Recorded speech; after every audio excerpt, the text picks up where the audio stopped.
Davis. Country in the Part 2 this Saturday at Cal Expo. Along with special guests Mitchell Tenpenny, Low Cash, Vincent Mason, and Averyana. Make it a family day out with food trucks, games, dancing, and more. This Saturday at Cal Expo with Proactive Pest Control, Fasteners Inc. Tool Outlet, and Red's Pizzeria and Tap House. Tickets at CITPFest.com. Your local sports leader in the 916. KHD1 Sacramento, KYMX HD3 Sacramento. From the Power Business Technology Toshiba Studios, Sacktown Sports 1140.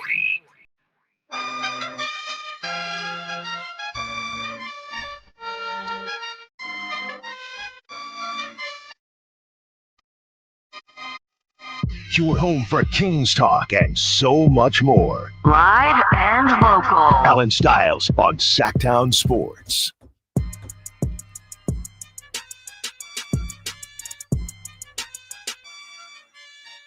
Well. Can you hear me? Am I okay here? For some reason, I can't hear myself.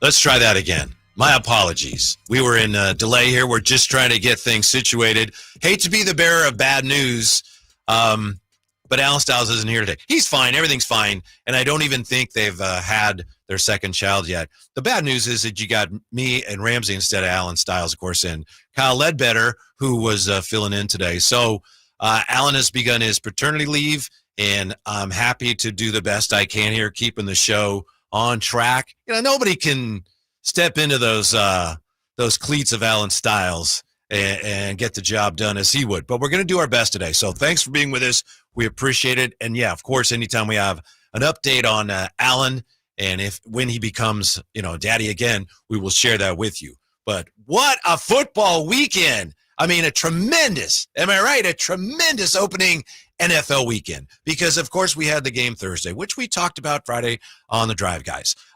Tremendous game. It was a very competitive game. And sure, we had a little delay there with the weather, and sure, we had some spitting, but overall, I think a lot of people thought that the Eagles would dominate and blow the Cowboys out. So it was a much closer game than anyone, I think, expectorated. Then, of course, we had Friday night's game. I don't know about you, Ramsey. I didn't bother. I came home and I was like, YouTube, okay, how am I going to watch that? And I was like, yeah, I didn't watch. I was on a high school football sideline Friday night, so I barely had any clue. And when I seen the final score, even though I had saw what was going on before I got to the game, I was still surprised because, in my opinion, and I've said it, and it has to be proven, I still think the Chargers are going to finish in last place in the AFC West. So I was slightly surprised. I don't think they are. I had them winning that game, but I did not watch the game. Hopefully if that makes me a bad fan, hopefully I compensated for that by the fact that I actually had the Chargers winning that game. So anyway, an exciting game, right? Then we had opening Sunday yesterday.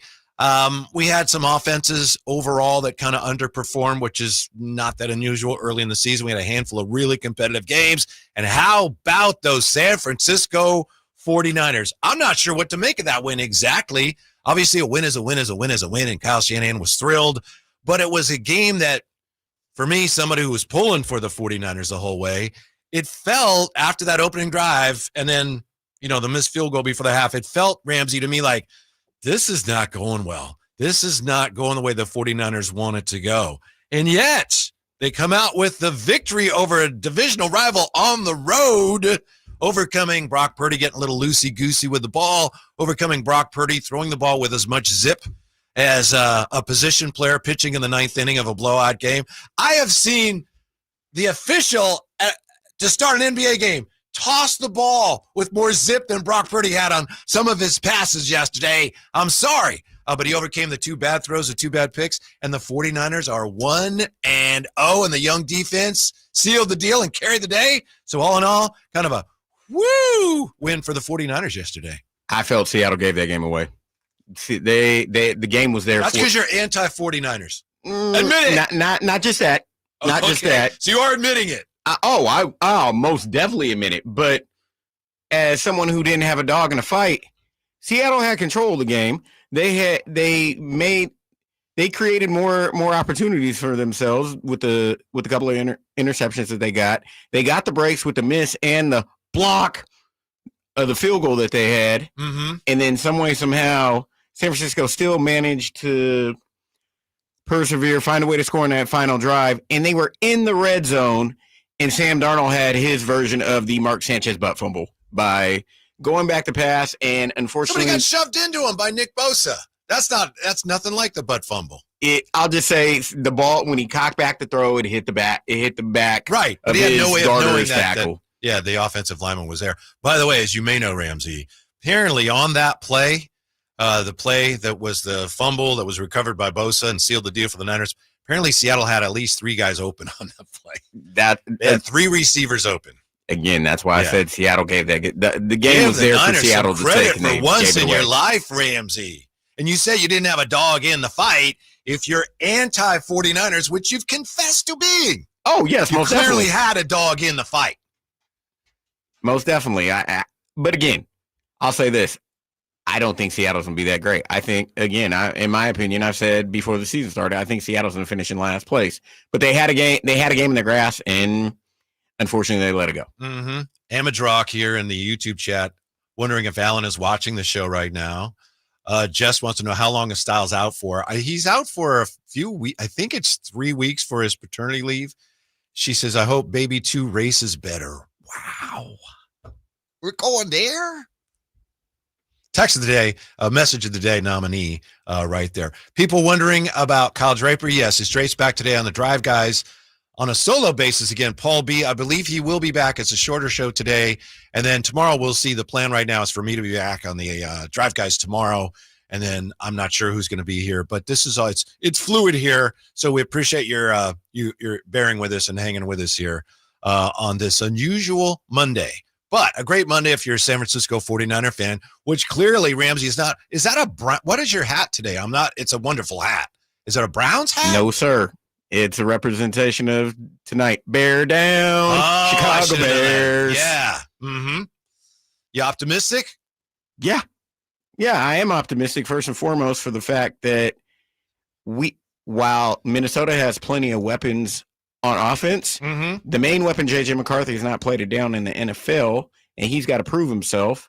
And on the other side, I'm optimistic, I wouldn't say not just in Caleb Williams, but I'm optimistic in what new head coach Ben Johnson is providing to the Bears and what type of stability he can hopefully finally bring to a Bears team that's had its being nice saying struggles, especially last year with Matt Eberflus, or I like to call him Eberflub, because anything he did He did a good job of that Dallas defense Thursday night.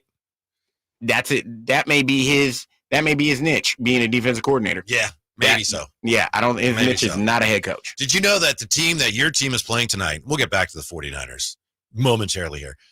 The Vikings are, I believe, the first team in history to win 14 games one year, then come back the next year with a quarterback who has never played a snap.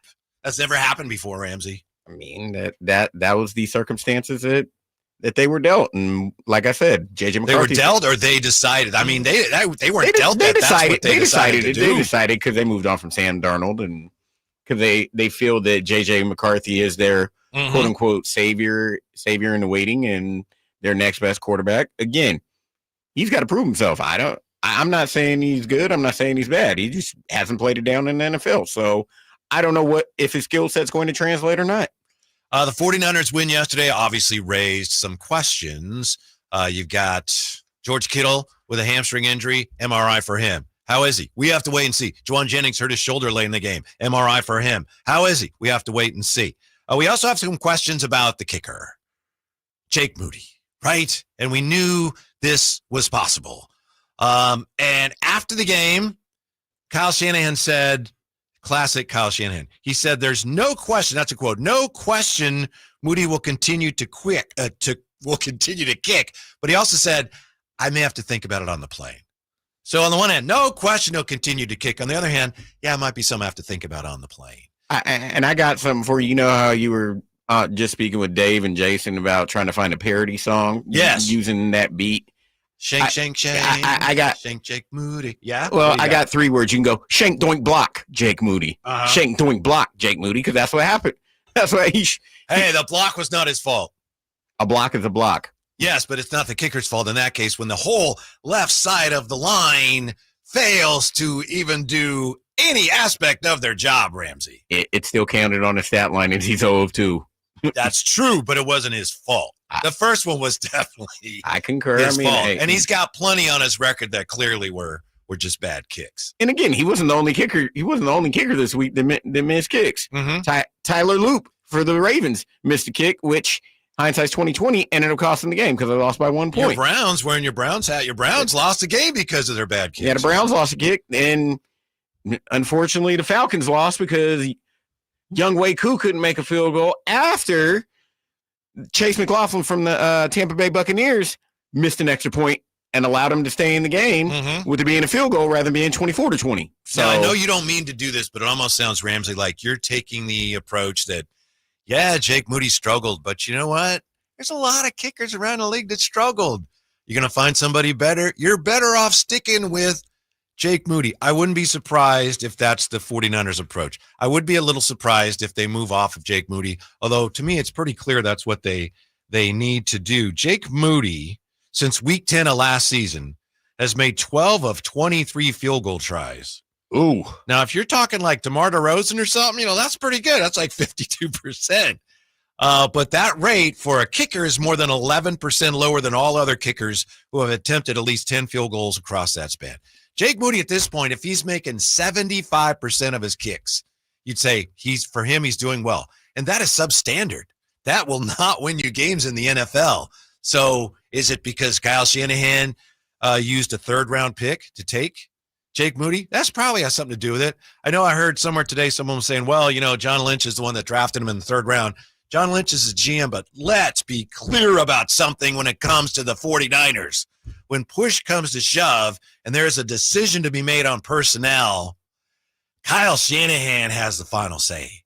Kyle Shanahan is the one who hired John Lynch. So, yes, it's true. John Lynch is the GM, but a decision like that, ultimately it comes down to Kyle Shanahan. And there's a lot of people that say he doesn't want to get rid of the guy because he spent a 3rd-round pick on him and he doesn't want to be wrong. And he's cost him. This isn't the first game where he's had these troubles, as you just illustrated. 12 of 23. That's a great batting average in baseball, but as a kicker, most kickers that kick 52% are out the league already. Yes. I want to apologize to you, Ramsey, because Peg Junk points out that you said that your hat's a Bears hat, then I made fun of you for wearing a Browns hat, even though you told me it wasn't. Peg Junk says, come on, it's early, White. Too early for that. So I apologize to you for that. I let it go over. I know you did, and I appreciate that. Do you accept my apology? Most definitely. Okay. Because it's going to be a bumpy ride today, Ramsey. We're thrown together here. We're getting through our 4 hours. We're excited about football. Yes, we don't know what's going to happen. It's called you figure it out on the fly. That's the joy that you have in not just sports radio, but sports in general. Sometimes you just got to figure it out on the fly. Yes, but we have a lot to talk about. By the way, you probably have a lot to talk about, too. If you do, 339-1140, 1-800-920-1140. Shoot us a text or give us a call. By the way, 49ers and starting right tackle Colt McKivitz have reached agreement on a 3-year, $45 million extension, including $27 million guaranteed. I think a lot of fans are having a hard time with this along the lines of, hey, how can you get back? But that's the going rate for a starting tackle.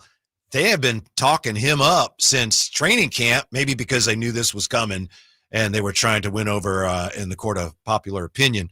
But he's a guy that may be anchoring that line.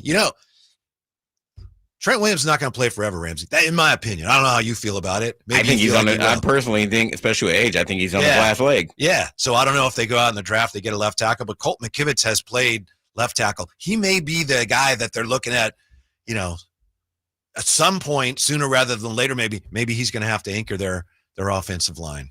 Potentially, and he's not the only left tackle between the offseason and today that's gotten a contract. For example, team that used to be in Northern California, the Raiders, put money into Roseville High School product Colton Miller and signed him to a lucrative deal to be an anchor at left tackle to protect Geno Smith.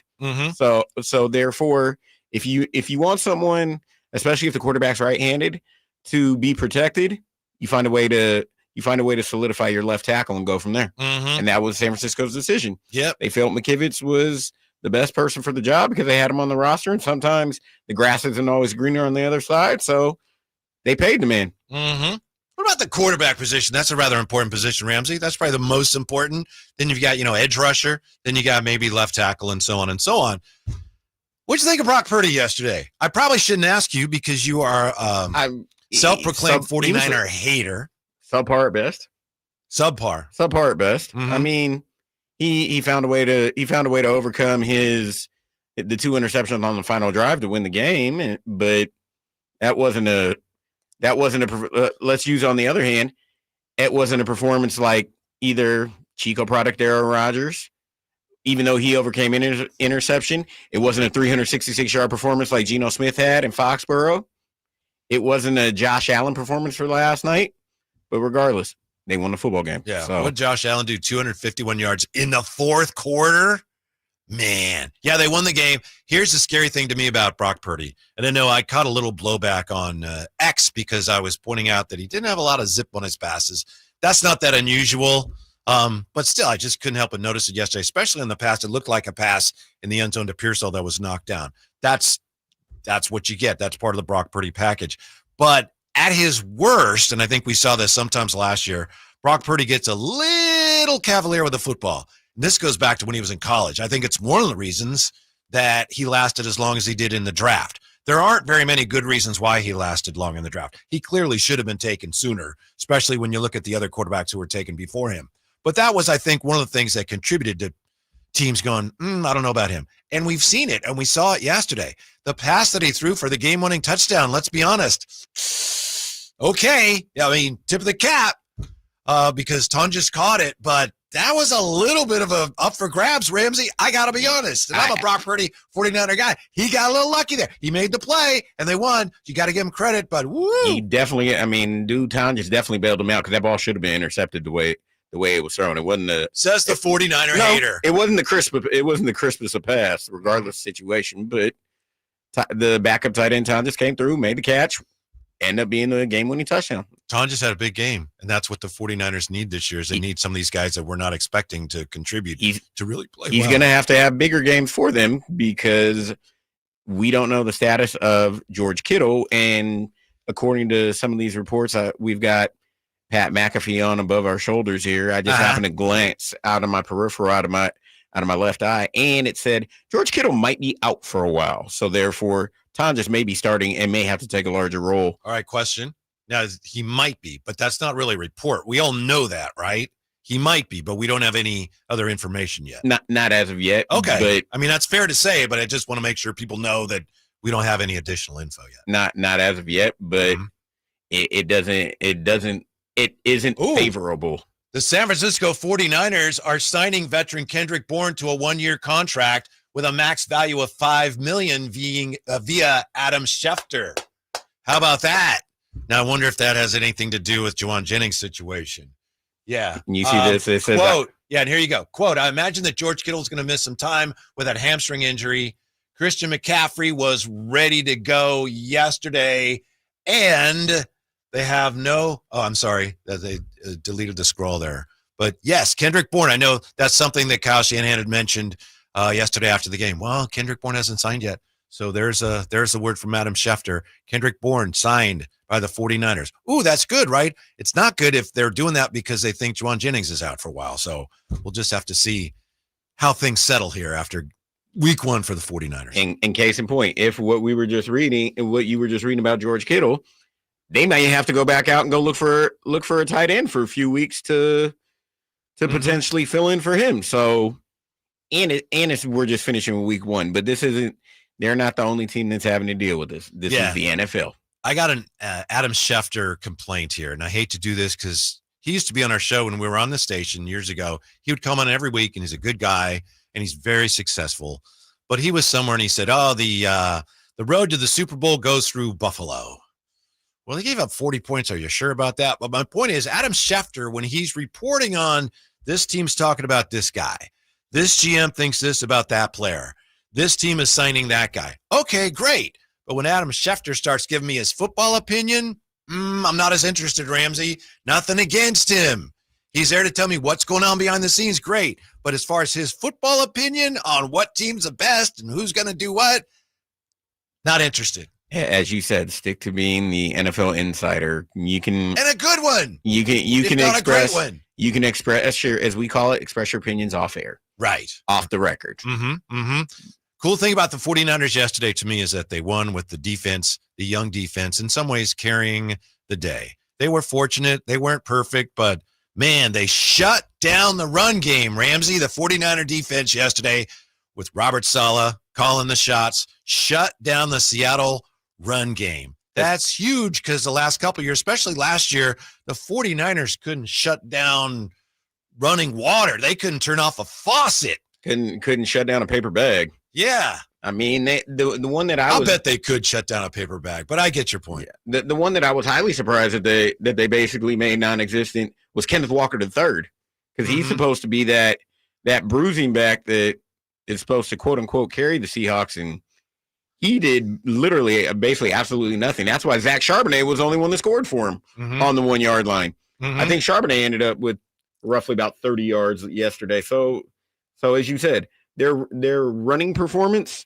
was virtually non-existent. Right. And for Seattle, no disrespect to Sam Darnold, he's got a much different weapons this year in Seattle than he did last year in Minnesota, where he was able to shine and ball out because he had the correct weapons. This year, I don't think not so much. I know the great Matt Barrows had written last week in The Athletic. Matt Barrows, who's heard on the Carmichael Dave show once a week here, he said one of the keys to the game, this was last week, as I mentioned, one of the keys to the game was you have Seattle that is really focusing and emphasized improving their run game, and you have a 49er team that has really emphasized improving their run defense. That would be one of the keys to the game, and it absolutely was. The 49ers winning that battle for the most part. Then, once you shut off the run game, able to exert enough pressure on Sam Darnold with some timely blitzes to get enough done to get the W. I'll be honest, I thought when the 49ers went down first possession and they score, I thought, here we go. Kyle Shanahan's showing what a genius he is again. And then after that, it's pretty rough go for the 49er offense. It was rough until the fourth quarter. Yeah. I mean, they did virtually nothing until the fourth quarter. I mean, of course, they had 6 points that they basically earned offensively that they didn't convert. So that would have made it look a little better. But yeah, they weren't great. They weren't great. And just getting back to the rushing yards, Kenneth Walker had 10 attempts for 20 rushing yards. Zach Charbonnet had 47. But still, if Seattle wanted to find a way to win that game, you need a better rushing attempt, better rushing yards from that. And their longest run of the day from anybody on the Seattle Seahawks was by Sam Darnold for 9 yards. So therefore it was 84 yards on 26 attempts, which is only a 3.2 yard average, which is subpar in the NFL. And unfortunately, you're not going to win many football games like that. And unfortunately, Seattle did not. Jess with a question for you, Ramsey. I know you said last year the 49ers couldn't shut down a paper bag, and she's wondering, how do you shut down a paper bag? You step on it? That or you close it from the top.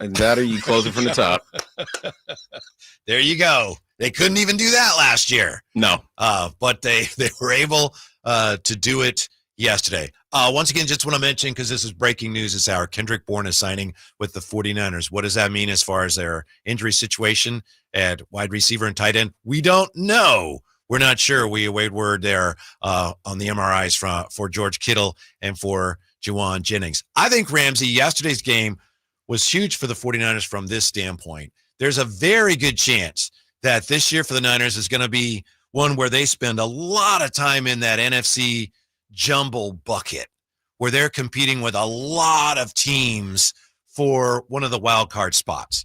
Who knows? They may win every game or they may go into a slump and may not be a factor. But I think it's most likely that they're going to be in that mix in week to week. Who won? Did Tampa Bay win? How about Washington? A lot of teams in that mix. Seattle could be one of them. Arizona could be one of them. So when you win a game like that on the road, a game that you almost lost, it's huge. And I wouldn't be shocked if the win yesterday, bear with me here, I don't mean to overstate things, a win like that yesterday, that could end up being the difference between getting into the playoffs and not. especially against a divisional foe. That's the most important thing, as you said. It's a divisional game. And what many fail to realize, most divisional games are one-score games, which this was. And it was low scoring. They found a way to win, and I'm still not buying into what the so-called experts and everybody are saying. San Francisco's got the softest schedule in the NFL. You don't know that. Yes, it's a last-place schedule. I understand that. But you don't know what the schedule is going to look. I mean, what these teams are going to look like from week to week. And I agree with you. I think they'll be potentially in that little wild card mix because, in my opinion, I think they'll be like a 9-8 team. Because you got to find a way to go up from 6 wins. I personally don't see a large jump from like 6 to 12, 13, what people are saying. I think their improvement is probably a 3-win improvement. Does 9 wins get you in the playoffs? We don't know. And in the NFC, it could be that jumble. It keeps you in the picture. Most definitely. And I know that's your goal, obviously, is to get in.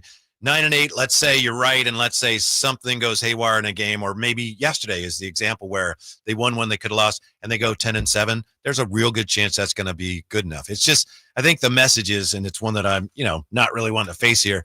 The Super Bowl window for the 49ers, is it open? Right now, it doesn't look like it is. That's part of this year's trying to pry it back open, and they've got time to do that. But one of the reasons it looks like it's not open right now is because they are dealing once again with injuries and special team blunders. Can they overcome them? We're back with that. In for Allen Stiles. It's Whitey with Ramsey today, Sacktown Sports. Time to check out Capital Casino, conveniently located at 411 North 16th Street in downtown Sacramento. On the move? Got somewhere to be? Take Sacramento Kings basketball with you. The Sacktown Sports app will let you stay connected to your passion. Never miss a moment of Sacramento Kings basketball with the Sacktown Sports app. I'm Ken Korak with your Green and Gold Report, brought to you by Xfinity. Introducing the 5-year price guarantee. One internet price, 5 years guaranteed. Well, one of the subplots in September will be whether Jacob Wilson could win the AL batting title. Now, he's been around 10 points behind Aaron Judge in the recent past, but if Judge were to fade and Wilson were to get hot, the A's might have their first batting champion since Jimmy Fox back in 1933.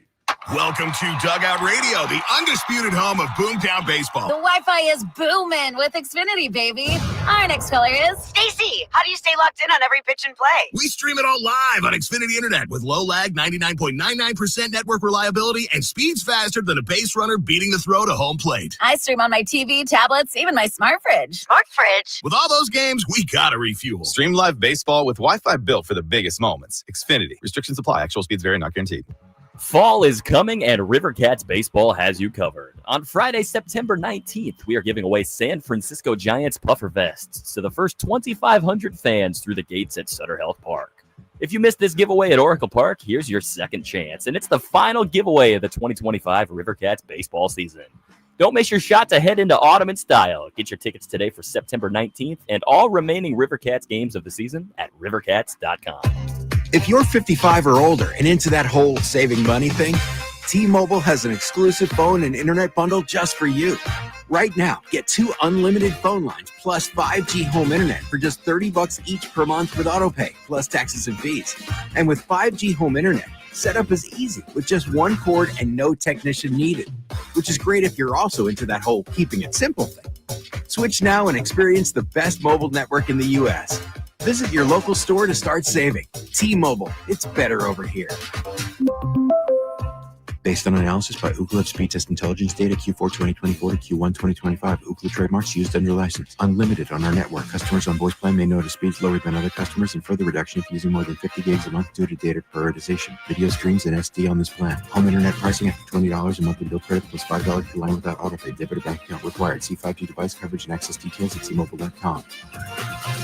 For over 90 years, Haken Oaks has partnered with the biggest brands in golf to bring cutting-edge technology to your game. Our one-of-a-kind total game fitting offers a level of experience and precision that is unmatched. From driver to putter, footwear to golf balls, our TrackMan-powered performance studios, 3D footwear scanner, and Ping's Ballnamic ball fitting kiosk ensure every piece of your gear is tailored to your swing. Trust the experts at the Haken Oaks Golf Super Shop. Total game fitting starts here. With football in the air, fall is almost here. Time to start thinking about the cooler weather ahead and whether your heater will be able to get you through the winter. Our heater fell apart last winter, so who did we call? Lee's Air Plumbing and Heating. We wanted somebody we could trust to do the job right and deliver great value, and Lee's came through. Check them out at leesair.com. Lee's Air Plumbing and Heating has built a reputation as the leading HVAC company in Sacramento. We've got a new HVAC system that works great, saves us money month to month. Find out how they can help you at leesair.com. License number 635355. Hey, it's Carmichael Dave. I got to tell you, I am so excited to get this decking project started with Trex Decking and Railings. From the first time I stepped foot in the showroom last week,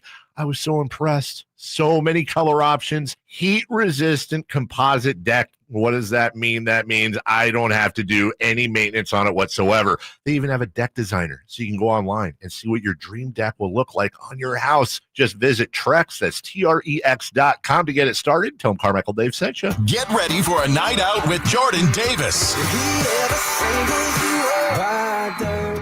Country in the Part 2 this Saturday at Cal Expo.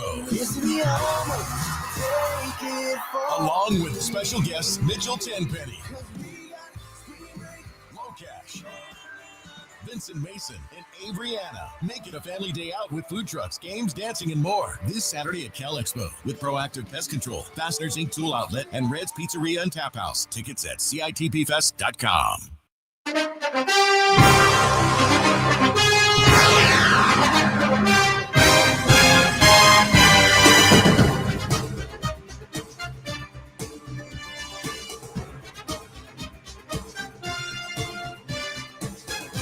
Allen Stiles. Watch the show on youtube.com/SacktownSports1140. Or listen on the Sacktown Sports app. Hi, I'm not Allen Stiles. Whitey Gleason in for Allen. His paternity leave has begun today, although at last report,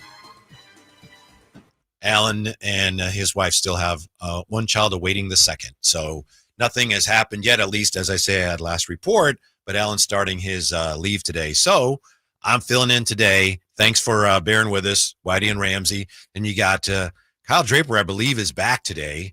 So Kyle and Jay got you covered on the Drive Guys. Now, before we get any further, somebody's coming after me, Ramsey, on the text line, 339-1140, 1-800-920-1140.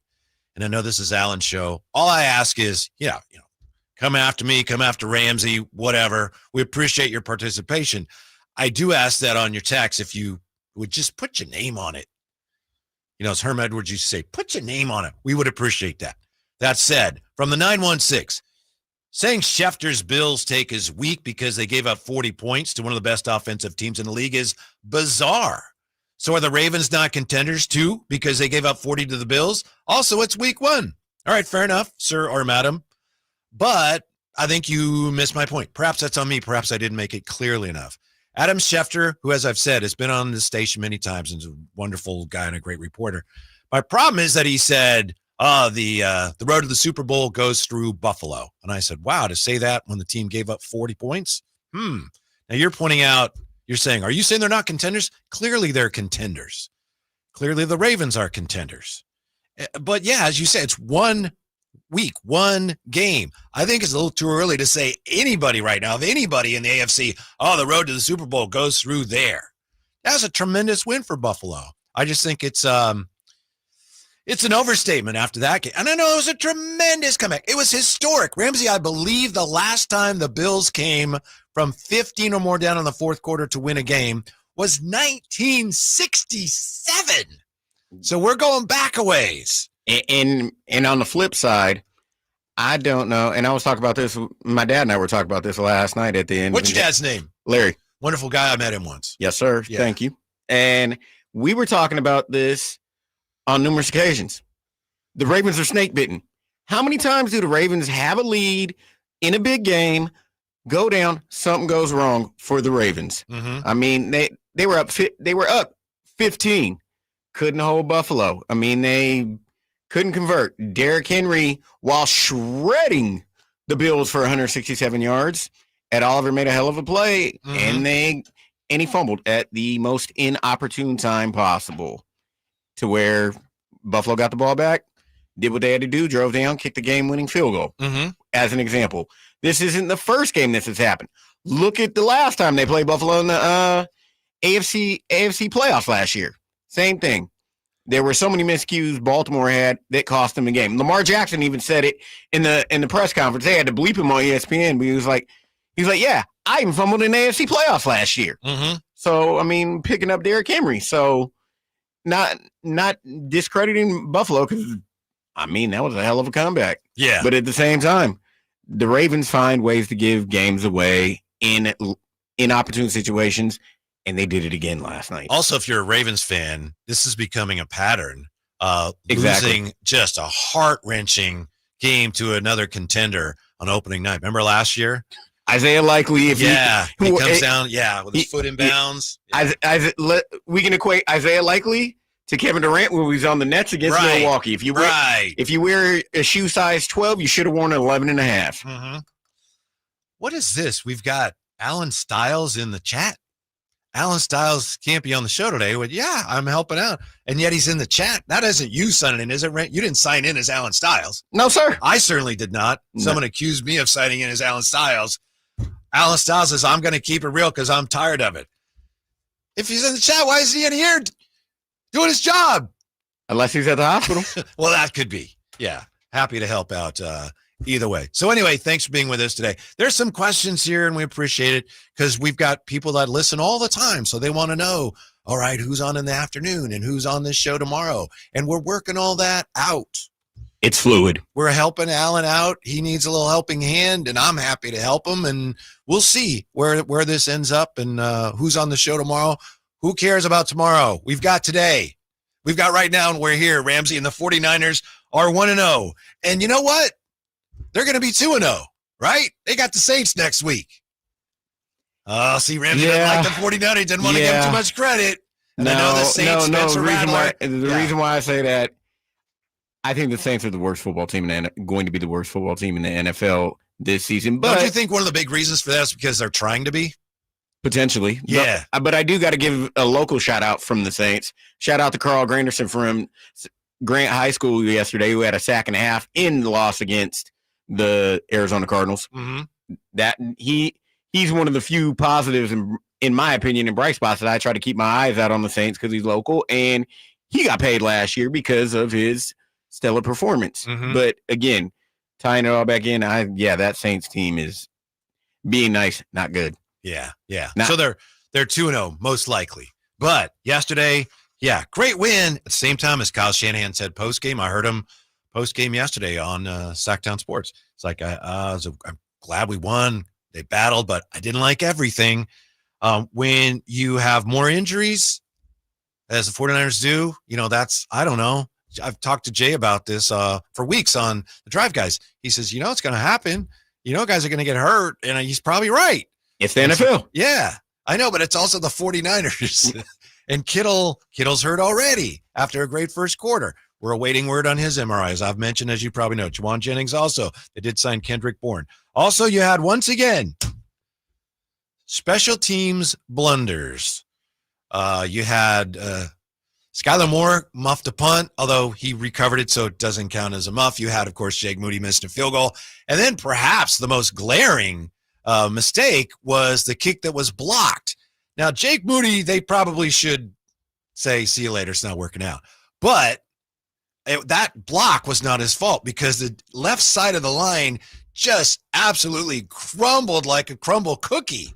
Why is it that the 49er teams, special teams, they just are subpar year after year after year? Ramsey, why is that? Another issue? Would you agree with me or not? That's most definitely an issue. I think it's something that either they don't emphasize enough or they don't take enough steps in the offseason to improve it. Yeah, it sure seems that way. Yeah. So therefore it becomes a perennial issue. When it's a problem every year. How about the offensive line? Can we agree that the 49er philosophy has been, you know what, we focus more in other areas and we'll make do on the offensive line?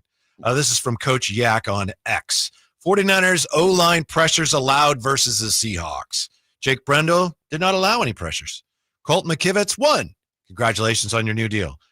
Ben Barch 2. Dominic Pooney 2. Trent Williams 6. The offensive line really didn't get it done yesterday. They had their moments sustaining 2 important drives, but it's just frustrating to be a 49er fan when you're hoping that someday they'll get back into the Super Bowl and win a Super Bowl. When every year, Ramsey, they have the same problems. The offensive line is subpar. The injuries, it's frustrating. I don't know what anybody can do about that. And then on top of that, it's the special teams. And yeah, they won yesterday, but these are still problems. It's very frustrating and maddening. I mean, they, like you said, they piecemeal together offensive line from time to time, and that can only work for so long because you've got to make as many of the what we consider top teams do. They prioritize offensive line, and make that a priority because they look at it as, well, let me rephrase it, not just for offensive but defensive line as well. They prioritize the trenches, and I'll just use for example, that's why the Philadelphia Eagles are the defending Super Bowl champions. They probably got a top 3 offensive line for sure. Their defensive line has taken a few hits because they lost some pieces, but last year they had potentially a top 3 defensive line.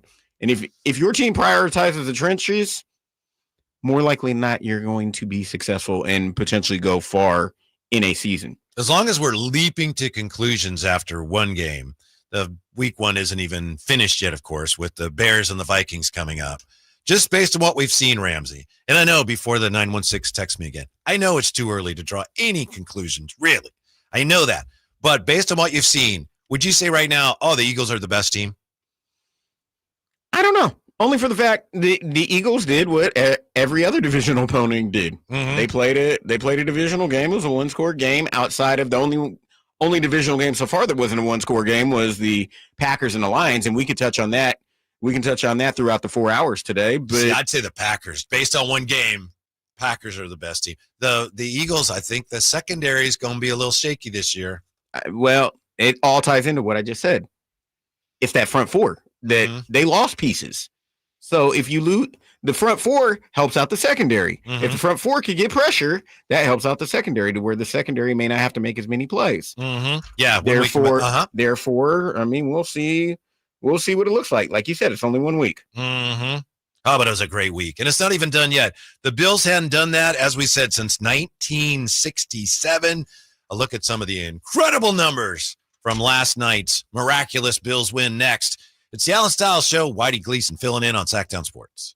Time to check out Capital Casino, conveniently located at 411 North 16th Street in downtown Sacramento. The Sacktown Sports 1140 newsletter right to your email. Get your latest on the Sacramento Kings, athletics, and Republic FC with the Sacktown Sports 1140 newsletter. Visit sacktownsports.com to join. This is the story of the one. As a safety manager at a manufacturing plant, he does everything he can to keep his coworkers safe. From finding ways to reduce risks to keeping safety supplies in stock. And for that, he relies on Grainger. Grainger offers a broad range of quality products and next-day delivery, so he can always play it safe. Call 1-800-GRAINGER, click Grainger.com, or just stop by. Grainger, for the ones who get it done. Hi, this is Greg Papa. Disasters hit every day. If your home, business, or building has suffered from any disaster, SunPoint Public Adjusters can help. SunPoint prepares, presents, and negotiates your claim with the insurance company, working only for you, making sure you get everything you're entitled to and letting your focus be on what's most important, your family or your business. Call SunPoint today at 888-247-7865 or contact us at sunpoint.us. SunPoint Public Adjusters, the gold standard in public adjusting. License number 2N14884. Get ready for a night out with Jordan Davis. Country in the Park 2 this Saturday at Cal Expo. Along with special guests Mitchell Tenpenny, Locash, Vincent Mason, and Adriana. Make it a family day out with food trucks, games, dancing, and more. This Saturday at Cal Expo with Proactive Pest Control, Fasteners Inc. Tool Outlet, and Red's Pizzeria and Tap House. Tickets at CITPFest.com. This message comes from Viking, committed to exploring the world in comfort. Journey through the heart of Europe on an elegant Viking longship with thoughtful service, destination-focused dining, and cultural enrichment on board and on shore. With small ships that bring travelers closer to the destination destination, there's more time to explore. And every Viking voyage is all-inclusive, with no children and no casinos. Discover more at Viking.com. Here's a tale of Becky. Didn't know what to do with new meds prescribed and no real cost clue. She squinted at prices, that can't be right. Then tapped GoodRx and saw the light. She can get a deal, book telehealth if she feels. Learn about those meds without any stress. That one little app does all the rest. Even my horse downloaded it. Dang, save time and money on prescriptions. Check GoodRx. GoodRx is not insurance. When you stay in your home, what you love gets to stay too. From the gardens that grow wild to the grandkids that run wilder. From the Friday night baseball games to the Sunday morning brunches. Even the daily crosswords and weekly book clubs. There's room for it all with help from Home Instead, the largest in-home senior care network with over 30 years of trusted experience delivering the peace of mind you deserve. Visit Home Instead online for a better what's next. Hi, I'm Chef Franklin Becker. You know the jingle. Now discover the facts about Ozempic, a GLP-1. There's only one FDA-approved Ozempic made by Novo Nordisk. Learn about the real thing. Talk to your healthcare professional today. Call 1-833-OZEMPIC or visit Ozempic.com to view the medication guide and to learn more about Ozempic. Semaglutide injection 0.5, 1, and 2 milligrams.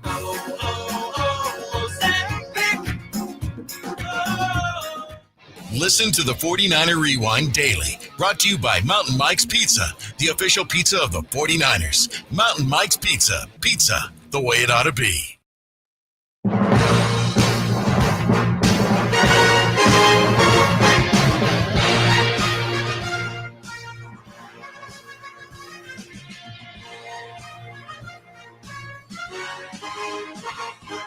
The only station in Sacramento giving you local sports coverage from 6 a.m. to 6 p.m. Monday through Friday. Sacktown Sports.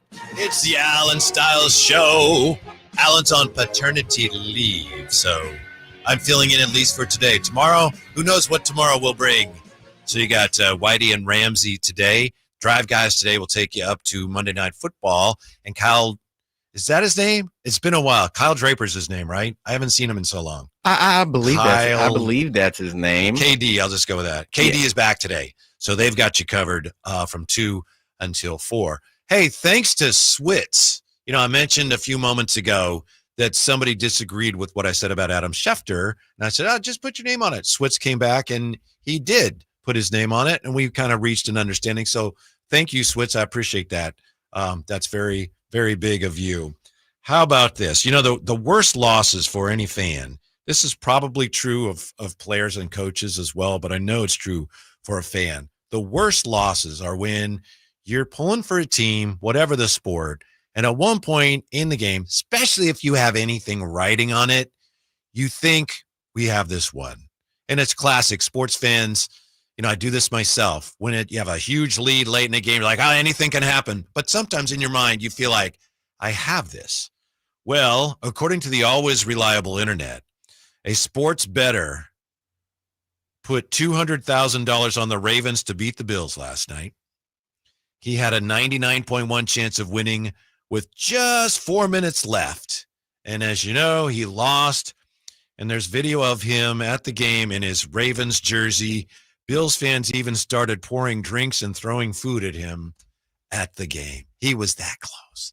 Now, I'm assuming if he had that much money riding on the game, he can probably afford the loss. Let's hope he so. can absorb it. Yeah. It's like, he could have won, but hopefully, he's not going to go into debt because of this. But man, those are the worst, Ramsey. I dealt with a couple of them this weekend. Oh, really? Yes. Saturday. Ramsey was not happy, by the way, about the Falcons losing for some reason. Because they had. That's the angriest I've ever seen you. We'll get there, but it started Saturday night. Mm-hmm. My alma mater, Arizona State, they were down 17-0. Mm-hmm. Came back, scored 20 straight points. Unfortunately, couldn't score the touchdown. They got stopped on the 1 yard line after running the ball almost the entire fourth quarter. We're up 20-17. Left too much time on the clock in Starkville, Mississippi. The game-winning touchdown. there was a miscommunication by the two defensive backs. The inside defensive back should have taken the receiver that broke wide open on the post route. The safety tried to help. The safety played correctly and played the inside route. Receiver got wide open. ASU lost 24-20. And then, like you said, the Falcons game, they battled, came back, scored, took the lead. Emeka Egbuka, tip my hat. He had 2 touchdowns in his first NFL game. Drive down. Younghoe Koo pulled off of Jake Moody and just shanked a 44-yard field goal with no time left on the clock. And that's a divisional game. Mm-hmm. Those are games, if you want to be, especially the Falcons, if they want to be the NFC South champs, that's games you just can't give away. Not saying they were going to win the game in overtime, but it would have got the game to overtime. Those are games like that you just can't give away, especially in the division, regardless of who the team is. Yeah. At the risk of making an obvious point, when you're playing in a baseball season, 162, there's going to be losses like that. You have time maybe to make up for them. Even in an 82-game NBA season, you have those losses that you give away. You still might have time to make up for them on the other end. But in the NFL with only 17 games, those things are tough. You give a game away, especially to a divisional foe, it's hard to get that one back. Exactly. That's where the frustrating part, especially with the Falcons, kick in. Not only is it a divisional opponent, it's the opponent that has won the division, last year, that you're trying to compare yourself and be better than to overtake and win that division this season. Mm-hmm. So, UPS Chris in the text line here. By the way, 339-1140, 1-800-920-1140. What's up, Whitey? Man, still can't believe the Ravens gave that game away. I believe the Ravens will still win that division and be one of the top seeds in the AFC. Also, Raiders had a great win, much needed, because it's not getting any easier the next 2 weeks. Tremendous win for the Raiders. And we can talk more in depth about that, because again, those that know me, I'm definitely a Raiders fan as well. But we can get more in depth about that. As you and I were talking in one of the breaks, I've said this to those that I know are Raiders fans. That game flipped on both interceptions that were thrown in the game. How many teams do you root for? Three in the NFL. But you root hard for them, right? Most people that have their team, I love the team. Then you have other teams, that I pull for. No, but you have like three teams. So what? The Falcons, the Raiders, and the Bears. Mm-hmm. What do you do when they play each other? That's going to happen this year. I just sit back and watch the game. That's going to because the Raiders play the Bears this year. It's kind of like, how can you have one quarterback if you have two? Exactly. How can you be a fan of one team if you're a fan of three? Ramsey? That's how my you do you and everything, but how can that be? That's how my sports fandom's been since I was 9-10 years old. I'm too old now to go back. And I mean, it's easy to explain. Everybody in my family has always been a Raiders fan. Mm-hmm. Both sides of my family are from Chicago, so that's how I come by my Chicago fandom.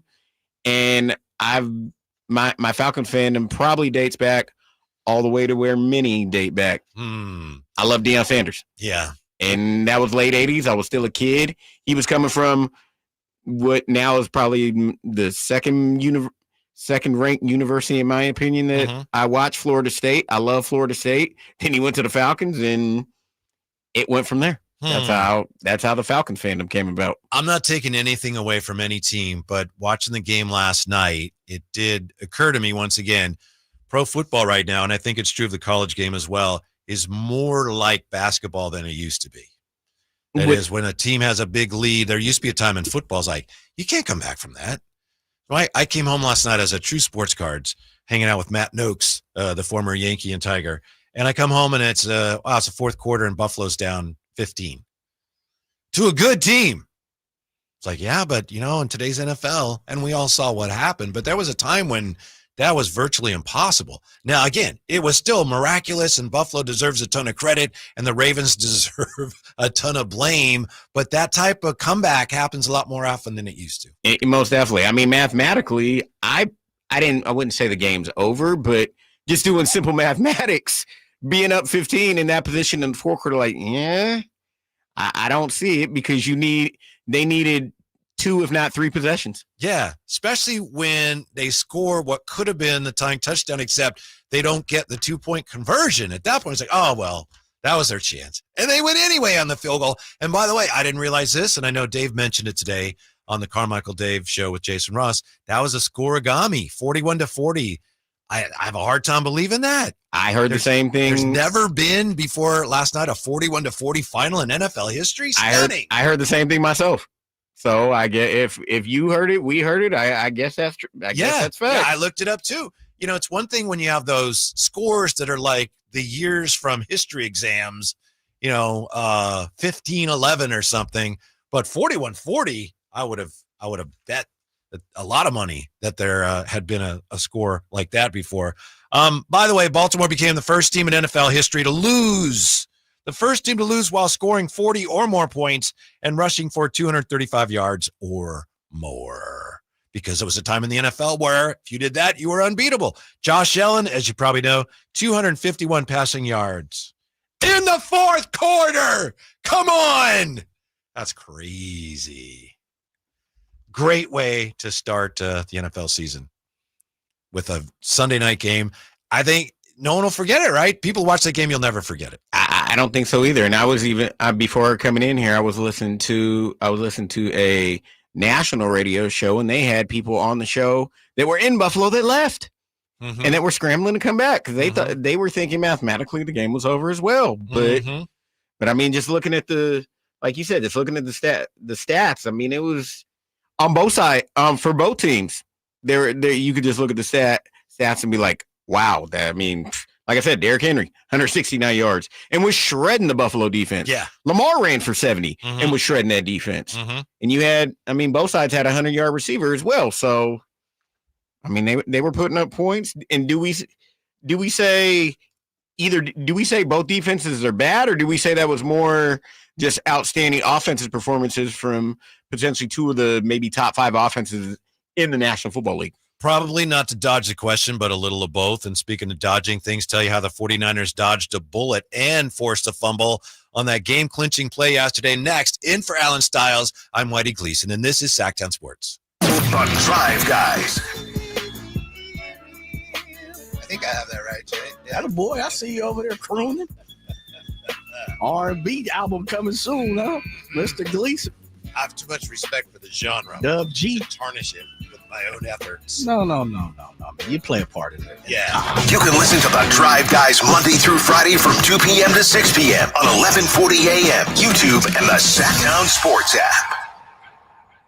Allen Stiles here with your Sacktown Sports Injury Update, brought to you by DTLA Law Group. Jack Perkins, out with that strained right shoulder, has been shut down from throwing for 3 more weeks. Will re-image and determine an off-season program. His expected return is TBD. Max Muncy, out with that right hand fracture, began a hitting progression last week and will progress as able. His expected return is possibly late September. That was your Sacktown Sports Injury Update, brought to you by DTLA Law Group. Hey, I'm Allen Stiles. Injured at work? Call downtown. DTLA Law Group, California's leading injury law firm. With over 40 lawyers throughout California, they have won over $500 million in settlements. DTLA Law Group will get you compensation for your work injury. You don't pay unless they win. That's right. You pay $0 up front. Call downtown. Text injury help to 40222. That's injury help to 40222. Visit them at calldowntown.com. Text charges may apply. Finding great candidates to hire can be like, well, trying to find a needle in a haystack, but not with ZipRecruiter. Its powerful technology actively finds and invites qualified candidates to apply to your job. So while other companies might deliver a lot of hay, ZipRecruiter finds you the needle in the haystack. See why 4 out of 5 employers who post a job on ZipRecruiter get a quality candidate within the first day. Try ZipRecruiter for free at ZipRecruiter.com/free. That's ZipRecruiter.com/free. Progressive knows if you have to choose between everyday life and your RV, RV wins. What, are you going to take the RV to the mountains or go pick up your dry cleaning? RV wins! Are we cleaning the gutters or taking the RV camping? RV wins! Are we getting a new passport or cruising up the coast? RV wins! Don't forget, you got that trip to Sweden coming up. Oh, yeah, passport, then RV. With Progressive, you can bundle your RV with your home or auto and save with a discount and spend more time enjoying those savings in your RV. Progressive Casualty Insurance Company affiliates, other insurers, not available in all states and situations. Just announced, Stockton Honda has been named #1 of California's best car dealers in 2025 by USA Today and Statista. This prestigious award is based on thousands of customer reviews and recommendations, ranking dealerships for service, value, and satisfaction. Out of hundreds evaluated, Stockton Honda is proud to be #1, recognized for all-around excellence and commitment to our customers. Visit Stockton Honda, where reputation meets the road. Anytime, anywhere, It's all here. Starts100.com. I'm Ken Korak with your Green and Gold Report, brought to you by Xfinity, introducing the 5-year price guarantee. One internet price, 5 years guaranteed. Well, one of the subplots in September will be whether Jacob Wilson could win the AL batting title. Now, he's been around 10 points behind Aaron Judge in the recent past, but if Judge were to fade and Wilson were to get hot, the A's might have their first batting champion since Jimmy Fox back in 1933. Welcome to Dugout Radio, the undisputed home of Boomtown Baseball. The Wi-Fi is booming with Xfinity, baby. Our next caller is Stacy. How do you stay locked in on every pitch and play? We stream it all live on Xfinity Internet with low lag, 99.99% network reliability, and speeds faster than a base runner beating the throw to home plate. I stream on my TV, tablets, even my smart fridge. Smart fridge? With all those games, we gotta refuel. Stream live baseball with Wi-Fi built for the biggest moments. Xfinity. Restrictions apply. Actual speeds vary, not guaranteed. He waited a lifetime for this moment. Now it's time to celebrate. The official collection. The Oklahoma City Thunder, NBA champions.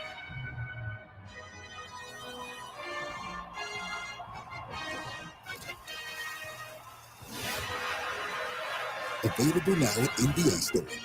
A Fanatics experience. KHD1 Sacramento, KYMX HD3 Sacramento. From the Power Business Technology Toshiba Studios. This is Sacktown Sports 1140.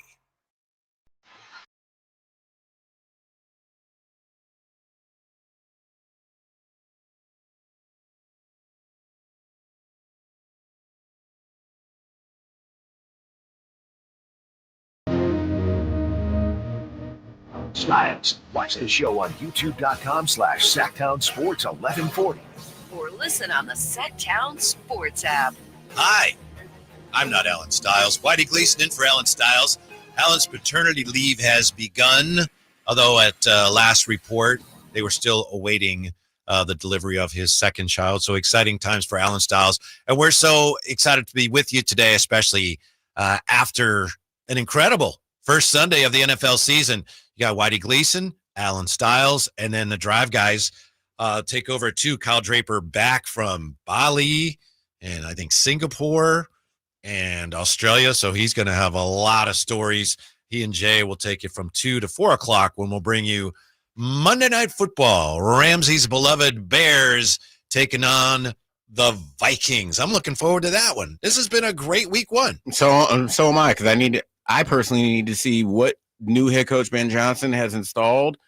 I also would like to see what improvements Caleb Williams made, especially which has been his Achilles heel since his, not just with the Bears last year, but in Southern California, has he found a way to get rid of the football and not hold on to it as much and take as many sacks? And with that being said, with the coaching changes and personnel, do the Bears take the next step that people are projecting them to take, especially with Ben Johnson at head coach?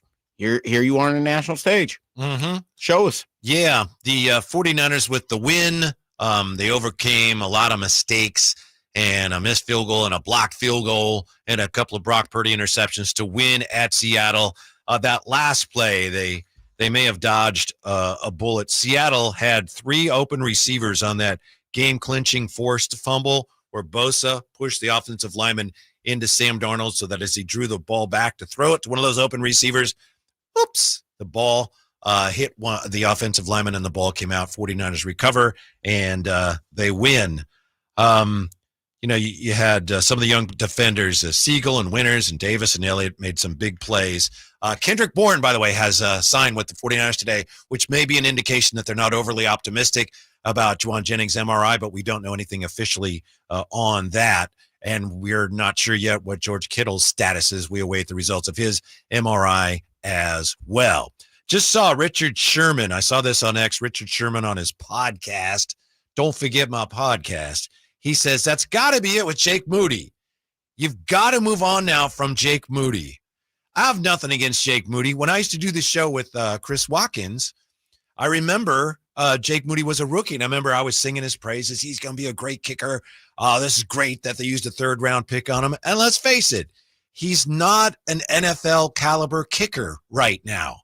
You just look at his percentages and what goes on, and he's just not. I don't know why. I know the fact that he had to change his approach in the offseason, going from 3 steps to 2, and then he still has had problems. To me, that tells me you can't rely on him. Like this on the YouTube chat here from AJ Cruz 75. When your kicker comes out, you're not supposed to get, I'll use the term lemon booty, unless it's a game winner with distance or an elements. When Moody comes out, it's a groaner because routine kicks are challenges. Ramsey, you and I know it. Every 49er fan knows it. Everybody who's paying attention to the NFC knows that there's a very, very high likelihood that the 49ers this year are going to be in that jumbo bucket, fighting for a playoff spot with a lot of teams. Not to say they can't win the division. They might, but more than likely, even if they do, they're going to be one of those teams, for much of the year, game or two over 500, scrapping and clawing for playoff position. Given that that's likely, and you're going to be inconsistent because you've got a young defense, which came through ultimately yesterday, you have to be able to rely on your kicker. I can't believe the 49ers would say, yeah, well, he's going to start coming through. Yesterday after the game, Kyle Shanahan said, no question, he will continue to be our kicker. Then he qualified that and said, yeah, I may have to think about it on the plane ride home. I don't have anything against Jake Moody. I feel bad for him when they show him on the sidelines, but it's roster malpractice at this point to continue to rely on him. If you know that, and I know that, and everyone listening knows that, how can Kyle Shanahan not know that? It is mind-boggling. It's a performance-based league. Yes, sir. If you, especially at a 50 to 60% clip, kick field goals, that doesn't keep a job in the NFL. I don't care who you are. You're absolutely right. That is substandard. I think the average is at least 80% on field goals. So you're kicking that type of field goal. I think I'm looking at a Pro Football Reference. It could be he was 24-34 last year. He missed 10 field goals. Nothing against that. How does he still have a job? Yeah. Just performance-based league. And I mean, NFL does in many situations stands for not for long. I mean, Jake Moody may not be for long in San Francisco as a kicker. Right. Yes. And a lot of people think maybe some of it has to do with Kyle Shanahan using a 3rd-round pick on Jake Moody. A lot of people thought they overdrafted him, and maybe Kyle Shanahan, maybe he just has faith. Maybe he sees it. Maybe every now and then he said, no, he's going to come through. Didn't seem like he felt it yesterday when Moody missed the kick, doink. And Kyle Shanahan was visibly upset. And wasn't it Pam Oliver reporting from the sidelines that, yeah, there's a lot of consternation on the sideline right now? Well, of course there is. But anytime a guy misses a kick, it's bad. But they keep putting themselves in this position. They keep asking for this. Why? This is your chance. You got away with one yesterday and you won. Now is your chance. You are speaking on the definition of insanity. Doing the same thing over and over again, expecting different results. So that's what your expressions and your emotions that you were just expressing right there. For those that saw it on YouTube, you're expressing your outward frustration of the insanity of them wanting to keep going back to Jake Moody, right? Because they expect him to keep making kicks, and he misses. He keeps showing you that he's not what you need him to be, for whatever reason. Keeps showing you. At this point, I think a lot of people have said this. I think I said this last week. At this point, if he's out there missing kicks, it's not even on him anymore. It's on Kyle Shanahan for continuing to send him out there. And a lot of it, especially with kickers, I would say it's not just physical; it's mental. That's mental. When you consistently gets in your head that, oh, I might miss this. Well, it goes from mental to physical, because your physical traits kick in and show, oh, wait, I'm going to miss this, and it messes with your mentality. Yeah, and the brain is very powerful. You can talk yourself into a lot of things, including, I'm not very good. It's easy to talk yourself into that.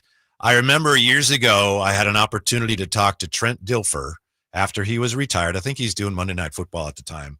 We were talking about the yips. They came up relative to some quarterback. Off the top of my head, I don't remember who. And I said, Trent, I think the yips is when there's something that you're afraid you'll do wrong. Putting, shooting a basketball. Somebody mentioned Nick Anderson shooting free throws in the NBA Finals. Maybe in this case, it's kicking a field goal. Sometimes it's throwing a ball back to the pitcher. We've seen that.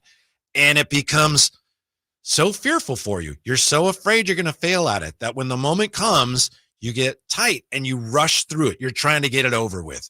Well, anything athletic, you've got to be relaxed.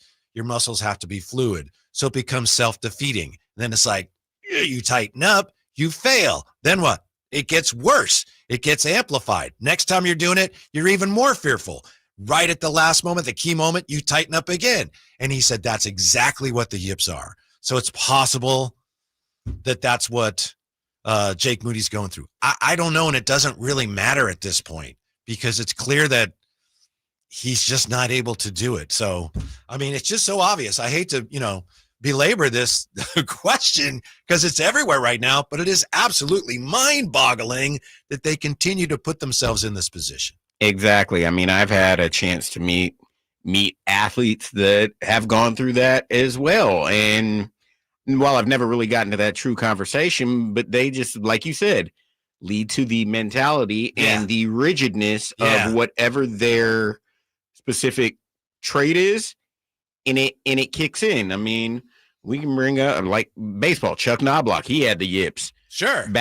Basketball wise, a player that people were clamoring for, Carmichael Dave, Ben Simmons, I believe, has the yips. By the way, Ben Simmons, according to reports, just turned down a contract offer from the Knicks. So nothing against it. It's possible he doesn't really want to play basketball. Who is Ben Simmons to turn down an NBA contract? Yeah. But anyways, he's had the yips. So therefore, if Jake Moody potentially has the yips because of the mental issues going through everything, it's not surprising. Right. And it's really a powerful thing. And it's a serious obstacle. And we're not making fun of him, but if that's what's going on, it's like, okay, then he can't do it anymore because you can't afford the time to work through that with him. Now, who else is available? Maybe Greg Joseph. Maybe they have him on speed dial. Maybe they bring him back. But with such a slim margin for error this year, it would be stunning if they brought him back. And yet I bet you they will. I'll bet you they will bring him back next week. They most definitely will. I mean, I could potentially, I'm not saying he may be available, but the kicker that just won the game for the Buffalo Bills, Matt Prater, may be available because he was just filling in this week for the Bills kicker, Tyler Bass. So, I mean, Prater, unfortunately, may be out of a job within a week or two whenever Tyler Bass comes back.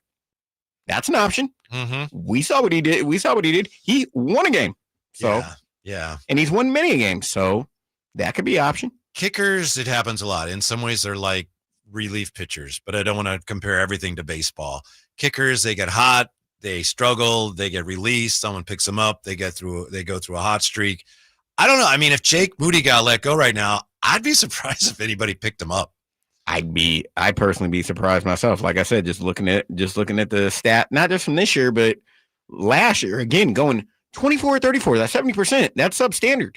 Absolutely. That's substandard. And that will help you lose games. Yeah. That's what your kicker's doing. You're going to lose games. From 40 plus, he was 10 of 20. That's 50%. Yeah. As a kicker, you've got to be able to knock down the intermediate to long range field goals because you're going to get called upon that, especially in clutch situations. You've got to knock those down. Logical Raptors fanatic says being drafted third round adds pressure to maybe another team and he can get over it. Yeah, maybe. And I could see last year, when he had the high ankle sprain, how that would affect his kicking and trying to look at it through Kyle Shanahan's eyes. This is my guy. We spent a third-round pick on him. He can be a great kicker. He got hurt and he struggled. Well, all right. That would make sense that a kicker with a high ankle sprain is going to struggle. So you get him in camp this year. You have him work in the offseason. He's shortening his approach 2 steps, so he'll be more accurate, maybe a little less accuracy, maybe a little less distance, pardon me. And here we are, where doink, so you just can't continue with it. But I bet you they will, Ramsey. That, and I have a potential, just a question to ask. With the high ankle sprain that he had, was he practicing bad habits last year due to the injury and overcompensating? Good question. Are you a kicking coach? It sounds like you're a kicking coach. I'm not. I'm just speaking to those that have unfortunately suffered from an injury. You overcompensate. And with that being said, did he overcompensate with the high ankle sprain that he had last year that led to habits that weren't conducive to kicking, and have they carried over now to this season? It's possible. It's also possible that had he not had the high ankle sprain, he still would have sucked. That's possible too. That's highly likely as well. Yeah. How about Brock Purdy yesterday with the game-winning throw? Funny hearing Kyle Shanahan talk about the game-winning touchdown. He said, I couldn't see anything. I didn't know if he was throwing it away. Jake Tonjes, who caught the game-winning touchdown. What a game. What a time for him to shine with Kittle getting hurt. He asked Brock Purdy, he said, were you throwing it away? And Purdy said, no, I was just trying to give you a chance to make a play. So it worked out. Brock's got a little bit of gunslinger in him. He does, which is dangerous when you have a guy who doesn't have the strongest arm. Ultimately, they got the win yesterday. So you have to give him credit, but they're going to need him to take better care of the football if they're going to win these close games, Ramsey. I mean, they technically they lost the turnover battle and still found a way to win. Didn't they end up even? Didn't they even it? Because they got, I think, with the fumble late. You are correct. They evened it up. I forgot about the Jackson Smith and Jigba fumble. That's on me. I apologize. But, yeah, no, they ended up evening it. But, yeah, he threw 2 picks. Mm-hmm. Sam Darnold's only mistake was the fumble that unfortunately cost him the game. But you would think in normal circumstances the quarterback that makes the less mistakes wins the game. Unfortunately, it didn't happen. But yeah, you can't get away with the way that the mid-level way that he played and expect to win many games like that. Right. And I'm sure he knows that. I'd give him like a B-. He definitely started out great. That one interception was just a bad decision. But I think that's bad Brock. When Brock Purdy's not playing well, he does tend to do that. So I think that's part of the package with him. And then how can you criticize the game-winning touchdown? A lot of guys wouldn't have thrown that. He does. Well, you shouldn't have. Well, he scored a touchdown and won the game on it. So it's going to be, I think, an absolutely fascinating season for 49er fans because we're going to have that type of drama, I think, quite a bit this year. Ups and downs. Oh, if that hadn't happened, they would have won or they would have lost. I think it's going to be a really interesting season. How far they're going to get. Ultimately, they probably come up a little short of what they've been aiming for over the last few seasons, but it's going to be interesting, Ramsey. I guarantee you that. Yeah, I think it's going to be what you described, a roller coaster. Mm-hmm. With depending on what the roster looks like. Last year, are the 49ers going to turn into the Kings? That's all Sacramento fans need. I don't know. I can't call it one way or the other. I just know if the 49er defense is definitely better. I'll say that. I'll just say that. I mean, like you're describing a roller coaster season. I mean, they're probably going to be playing in a majority of games that are close like this, like a majority of NFL teams, 1-score games. You got to prove, are you the team that can persevere, win those games, or are you a team that finds a way to give away, or in the best way to describe it, lose those games? Mm-hmm, mm-hmm. Who would get, Ramsey, if you had a couple game balls to give out to any team or player? And also you had to throw a couple teams or players under the team bus. Who gets Ramsey's game balls for yesterday? League-wide, throughout the league, you go anywhere you want. Game balls, and who you thrown under the team bus? Game ball. As much as I never. You got any music for that? If you don't, it's fine. No. A game ball that I never saw coming. Daniel Jones. I never expected that in my wildest imagination, my wildest thought process. I wouldn't have thought Daniel Jones was going to lead Indianapolis down and score on all 7 possessions that he had, and just blow the Dolphins out the water. Not saying that the Dolphins are going to be good, but Daniel Jones was highly impressive. Yeah. You gotta tip your hat. I figured he would add, in fact, I said it last week, and I was just checking my notes. I have it written down.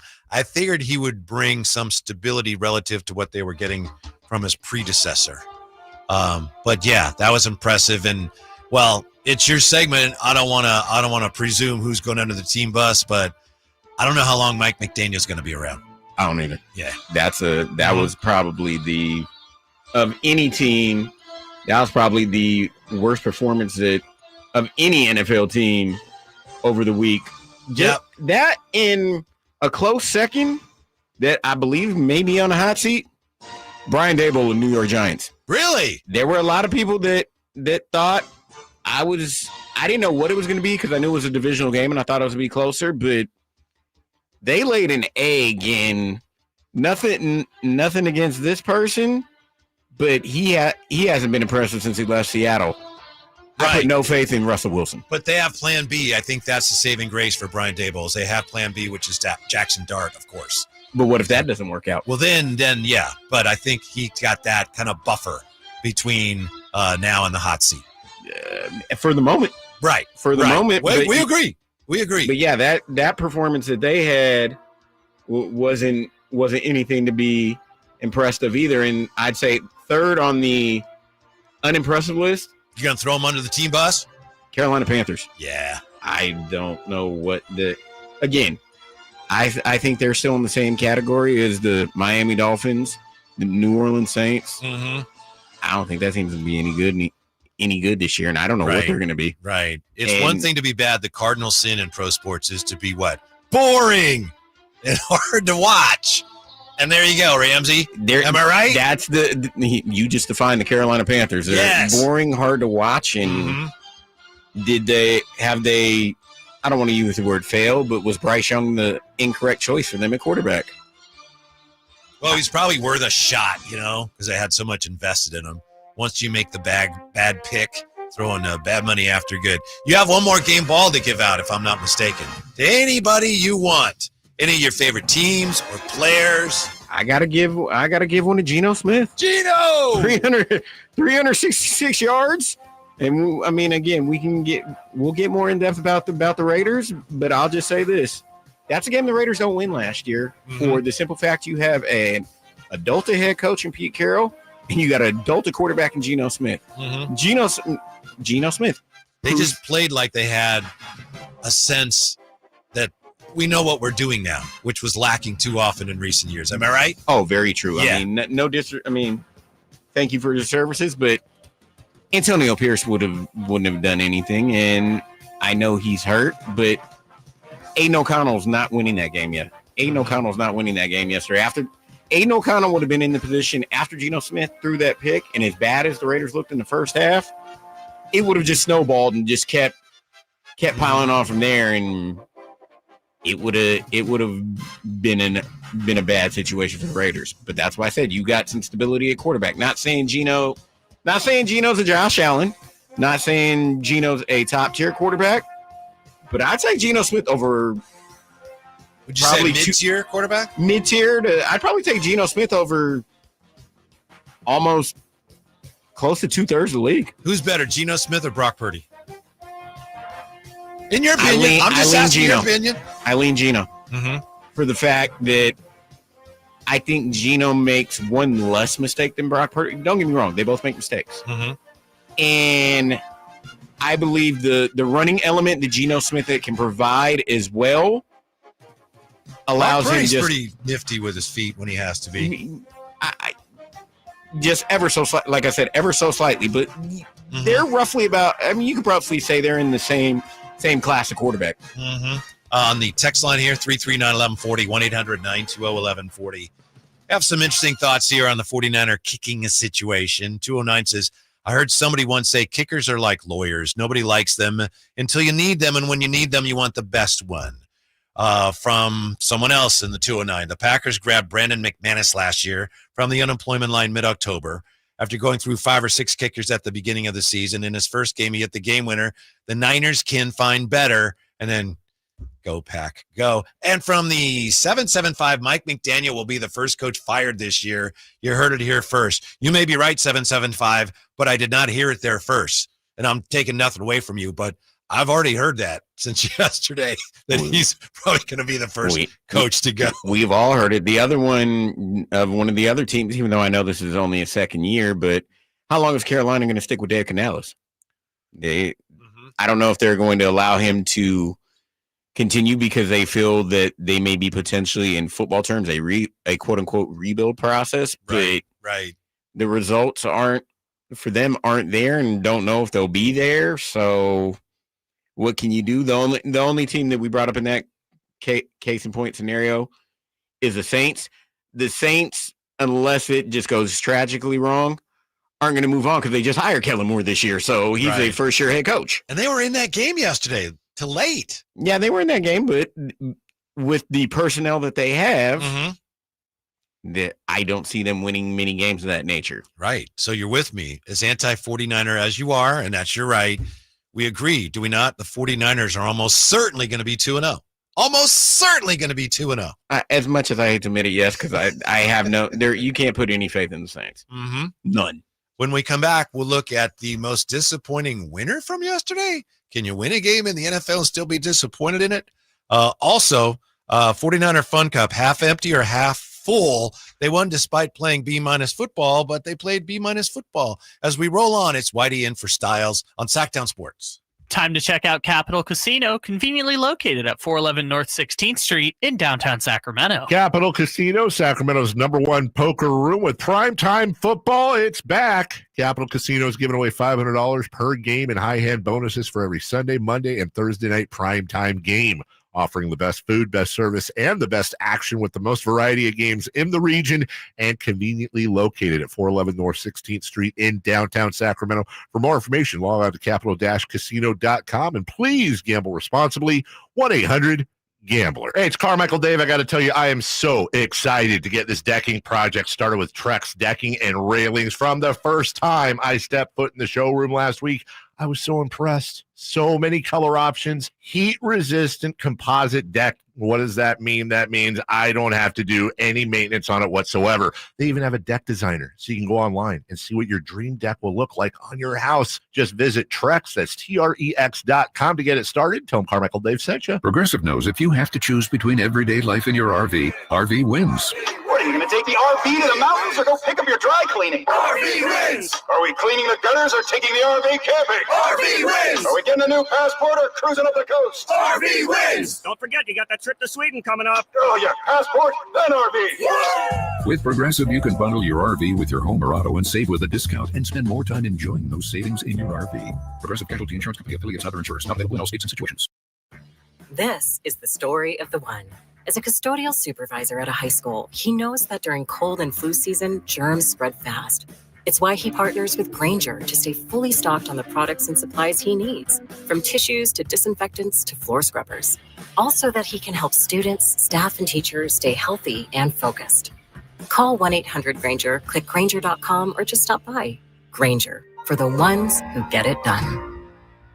If you have unfiled taxes or are in debt to the IRS, this is important news. Did you know the IRS has programs specifically designed to help people struggling with tax debt? Powerful tax assistance programs that can save you thousands if you qualify. No one knows these programs better than the experts at Optima Tax Relief, America's most trusted tax resolution firm. A+ rated by the Better Business Bureau, their award-winning tax attorneys and licensed professionals have resolved over $1 billion of tax debt for their clients. One call to Optima can start the process, helping to put an end to your worries about wage garnishment, asset seizure, and other aggressive IRS actions. Find the best options to solve your tax problems. Call the experts at Optima Tax Relief today for a free consultation. Call 800-343-6460. 800-343-6460. 800-343-6460. Optima Tax Relief. Some restrictions apply. For complete details, please visit OptimaTaxRelief.com. With football in the air, fall is almost here. Time to start thinking about the cooler weather ahead and whether your heater will be able to get you through the winter. Our heater fell apart last winter, so who did we call? Lee's Air Plumbing and Heating. We wanted somebody we could trust to do the job right and deliver great value, and Lee's came through. Check them out at leesair.com. Lee's Air Plumbing and Heating has built a reputation as the leading HVAC company in Sacramento. We've got a new HVAC system that works great, saves us money month to month. Find out how they can help you at leesair.com. License number 635355. Get ready for a night out with Jordan Davis. Country in the Part 2 this Saturday at Cal Expo. Along with special guests Mitchell Tenpenny, Locash, Vincent Mason, and Abriana. Make it a family day out with food trucks, games, dancing, and more. This Saturday at Cal Expo with Proactive Pest Control, Fasteners Inc. Tool Outlet, and Red's Pizzeria and Tap House. Tickets at CITPFest.com. Timmy Brown, Plunkett, C. Wood. I'm a Raider, though. Let's go Raider. Let's go Raider. Just win, baby. Live and local. It's Allen Stiles On Sacktown Sports. Allen Stiles is on paternity leave. Filling in today, Whitey Gleason. Thanks for being with us, Whitey and Ramsey. Yeah, the drive guys will be Kyle Draper and Jay Johnson today, taking you from 2 up until pregame for the Vikings and the Bears. Ramsey and I, we've been talking, and of course, we appreciate all your comments as well about week 1 of the NFL season. And it's so funny because week 1, we all leap to conclusions, and we all, before the games, have our ideas. I think that's going to happen, that's going to happen, and we have no idea week 1. It's kind of like right now we have a bathroom here. It's across from the Jock Lounge. It's around the corner from Jose's office, and for some reason, for the last week or so, the lights don't work. And I admit it, Ramsey, I have taken that challenge. I have used the restroom that has no working lights, and I have not had any problems. Hey. But that's kind of what this is like, right? Yeah. Week 1, you're like, I can't see anything. I don't know anything. I think I kind of know what I'm supposed to do, but I don't know where everything is in week 1. And there's, this is probably I'd say for week 1 for the most part. It's probably one of the more week 1s that we've seen in the NFL season that people, quote unquote, thought has basically almost went according to plan. Like case in point, last year's week 1, that week 1 was so haywire, no one knew what was going on. Yeah, it was extreme chaos. Mm-hmm. This year's week 1, there's a few games that said more than others, but there wasn't really any what people would consider, quote unquote, like, if you call it that, major upsets or games that didn't go the way a majority of the people thought. But again, using the game, the one game that probably may have told more about one team than another was that Packers game. That total domination the Packers had of the Lions. Yeah. Especially for those that are still thinking the Lions are going to contend. I'm not discrediting the Lions. I think they have a decent football team, but they could potentially be like the Philadelphia Eagles were a couple years ago when they lost both offensive and defensive coordinators. That leaves a mark. And struggled. Yeah. That might happen to Detroit this year. I think it will. Both coordinators. Mm-hmm. That's a lot to overcome. Especially if the Bears have ever actually found something in the division. But yeah, I know that Carmichael Dave had the numbers for Micah Parsons snaps yesterday, and they were very impressive. And I think that 3 sacks when he was on the field. So he's already made a difference. And I think it's going to be rough sledding for the Lions. But again, it's just week 1. Who knows? Now, in baseball this time of year, we're not going to talk about baseball, but just by way of making a point, this time of year in baseball, when you're playing for something, it really doesn't matter how you win. If you're battling for a postseason spot or first place, if you win ugly, you blow a lead, but still it doesn't matter. If you win, you win. And that's the way it is throughout the season in the NFL. Every game in the NFL. Hey, you won. That said, in your opinion, Ramsey, what team probably feels like, we won, but boy, not sure we feel great about it? Cincinnati. See, I was going to suggest the Denver Broncos. I get where you're coming from. I think Tennessee is going to be a little scrappier than what people think. Mm-hmm. For the simple fact, I said it. We were talking about this off air. That division, the AFC South, in my opinion, is the most wide open division in the NFL because you don't know. It always is, isn't it? Because 9 wins and you easily. Yeah, Houston has been the cream of the crop of that division for the past couple of years now, but with the slight regression, quote unquote, that CJ Stroud took last year, I don't know what that division's going to be. Does Jacksonville get reinvigorated with a new head coach, and does Trevor Lawrence find himself again? The probably one of the more impressive performances that outside of Jacksonville that many people aren't talking about that I'm looking at here, Trevor Lawrence's former college teammate, Travis Etienne Jr. went for 143 yards on 16 carries, and there have been many games he's been non-existent, but But that is, in my opinion, for them, that is an impressive performance to Travis Etienne. And if they can get that on more than one occasion, I mean, they may be in that mix. I don't know. I mean, here's why I think the win yesterday might have been somewhat underwhelming for Denver, and they got the win. But, if they're going to take another step this year, and if they're going to actually maybe even knock on the big door later in the year, the offense has to be better. Bo Nix had a great rookie year, but yesterday he was 25 of 40 for 176, a touchdown, and 2 picks. It's just one game, and he's an incredibly promising and talented player, but they're going to need the offense to be better than it was last year, and certainly better than it was yesterday. Taking nothing away from Tennessee. I had Tennessee. I think I had them on my list of teams that are probably going to surprise this year. But I think Denver, their ground game is very exciting, but I think their passing game yesterday was a little disappointing. Here's the other thing. I'm just looking at the team stats. Denver lost the turnover battle and still won the game. They turned the ball over 4 times to Tennessee's 2. I mean, that Denver defense, I've been saying it. I've said it throughout the preseason. I think that Denver defense may be the best defense in the NFL, especially with re-upping their best defensive player, Nick Bonito, who that dude is a beast. I mean, and when you dominate, and when by the way, nothing against Jerry Reynolds, but the Chiefs are in last place today. and when you hold a team to 133 total yards and only win by 8, there you go. And hold Tennessee to 2 of 14 on third down. There you go. I mean, the defense did his job, but the offense turned the ball over 4 times. You make a great point about the Bengals. I mean, we're talking about all the kicks that Jake Moody has missed over the years, and the Browns win that game if their kicker does a halfway decent job. If he does his job, the Browns win. So, yeah, Bengals barely escaped yesterday. And Joe Flacco, outside of turnovers, highly outperformed Joe Burrow.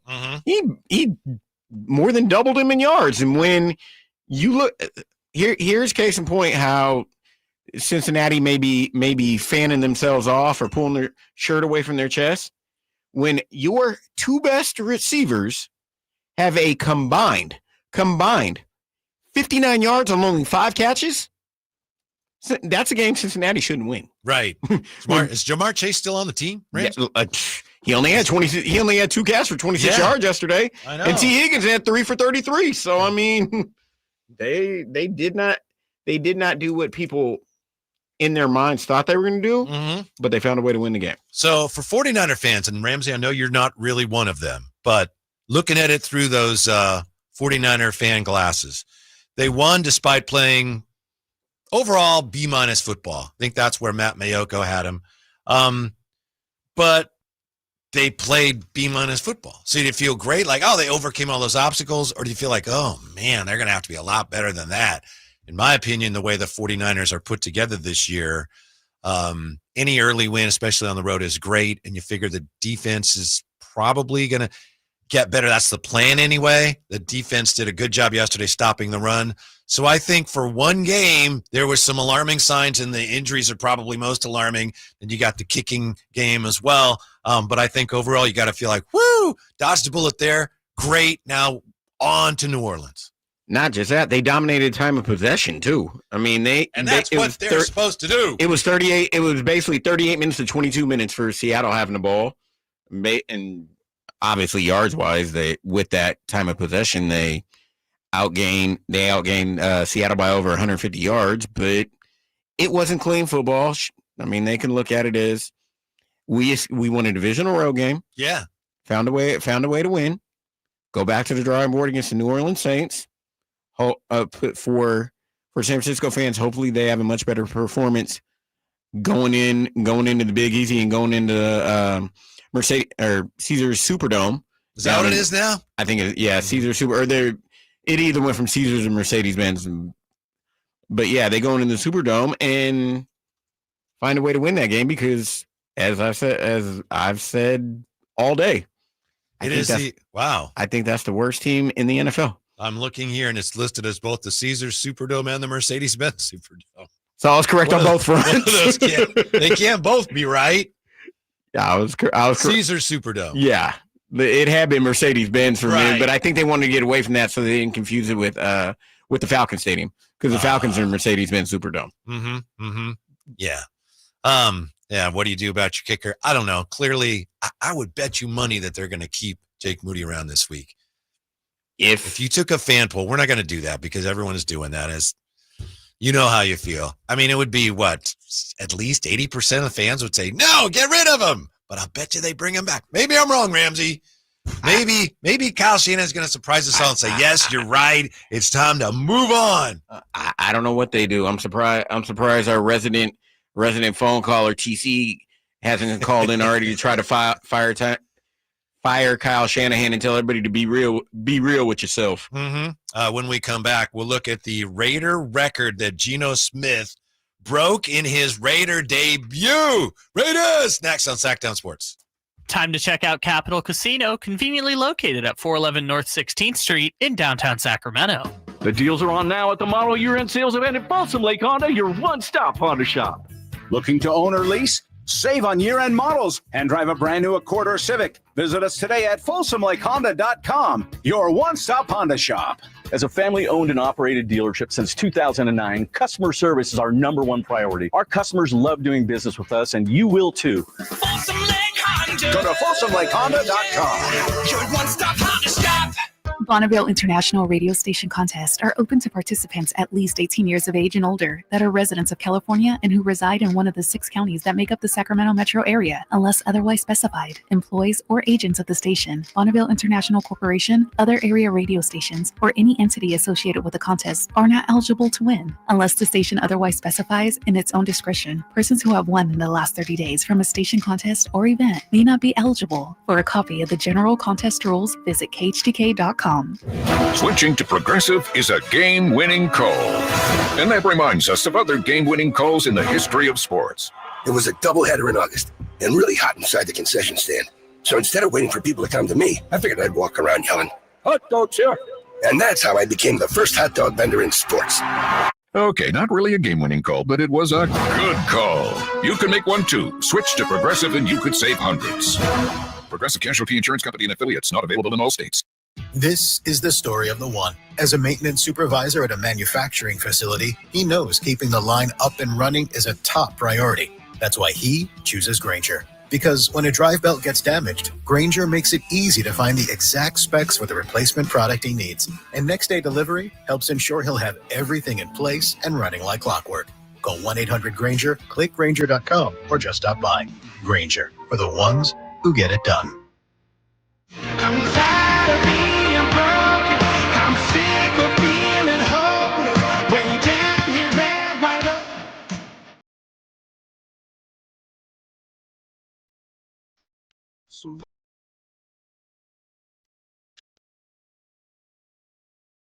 Hey, this is Jelly Roll. This National Recovery Month, start your recovery journey. Choose a proven addiction treatment option that's right for you at ChooseChangeCA.org. Get ready for a night out with Jordan Davis. Country in the Park 2 this Saturday at Cal Expo. Along with special guests Mitchell Tenpenny, Locash, Vincent Mason, and Averyana. Make it a family day out with food trucks, games, dancing, and more. This Saturday at Cal Expo with Proactive Pest Control, Fasteners Inc. Tool Outlet, and Red's Pizzeria and Tap House. Tickets at CITPFest.com. Brought to you by Xfinity. Sports are unpredictable. The price of your internet shouldn't be. Introducing the 5-year price guarantee. One consistent internet price for 5 years with no annual contracts. Guaranteed.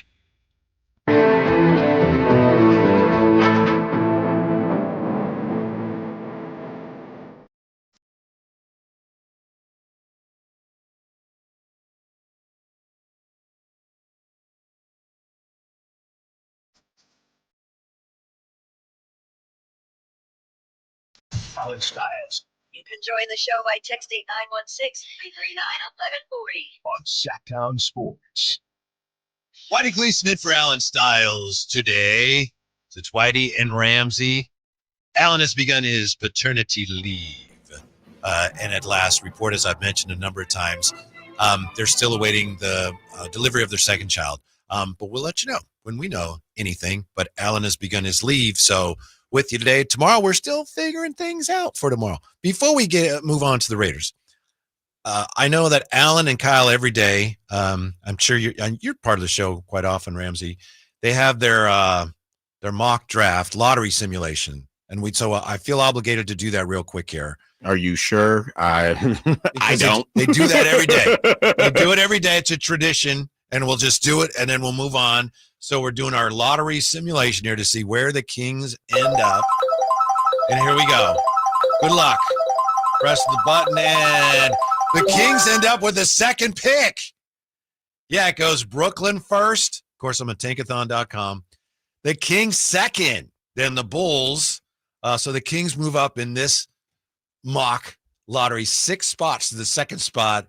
Brooklyn, the Kings, the Bulls, the Wizards, the Jazz, the Grizzlies, and Charlotte. There you go.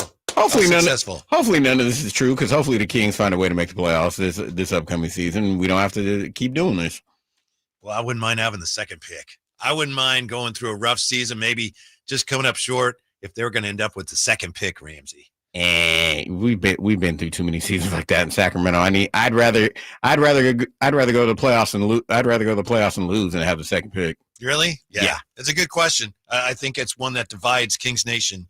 I think I'd be okay with the second pick next year. But we're talking right now about week 1 of the National Football League season. I got to say, before we get on to the Raiders, before we move on to the Raiders, how about Aaron Rodgers yesterday, huh? He had 4 touchdown passes against his old team, one of his old teams. That's pretty incredible. He had a hell of a game. He's 57 years old, if I'm not mistaken, and he spun 4 touchdown passes. I thought he was 92. Thought he was 92. You could be years right. old. You could be right.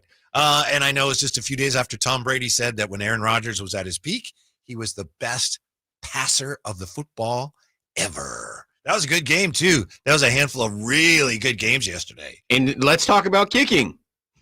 Chris Boswell hit a 60-yard field goal to win the game. Like it was nothing, Ramsey. They have a kicker. It was a 28-yarder. Yeah. Boom. They have a kicker. With room to spare, Ramsey.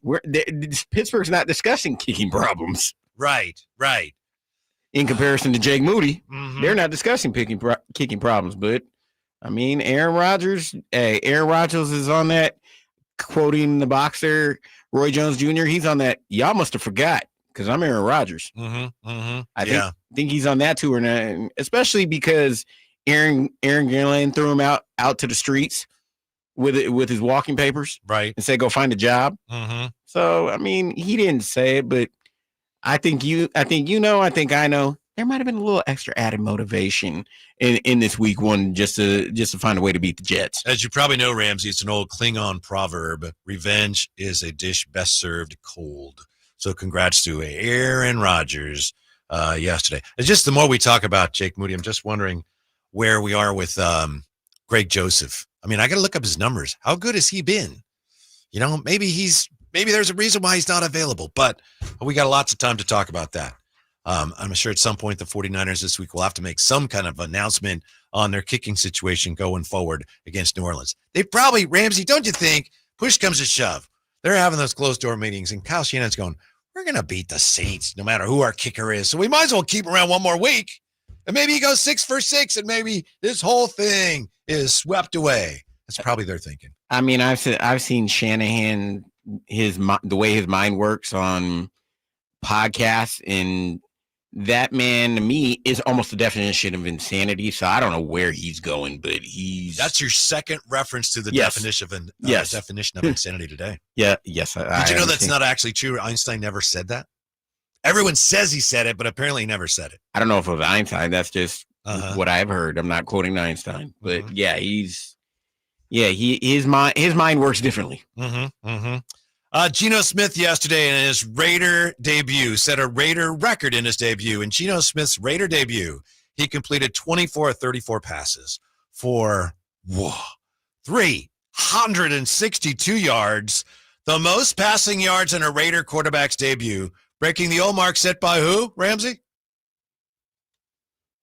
He had 317 yards in his Raider debut in 1980. You got to be kidding me. Plunkett. Dan Pastorini. Oh, God. Yeah, it was before Plunkett. Dan Pastorini, who played 2 games that year, and then he broke his leg, and then Plunkett comes in and takes him to the Super Bowl, and they win the Super Bowl. Incredible. I mean, This is why I said it earlier. I'm going to say it again. The Raiders have an adult in the room quarterback in Geno Smith. And again, I'll say it again. This is a game that I don't think they would have won last year. I really don't, because you've got stability now.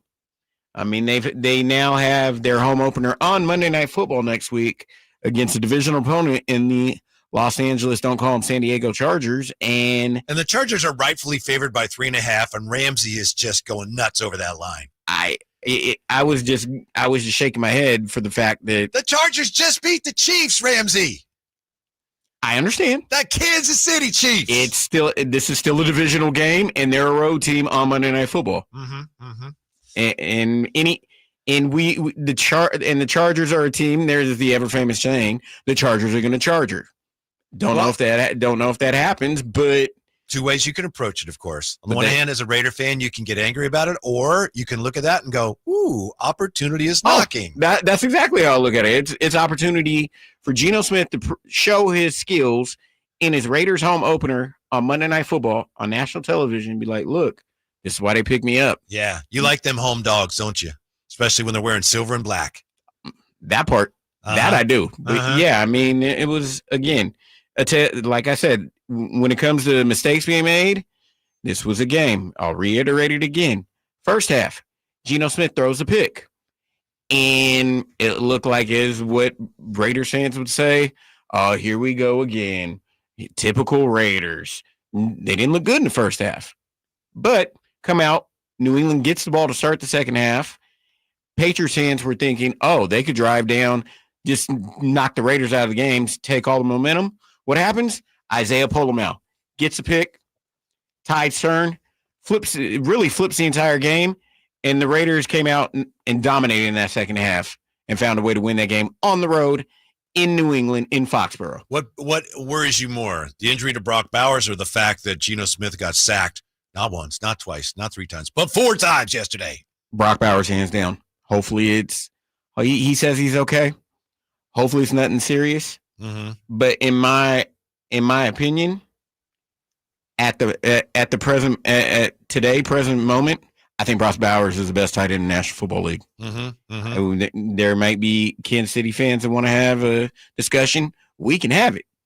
But Brock Bowers is, as we talk about with basketball and scouting reports and certain players being at the top of the scouting report, Brock Bowers is number 1 at the top of any opponent's scouting report when they play the Raiders. I know that you're not a big 49ers supporter, but I think you'd have to admit that there are some similarities right now to where the Raiders are and where the 49ers are. One of them that emerged yesterday was the defenses playing surprisingly well. The Raider defense showed some teeth yesterday. Oh, very true. And in similarities where hopefully don't they have like a whole new secondary? Yeah. And I was going to say, hopefully in that same realm, that same boat, hopefully both tight ends aren't out for long. Good point. Because they both rely on that tight end position quite often. And I mean, the Raiders, like I said, the Raiders, I hopefully that defense will stay on that path,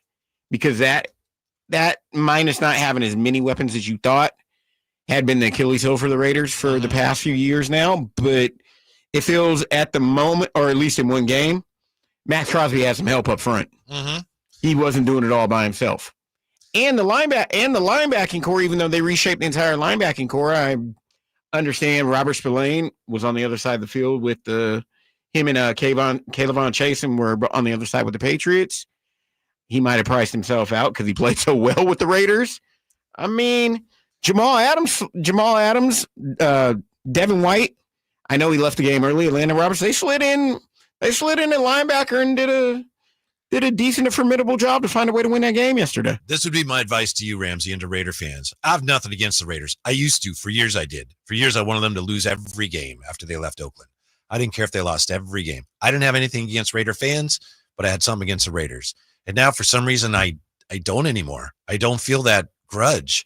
I think it has something to do with Geno. I don't know, and Pete Carroll. I'm not sure, but I don't feel that Raider grudge anymore. But I would say Raider fans are smart enough to know this without me telling you this. Enjoy that win yesterday, because the schedule's going to get a little tougher. You never know in the NFL, but you might want to enjoy that one with the Chargers coming up. And I know, Ramsey, you say, bring on the Chargers. Then you got at Washington, as you know. Then the Bears in Las Vegas. That's going to be a tough one for Ramsey. He's a fan of both teams. Then you go visit the Colts. Okay, and then you got the Titans, but then you got the Chiefs. Jags will be a tough one. Denver, Dallas, Cleveland. So the next couple weeks could be daunting, but maybe if you're just swimming in optimism here, maybe you're feeling like the Raiders are going to be okay during that stretch. I mean, every game is difficult in the NFL. You can't look past any opponent because the times that you do, that's when you lose. That Bears game could be huge. It could be. Mm-hmm. And, I mean, they're next. I mean, the Chargers game, it's a divisional game. Yep. And then a 10 o'clock spot against a team that, yes, they went to the NFC Championship last year, but they're still trying to prove that they want to be a top dog in the Commanders. Mm-hmm. So that, yeah, I mean, the September schedule is daunting, and can't look over. Don't know what Indianapolis is. Can't look past Tennessee because we don't know what Tennessee is. They could be improved even with the way that they performed against Tennessee, Denver. though, you got problems. You do, but at the same, like I said, it's the NFL. I've learned my lesson in saying, if you can't beat this team, there's problems. Especially with the Raiders, they've done that too many times. So I'm not going there. NFL Week 1 not even complete yet. Are there any teams already in trouble? We'll take a peek at that also. Once again, why Moody needs to be cashed out by the 49ers. Will they have the guts to do it? That more next. Whitey in for Stiles today, Sacktown Sports. This is the story of the one. As a safety manager at a manufacturing plant, he does everything he can to keep his coworkers safe. From finding ways to reduce risks to keeping safety supplies in stock. And for that, he relies on Grainger. Grainger offers a broad range of quality products and next-day delivery, so he can always play it safe. Call 1-800-GRAINGER, click Grainger.com, or just stop by. Grainger, for the ones who get it done. I've always believed that golf is more than just a game. It embodies integrity, commitment, and a sense of style.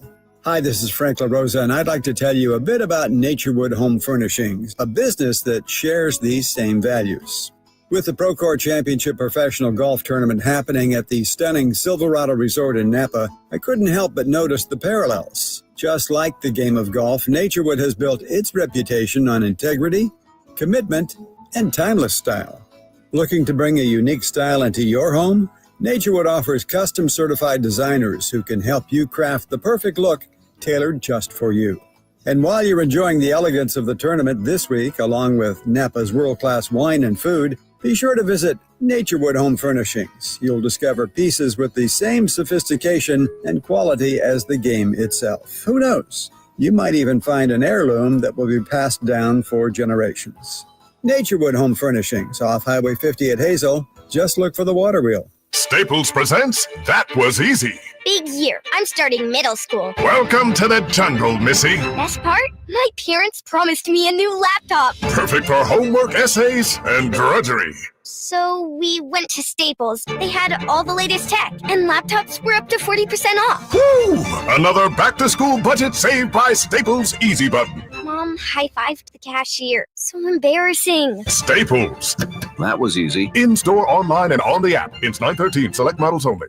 Let's go! You're still glowing, flirting, grooving. You still got it. But your immune system weakens as you age, making it harder to fight flu, pneumococcal pneumonia, RSV, and COVID-19. Vaccines are a key part of any health routine and help strengthen your immune response. Ask your doctor or pharmacist which vaccines you need. Schedule in minutes at vaxassist.com. Sponsored by Pfizer.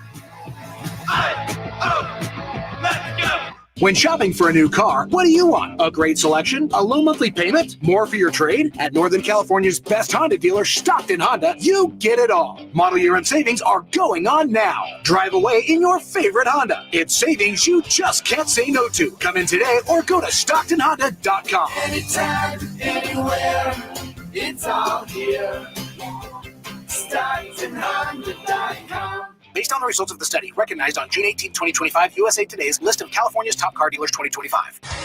Feel the earth shake at the Fall National Trucking Record Bowl. Saturday, September 13th at Stockton Dirt Track. Massive machines, raw horsepower, and dirt slinging action. Tickets start at just $15. Visit StocktonDirtTrack.com for tickets and info. Don't miss the action.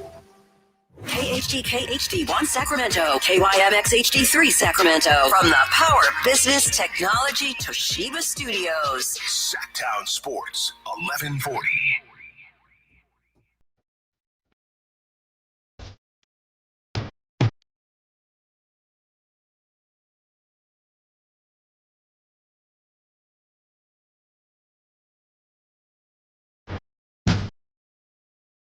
Live and local It's Allen Stiles on Sacktown Sports. I got you. No, it's not.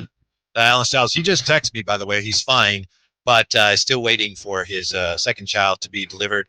He's already on his paternity leave, however, so he got me.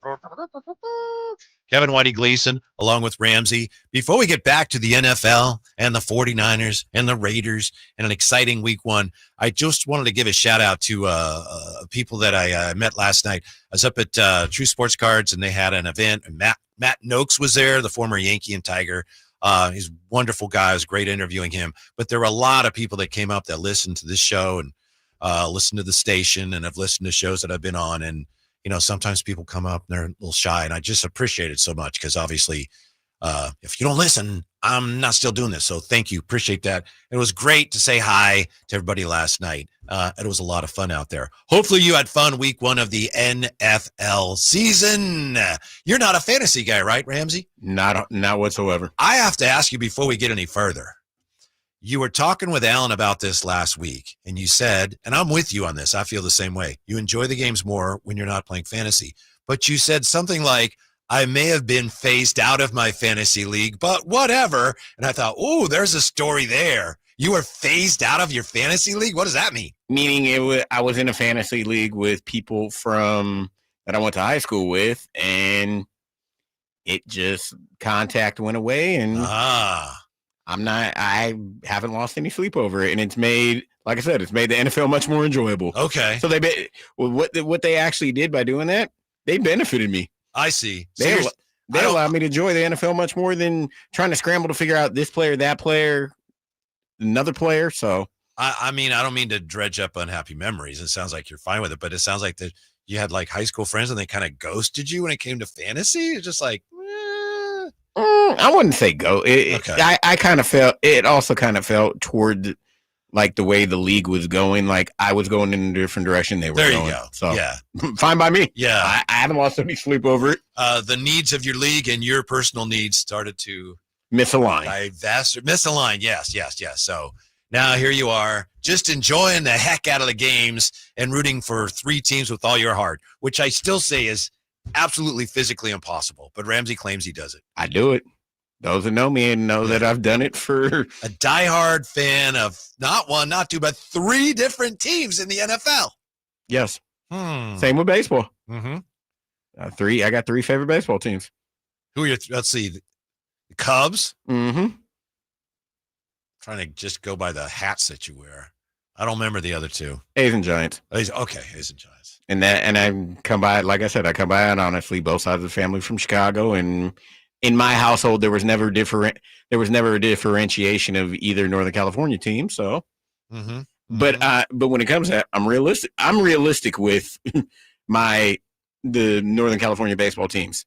Meaning, yes, I enjoyed the three championships in 2010s, but right now, I knew the Giants weren't going to be good this year. I mean, they're trying, but I got to tell you, Ramsey, I don't know how much you watched yesterday, but we got week one of the NFL season and Red Zone's on, and the Raiders were on channel 13. Yeah. But I wanted to see how the Giants were doing, so I switched over to NBC Sports Bay Area just to see. And, they're playing in St. Louis, and they show the crowd, and there's not many people there, especially by St. Louis standards.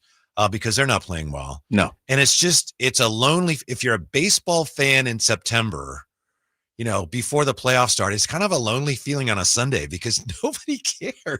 Yeah. I mean, it's almost like a niche sport. We're going to have that experience here in Sacramento for 2 Sundays, especially with this upcoming Sunday against the Cincinnati Reds. Mm-hmm. It's going to be, we'll see what the crowds look like. Cause you said it's going to be, niche with the Reds are on the outside looking in, and the A's are here to play spoiler. And in their final game of the regular season may definitely potentially try to play spoiler because they're playing the Kansas City Royals that final Sunday game. And by that time, who knows where Kansas City is, but they've been trying to fight to get back in the wild card race. So we'll see how Sacramento responds. Pardon me, Ramsey. Aaron with an interesting comment here. First of all, he has two. He says the Chargers look like a team that's starting to believe in themselves. I'm with you, Aaron, but Ramsey is down on the Chargers and up on the Raiders. But Aaron also asks, Ramsey, if you have 3 wives, is it possible to love them all equally? There are shows that get into that. That's all I'm gonna say. No comment. There are shows on our lovely television networks that document that quite well. All right, he's dodging the question, Aaron, but you've made your point. Look, we all agree, right? I know this is kind of it's a topic that perhaps has already been overdone, even though we're less than 24 hours from the start of the 49er game. The 49ers need to move off of Jake Moody, right? I know this morning on the Carmichael Dave show, he and J. Ross were asking the question, who goes first, Mike McDaniel or Jake Moody? It's pretty clear Jake Moody is at a point now where you just can't rely on him. And when you're a team that's trying to keep your Super Bowl window open and you are trying to get your young defenders to develop quickly enough and mature quickly enough to keep you in contention for a playoff spot this year, that you have, if that's the case, which it is, you have a very small margin for error, and you've got to have a reliable kicker, and the 49ers do not have a reliable kicker. So it's time to move on, right? One would think so. Kyle Shanahan said yesterday, I've no doubt that he will be our kicker, but I have to think about it on the way home. My gut tells me they're going to stick with him. To me, every indicator suggests it's time to move on from Jake Moody. But I'll bet you they stick with him this week. And I think a lot of that has to do with Kyle Shanahan not wanting to admit he was wrong about drafting the guy in the 3rd round. Maybe they will. Maybe he'll decide, we got to move on here. I think 49er fans would exult if that were to happen over the next couple days. But I'll bet you they stick with him in part because they figure Saints aren't great. We could beat the Saints with no kicker. I don't know if that's true, but I bet you that's the way they look at it. And if he does have a big day or a good day, then we've stabilized things and everything's fine. We don't need to make such a drastic change. I'll bet you they will not make the change, but they need to, Ramsey. And that's one of the things that drives 49er fans crazy about Kyle Shanahan. Pardon me. Kyle Shanahan. Not like I said, he's scheme arrogant and he's very stubborn. Not in that position, above my pay grade. But if I were in that position, you gotta find a way to make moves because you can't have a kicker in the NFL kicking 70% and kicking 50% from 40. Kick 50% from 40 yards or longer when 40-yard and longer field goals are where you make the money. Right. And he just hasn't proven it. He just hasn't proven that he can do that. But that is a decision that has to be made on 49 Centennial Way in Santa Clara, California. Plus, even if he is stabilizing and making more kicks, you've got whatever happened on the block field goal yesterday. Now, I admit, when I first saw that, I thought, he probably kicked it too low because he was trying to do this or that. That kick had no chance. I don't know if it was left, right, straight. It had no chance because the left side of the 49er protection on that field goal try totally collapsed. They'd have been better off having like 3 cardboard boxes there. They would have provided more resistance than the left side of the Niner line did on that field goal try. So you've also got that. You've got problems with special teams again with the 49ers. How does this happen year after year? I don't know. They have the opportunity now to at least address the kicker situation. I hope they do. I will not be surprised if they don't, Ramsey. I won't be surprised if they don't either because you used the word case in point about Kyle Shanahan being a crazed scheme, arrogant, and stubborn. Yeah, a crazed football coach. And yeah, he's very arrogant and extremely stubborn. So I don't know, or I'm not led to believe they might make a move. So. Right. On the other hand, hey, who cares? You're 1-0. Woohoo!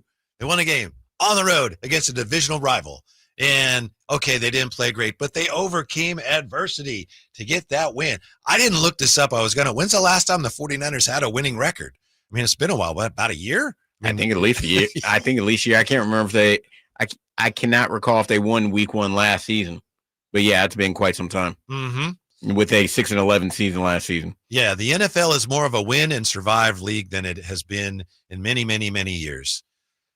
We look at the teams, and we all do this. With few exceptions, there are a few really, really excellent teams, and there are a few teams that are terrible.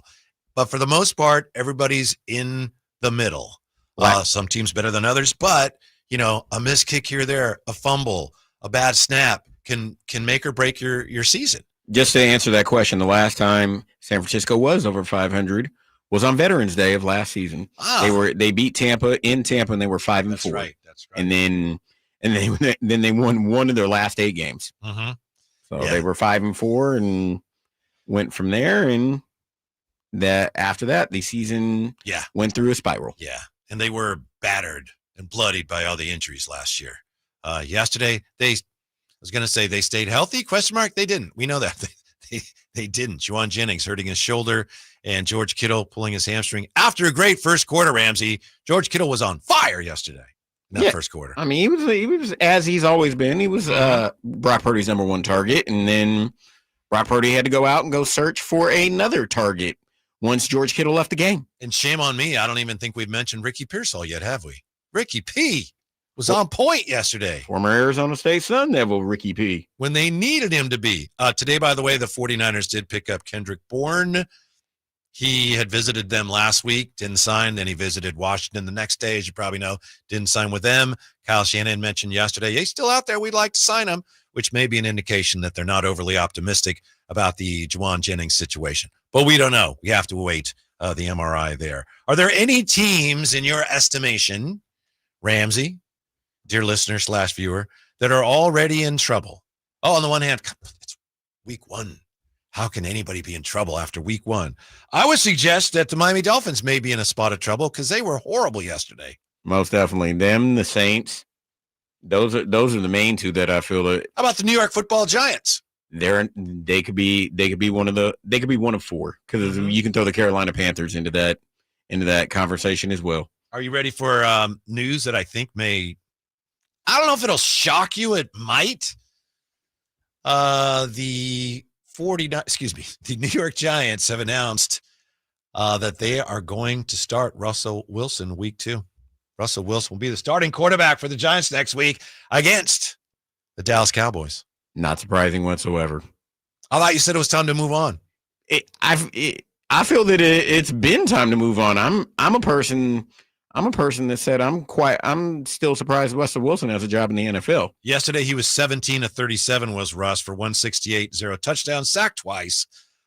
Quarterback rating 59.3. This probably is a case where the Giants really feel like they have something with Jackson Dart, and week 2 against Dallas, maybe they feel like, we don't want to give him too much too soon. We kind of throw Russ to the wolves because they clearly are feeling more and more confident with each snap that Jackson Dart is their guy going forward.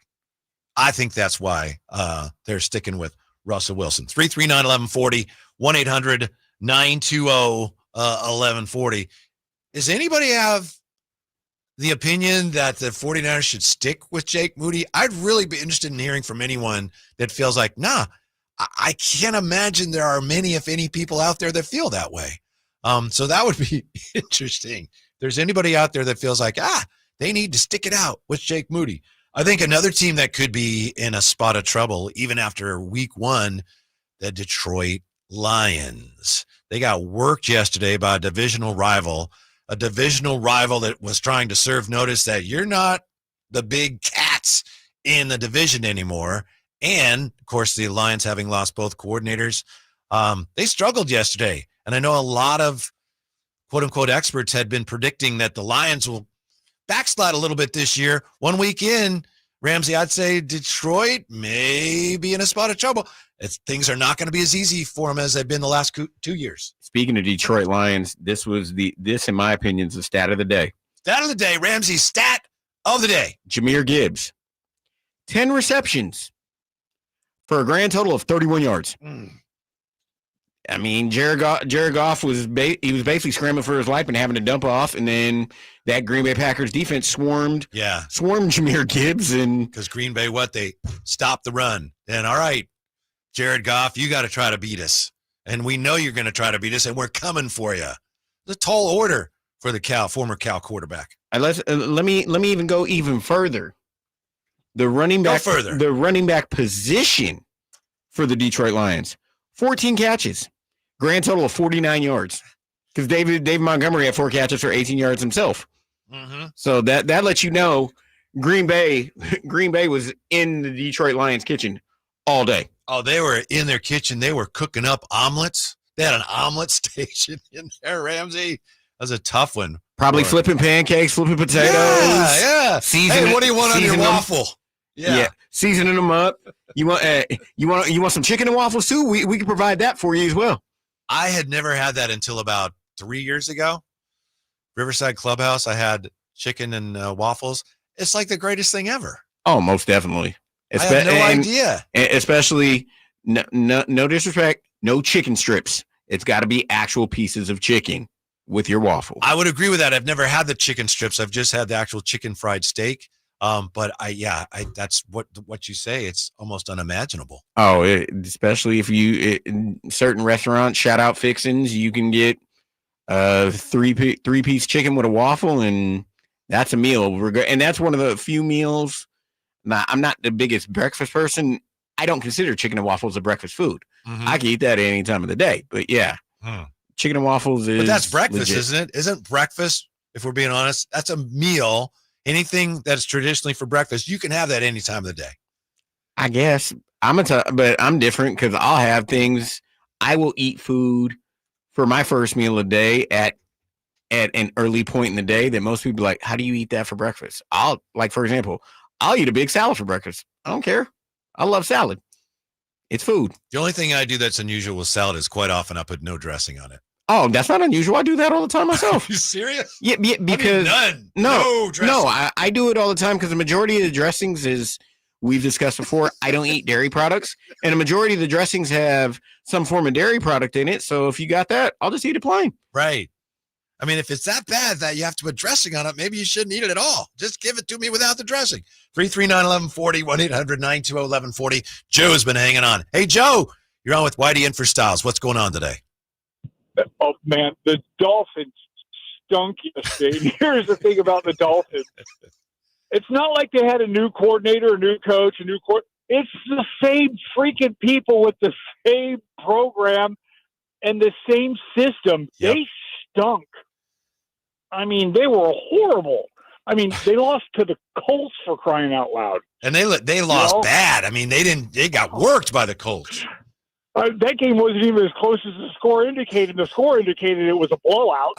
Yeah, as I noted earlier in our show today, Joe, Daniel Jones scored on all 7 offensive possessions that he had. So that tells you the story right there. Being he probably didn't score on 7 offensive positions last year. That's pretty damn good. Yep. Yeah. Mm-hmm. So, all right, guys, have a good one. Appreciate it. Thank you. I don't know if Joe is he doesn't sound like a Colts fan, just a football fan who was deeply offended by how bad the Dolphins were yesterday, falling to Indy. And again, that final 33-8. Or he may have been a Dolphins fan and just venting his frustrations, which you can do at 916-339-1140 or 1-800-920-1140. Mm-hmm. If your team had a performance like that, we're here for you. Mm-hmm. Please vent. Yeah. It's only 1 week, but we're here for you. We can potentially try to talk you down for the ledge, or we can concur and agree with you and feed into it even more and help you get your frustrations out. Every NFL coach has a lot to say after a game day, win, lose, or draw. No coach yesterday said anything as true as this. Mike McDaniel of the Dolphins, after that loss to the Colts, the Dolphins were dealt some strong humility. Absolutely. He's absolutely right. They were dealt some strong humility. And to Joe's point, I believe the Dolphins brought back their defensive coordinator. So, yeah, it's not like they made a bunch of changes like, oh, we're good. We're standing on this. We're running it back. 33-8. Get worked by Daniel Jones. an unfortunate start to the season for the Finns. Yeah, unfortunate is an understatement. I mean, we don't know how long that's gonna. We honestly don't know how long that regime may last in Miami, and that is a.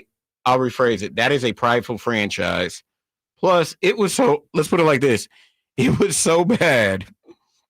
Mike McDaniel had to go to Zach Wilson and brought in Zach Wilson yesterday. Zach Wilson was 5 of 8 for 32 yards after Tua Tagovailoa went 14-23 for 114 yards, one touchdown and 2 interceptions. That's how bad it got for them. It wasn't that long ago the Dolphins were losing that playoff game on Peacock to the Chiefs. Remember when it was so cold that Patrick Mahomes' helmet snapped? Exactly. That was only a couple seasons ago. They were a playoff team. And again, that's why the NFL is the league, in my opinion, that has the most parity. That's why they're on many occasions. There are 4 teams that make the playoffs that didn't make it the previous year, and they're again on the flip side, there are 4 teams that missed the playoffs that make it the previous year. Yeah, those numbers are a little funky lately because once they went to more playoff teams last year, I think there was only 4. The number was lower last year. I think it was something similar to that. But yeah, that's why the NFL is the league with the most parity. There's going to be a team this year we didn't expect that will probably make the playoffs that nobody had. Well, Ramsey, there's going to be a team in the playoffs this year that you didn't expect because the 49ers, after missing the playoffs last year, are a lock to be in the playoffs this year. A lock! No. No. They're not a lock. Easy schedule. They're already up 1-0. Winning on the road against a divisional foe. A lock! No, they're not a lock. They're going to be, as you said earlier in this broadcast, in this show, they're going to be in that jumble fighting for that.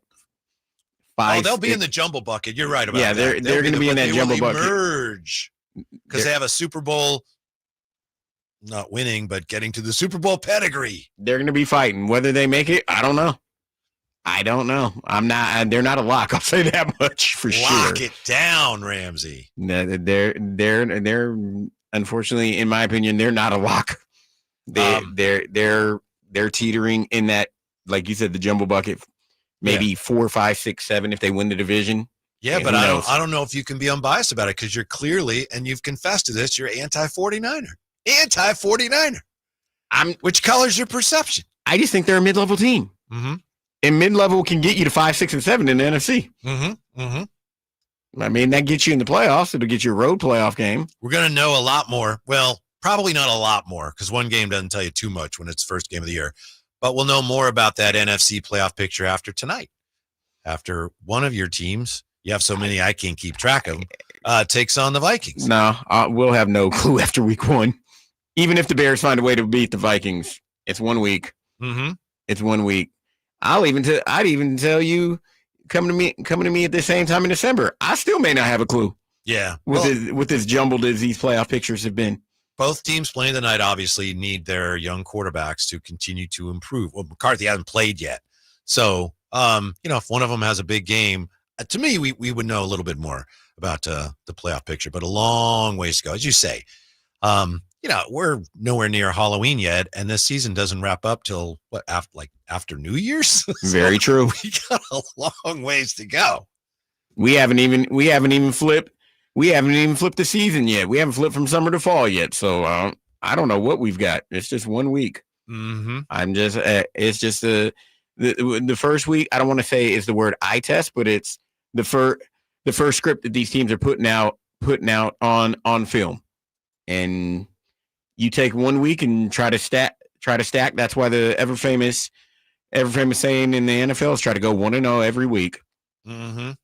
Here's the latest on that Kendrick Bourne deal. The 49ers and Kendrick Bourne agreed to a 1-year deal worth up to $5 million this morning. So that deal, of course, bringing Kendrick Bourne back to the place he started his NFL career as an undrafted free agent out of Eastern Washington in 2017. He was, of course, released by New England on August 27th. The Niners were immediately interested in bringing him back because of their fluid situation at receiver. That briefly settled Sunday's injury to Juwan Jennings, according to Nick Wagner, paired with Brandon Ayuk's knee injury, Rookie Jordan Watkins' ankle sprain and Demarcus Robinson's suspension has left San Francisco wanting for help with experience in the system. Thank goodness they got some good news on the wide receiver front yesterday when Ricky Pearsall had a big game, had some big catches. They'll need more of that.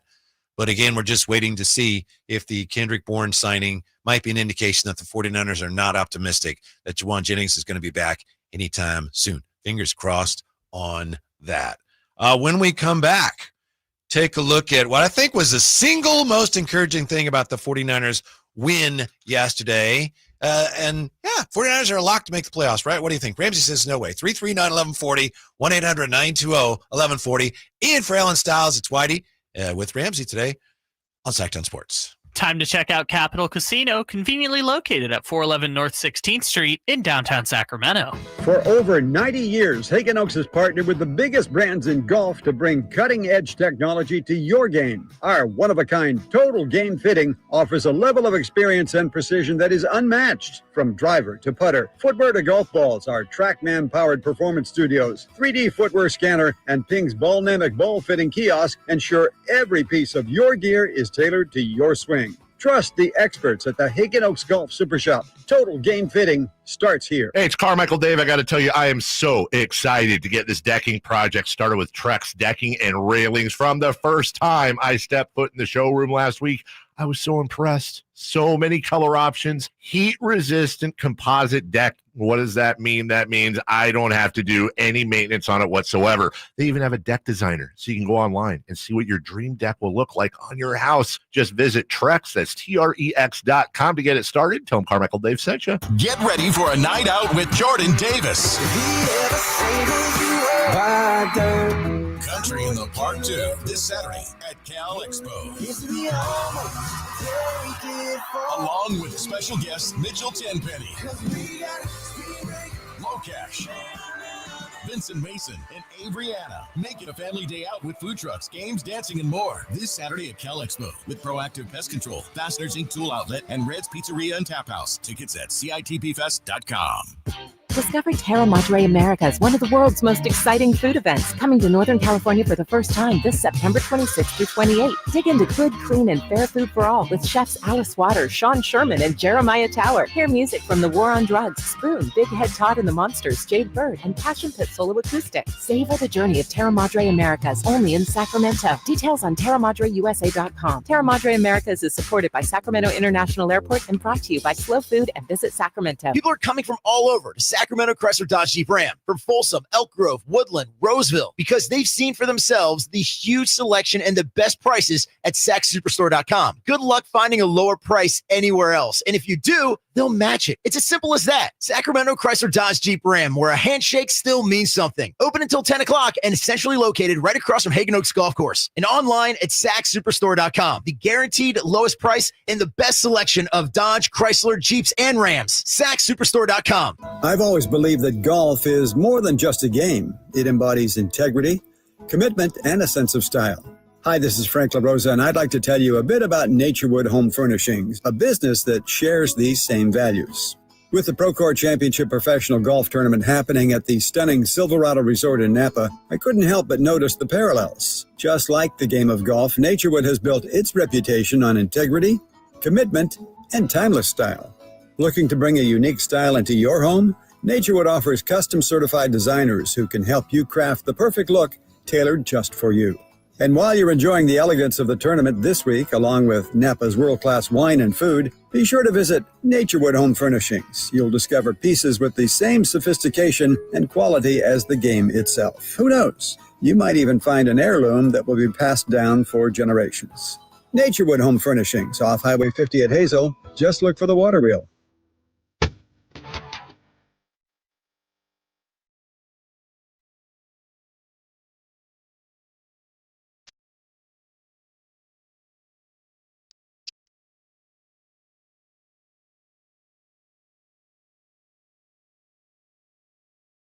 Allen Stiles. Watch the show on youtube.com/SacktownSports1140. Or listen on the Sacktown Sports app. Allen Stiles not in today. He's begun his paternity leave, although he texted me earlier, and I think we saw him earlier in the chat. So he's out there. He's lurking. He's Allen Stiles. Trivia time. It's Whitey and Ramsey today. Ramsey, what coach, NFL head coach, has the most blown double-digit leads, 17 blown double-digit leads since 1991? What do you think? What NFL coach, head coach, has the most blown double-digit leads, 17 since 1991? Potentially John Harbaugh. That's it. After last night, after somehow, some way, the Ravens gave up a 15-point lead in the fourth quarter to the Buffalo Bills in Buffalo. Unbelievable. I mean, it almost was unbelievable. We say that about everything. But, down 40 to 25, Buffalo, could they win that game? Some didn't believe they could. Some left the building, right, Ramsey? A lot of Bills fans said, yeah, I'm out. Very true. I mean, they thought mathematically it wasn't possible, but they proved the impossible possible. Yeah. I have to admit, I thought they had a shot because they had the ball. When I got home from True Sports Cars, it was 40-25, and they had the ball. It's like, wow, okay, you're down 15, so you got to score a touchdown. They have the ball. They could do that. Then you got to convert for 2. Then you got to get the ball back. And then, they could. They could. And then everything fell into place except for that second 2-point conversion, which, of course, they didn't get. Then they get the ball back anyway and kick a field goal and win 41-40. First time in history there's been a 41-40 score. I'd say the Ravens are cooked. They can't bounce back from that, but they bounced back from a heart-wrenching opening night loss last year against the Chiefs. They did, and that wasn't the they had missed 2-point conversions because they were down 14. They were down 14 at 27-13. They scored. They went for 2 and missed, and then started chasing. Yeah, they were chasing points. That's where, in my teams do that. I don't know. In my opinion, it didn't make sense to me because I was more so listening to the game on the radio, and I had stepped out of the vehicle for a minute. They scored. Sir, would you please step out of the vehicle? You mean like that? No. Okay. I was going in. I went into a. Sir, would you please step out of the vehicle? I went into a local store for 2 seconds. So you did not get pulled over last night? Those rumors are erroneous. No, okay. sir. All right. Yeah. I don't even know where they started. I don't either. Yeah. No, I just stepped into a local store. It was 27-13. I was like 27-19. I'm like, why didn't they kick the extra point? Because it's not like you were down in that 40 to 25. You weren't down by 15 where you needed to go for 2. You just decided to go for 2, and then you didn't get it, and now you're chasing points. Sometimes coaches think, we'll show them. We're going to get 2 here. And on most occasions, we'll get it next time. Yeah, and on most occasions, chasing is a rough bridge to try to overcome. But kind of a low percentage move. Very true. On the other hand, if I were the 49ers, I'd seriously consider going for 2 every time. They may just have to, the way Jake Moody kicks. I mean, he missed, and correct me if I'm wrong. I can't remember which field goal was it. Which was it? The 27? Was that the one that got blocked? The short field goal, or was that just the one he just missed altogether? The short one, really short one, was the one he pulled off the left upright. Okay, yeah, that field goal is less than an extra point now. And that upright is still vibrating, by the way, because he nailed it. Oh, I don't doubt it. Like I said, a 27-yard field goal now is shorter than an extra point, which is 33 yards now in the NFL. Yeah. So you might be right. You might want to go for 2. Yeah. But he made both his extra points, so I don't know. I remember years ago, the Rams, the greatest show on turf.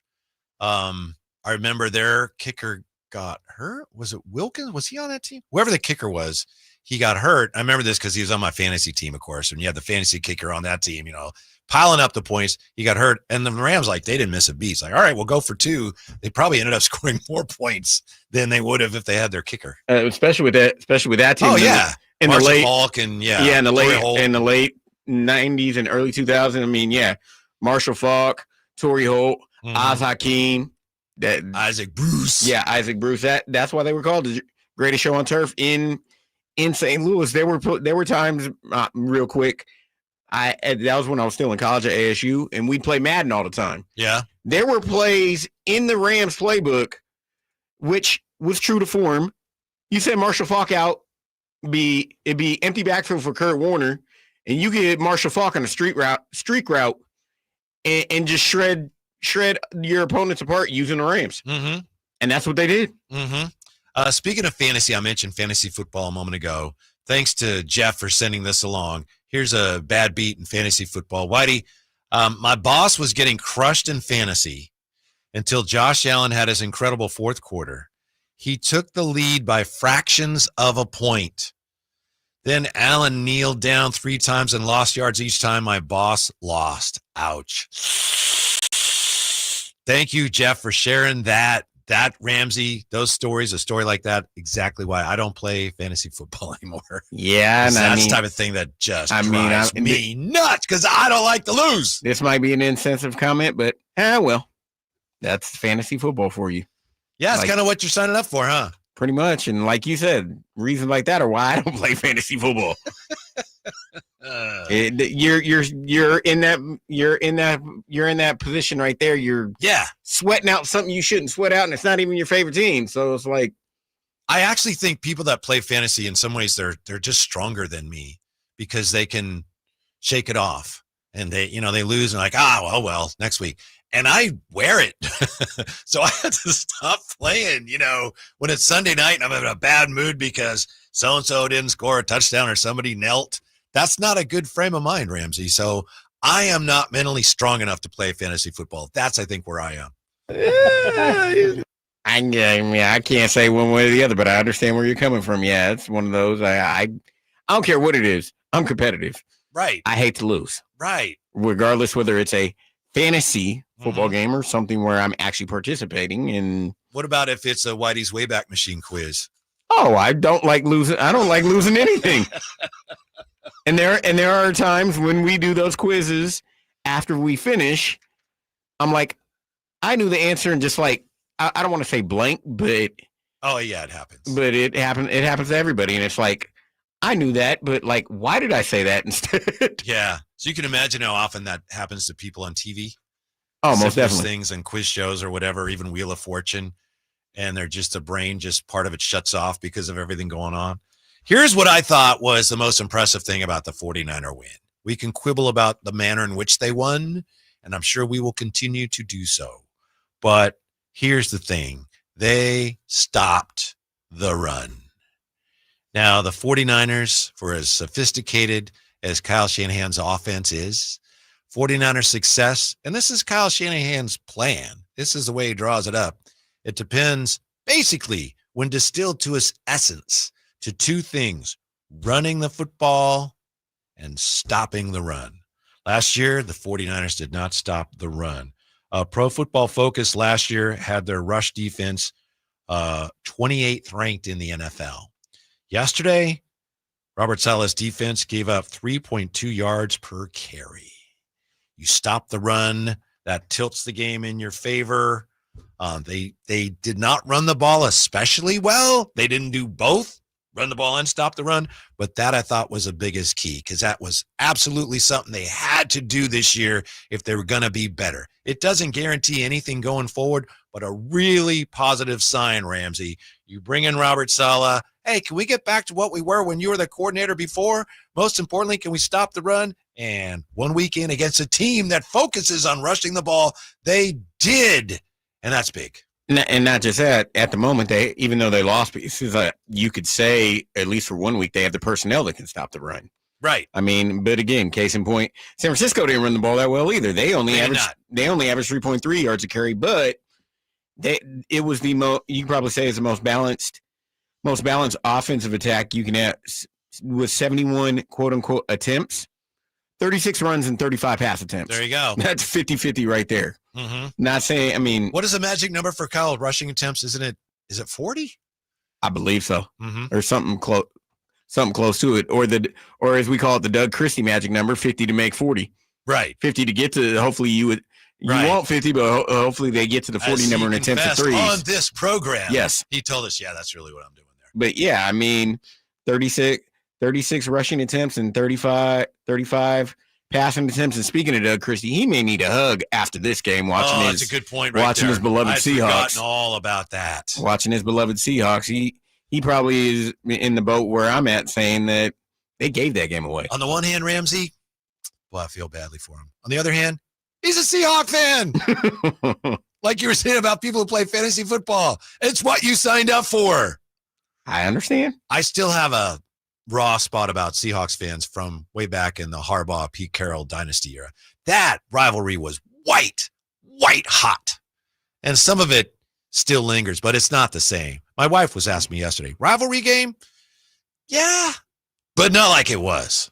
No.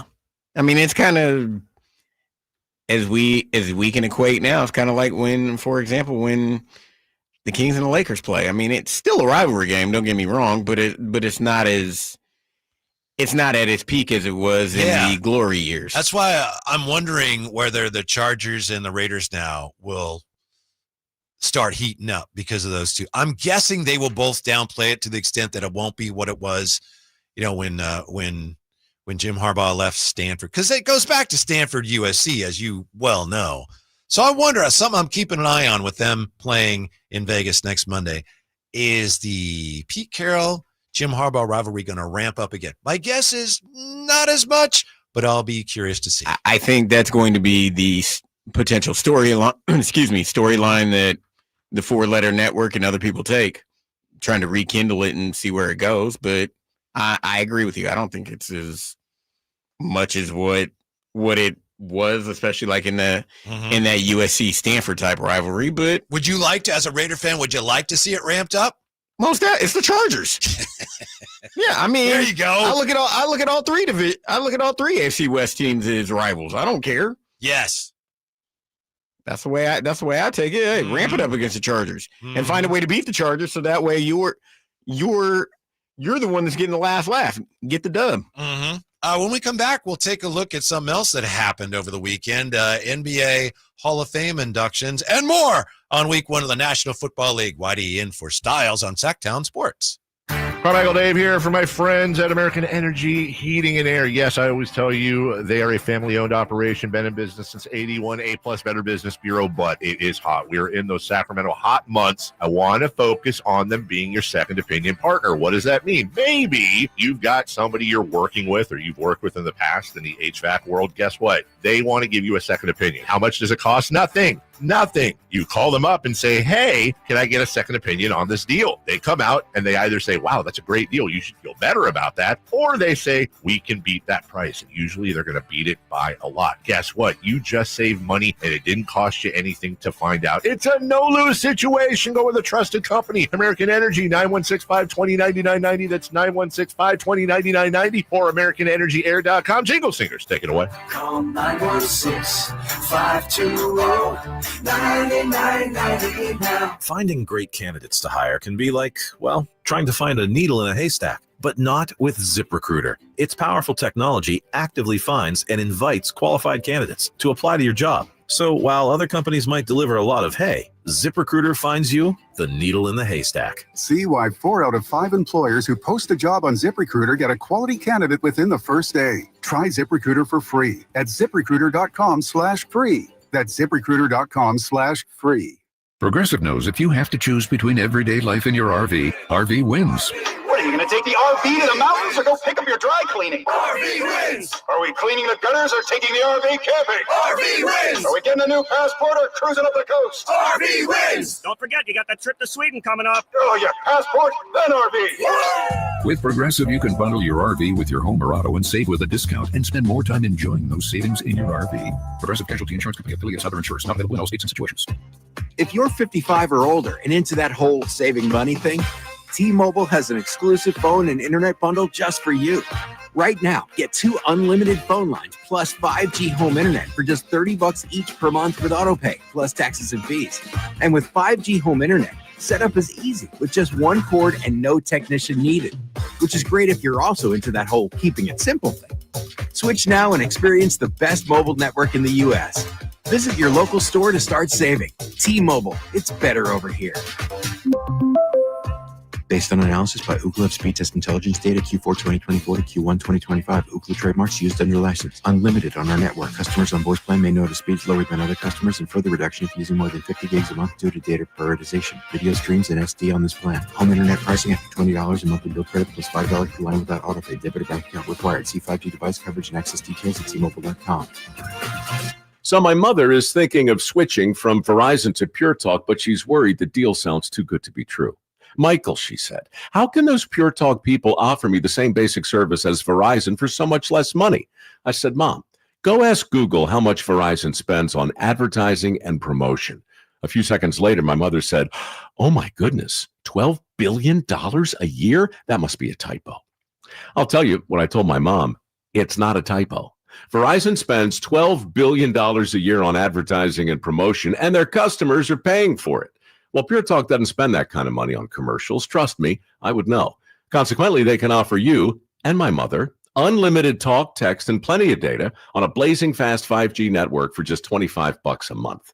Dial pound 250 and say the words Mike Rowe, and you'll get an additional 50% off your first month. That's pound 250 Mike Rowe. Pure Talk, everything you need and nothing you don't. Allen Stiles here with your Sacktown Sports Injury Update, brought to you by DTLA Law Group. Jack Perkins, out with that strained right shoulder, has been shut down from throwing for 3 more weeks. Will re-image and determine an off-season program. His expected return is TBD. Max Muncy, out with that right hand fracture, began a hitting progression last week and will progress as able. His expected return is possibly late September. That was your Sacktown Sports Injury Update, brought to you by DTLA Law Group. Hey, I'm Allen Stiles. Injured at work? Call downtown. DTLA Law Group, California's leading injury law firm. With over 40 lawyers throughout California, they have won over $500 million in settlements. DTLA Law Group will get you compensation for your work injury. You don't pay unless they win. That's right. You pay $0 up front. Call downtown. Text injury help to 40222. That's injury help to 40222. Visit them at calldowntown.com. Text charges may apply.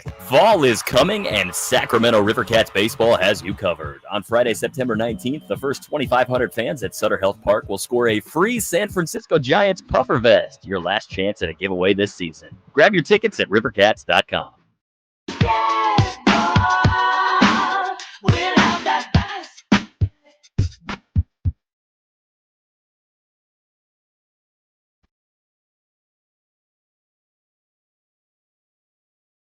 Your home for Kings talk and so much more. Live and vocal. Allen Stiles on Sacktown Sports. I know. It's the first Monday of the NFL season, but Whitey here filling in for Allen Stiles. Allen always does a lot of King stuff, and since I'm filling in for him, I wanted to do at least part of one segment looking at the Kings here. So a couple of things real quick. And yes, we will get back to football. I just saw this, and it's too bad Allen's not here for this, because according to Jake Fisher, the 76ers are looking to potentially move Kelly Oubre. If Allen were here, I'm sure he would have cooked up some half-baked cockamamie deal in which the Kings would be trading who knows what. I don't even want to speculate for Kelly Oubre. Like the one he had Friday trying to trade DeMar DeRozan for Charlotte for Grant Williams and Trey Mann. I had to text him on that one. Anyway, I actually don't know for sure how Allen feels about that. I don't know how Kings fans feel. I would imagine there may be some Kings fans say, Kelly Oubre. Anyway, I hope nothing comes of that. I wish the best for Kelly Oubre. I hope the Kings are not linked to him in any way, shape, or form. Yeah, he can play a little bit in the front court. To me, he's kind of an oversized 2. I know he can play 3, but he's an inefficient scorer. Anyway, we'll see if that goes anywhere. And we'll see if Allen, if I do the show tomorrow, I'll ask him if he has any trade ideas on that. Also, more importantly, we had Hall of Fame induction ceremonies over the weekend. They included Carmelo Anthony, Dwight Howard, inducted into the Hall of Fame, Sue Bird, some other women's stars. And you're right, Ramsey. I don't even know if that was on TV. I don't know if it was anywhere. I think it was on NBA TV if it was on anywhere. Maybe it was. And, of course, no one on big football weekend, no one was really paying attention to that. But I did pay attention to this. Zach Cram at ESPN.com, he said, well, let's look at who is playing now, who will be in the Hall of Fame someday. He has NBA 75th anniversary team locks. These guys are as sure to be in the Basketball Hall of Fame as the 49ers are to be in the playoffs this year. Right, Ramsey? Giannis, Steph, AD, Durant, Harden, LeBron, Kawhi, Dame Lillard, Chris Paul, Russell Westbrook. Russell Westbrook, who knows? He could be playing here. Non-top 75 locks. Jokic, Kyrie, Draymond, Clay, PG-13, Jimmy Butler, Joel Embiid, Shea, Rudy Gobert. I got a beef with two of those. Go ahead. What do you got? And Draymond Green and Rudy Gobert. I don't see it. Mm-hmm. I think statistically, I think they're probably in, but I understand your point. Gobert has 4 Defensive Player of the Year awards, tied for the most ever. Let's see. And if Dikembe and Ben Wallace are Hall of Famers, Gobert, Zach Francis probably is. So I see your point. I think the numbers suggest he's got a really good shot. I mean, when you put it like that, I understand it. I don't agree with it, as it says right here. I don't agree with it, but yeah. Young stars well on their way. Luka, Jason Tatum, and Wembanyama. And then we get to veterans on the bubble. He's got Kat, Horford, Kevin Love, Drew Holiday, Kyle Lowry, and DeMar DeRozan. Now, even Zach Cram says he doesn't understand how DeMar DeRozan is on the bubble, even though he puts him on the bubble. Basketball Reference gives DeRozan a 48% chance to make the Hall of Fame. Their formula is wrong, and this is no local bias. As Ramsey pointed out, DeMar DeRozan has 25,292 points. And counting. Yes. So that's going to be good enough. Only 4 retired players with at least 20,000 career points are not in the Hall of Fame, and they're barely over 20,000. So 25 plus and counting, DeMar DeRozan's going to be in the Hall of Fame, no matter what Basketball Reference says. Finally, and this is the most interesting group, 29-year-olds on the edge. Again, this is Zach Cram looking at Pro Basketball Hall of Fame likelihoods for current NBA players. Brunson, Donovan Mitchell, Devin Booker, Jaylen Brown, Domantas Sabonis. And there we get to the meat of this conversation. What are the odds that Domantas Sabonis is in the Basketball Hall of Fame? Here's what Zach Cram writes. Sabonis could follow a DeRozan-esque compiler path to join his father Arvydas, who made the Hall largely on the strength of his international career. The younger Sabonis is only a 3-time All-Star, 2-time All-NBA honoree, but he keeps racking up points, rebounds, and assists. 68 career triple-doubles, 50 of them coming in his 3 full seasons in Sacramento. Sabonis could reach triple-digit triple-doubles, which only 6 players in NBA history have achieved, although Luka will probably get there before Domantas Sabonis. What do you just think of that general thought, Ramsey? Domantas Sabonis, will he be a Hall of Famer someday? I mean, if he continues on this path, most definitely, especially as noted, having 50 of his 68 career triple doubles here with the Sacramento Kings, and he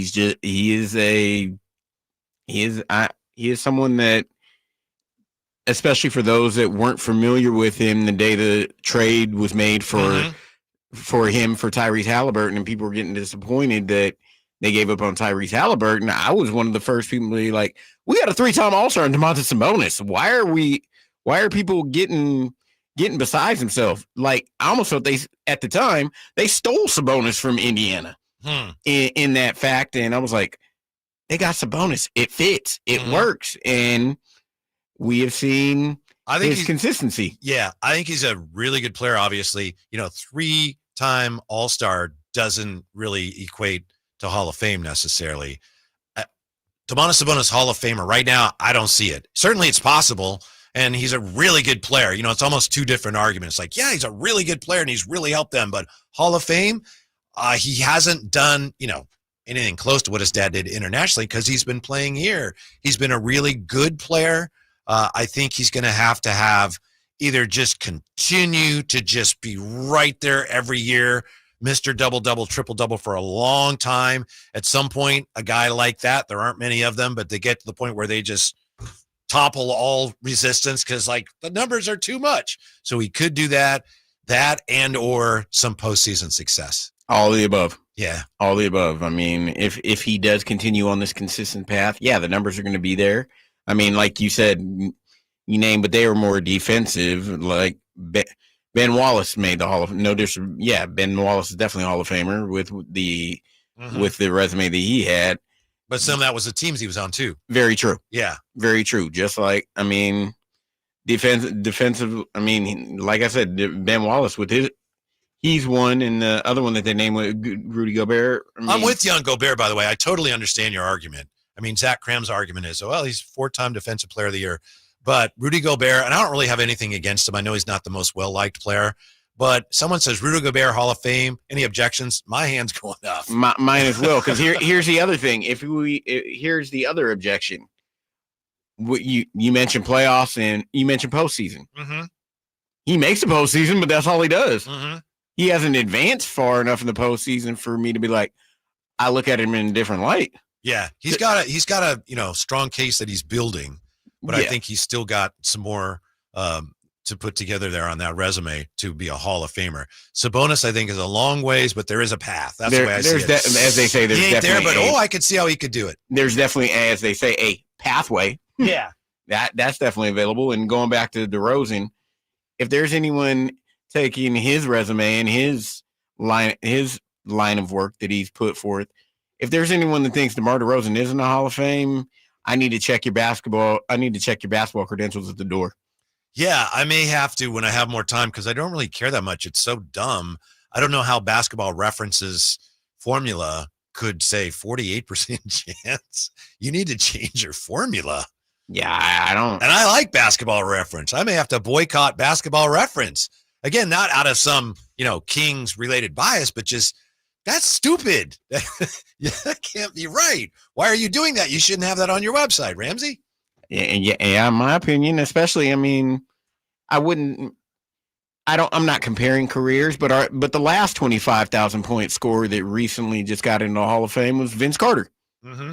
And Vince Carter's career, yes, he was definitely a Hall of Famer, but his career at the end kept extending out further and extending out further. By the way, just for fun, I don't know how much fun, but for fun, the 4 retired players with at least 20,000 career points who are not in the Hall of Fame are LaMarcus Aldridge, Joe Johnson, Tom Chambers, and Antoine Jameson. And I could argue for a couple of them. I mean, especially in Aldridge and Johnson could still make it. Yeah, I was getting ready to say I could say definitely. He didn't earn the name ISO Joe for no reason. Mm-hmm. Give him the ball on a block and let him go to work. Keegan Murray, make a phone call. Mm-hmm. ISO Joe might be able to help you, sir. And LA and that turnaround jumper he had in the post.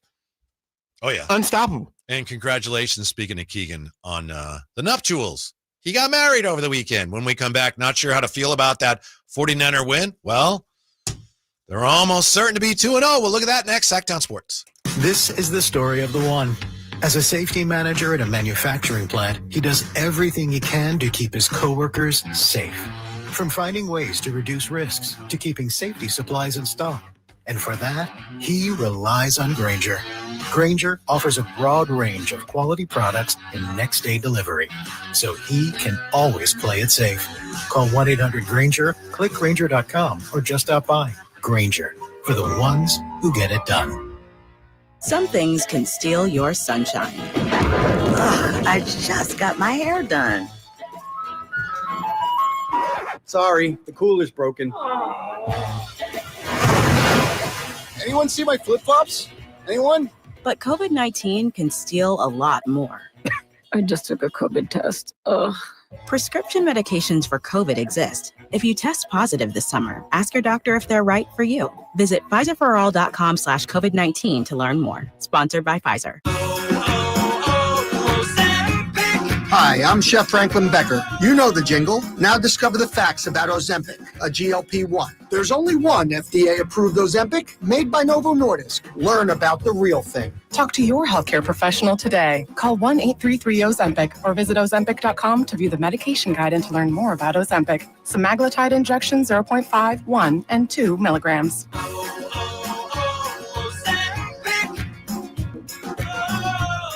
With football in the air, fall is almost here. Time to start thinking about the cooler weather ahead and whether your heater will be able to get you through the winter. Our heater fell apart last winter, so who did we call? Lee's Air Plumbing and Heating. We wanted somebody we could trust to do the job right and deliver great value, and Lee's came through. Check them out at leesair.com. Lee's Air Plumbing and Heating has built a reputation as the leading HVAC company in Sacramento. We've got a new HVAC system that works great, saves us money month to month. Find out how they can help you at leesair.com. License number 635355. At Fisher Investments, we may seem like other money managers, but we're different. What makes you so different than the rest of us? We ensure clients receive unparalleled service at every step of the relationship. Tell me more. Our investment counselors focus on service over sales, prioritizing clients' needs. How do you make money? We don't sell any commission-based products.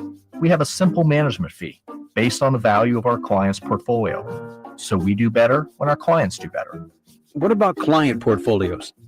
We get to know each client, their finances, family, health, lifestyle, and more, and then we tailor a portfolio based on their specific goals and needs. Your clients really come first then, huh? Yes, we make them a top priority. Our goal is helping them achieve a comfortable retirement. Wow, maybe we are different. At Fisher Investments, we're clearly different. Learn more at FisherInvestments.com. Investing in securities involves the risk of loss. Get ready for a night out with Jordan Davis. Country in the Park 2 this Saturday at Cal Expo. Along with special guests Mitchell Tenpenny, Locash, Vincent Mason, and Averyana. Make it a family day out with food trucks, games, dancing, and more. This Saturday at Cal Expo with Proactive Pest Control, Fasteners Inc. Tool Outlet, and Red's Pizzeria and Tap House. Tickets at CITPFest.com. KHD1 Sacramento, KYMX HD3 Sacramento. From the Power Business Technology Toshiba Studios. Sacramento's official home of the 49ers. San Francisco. Sacktown Sports, 1140.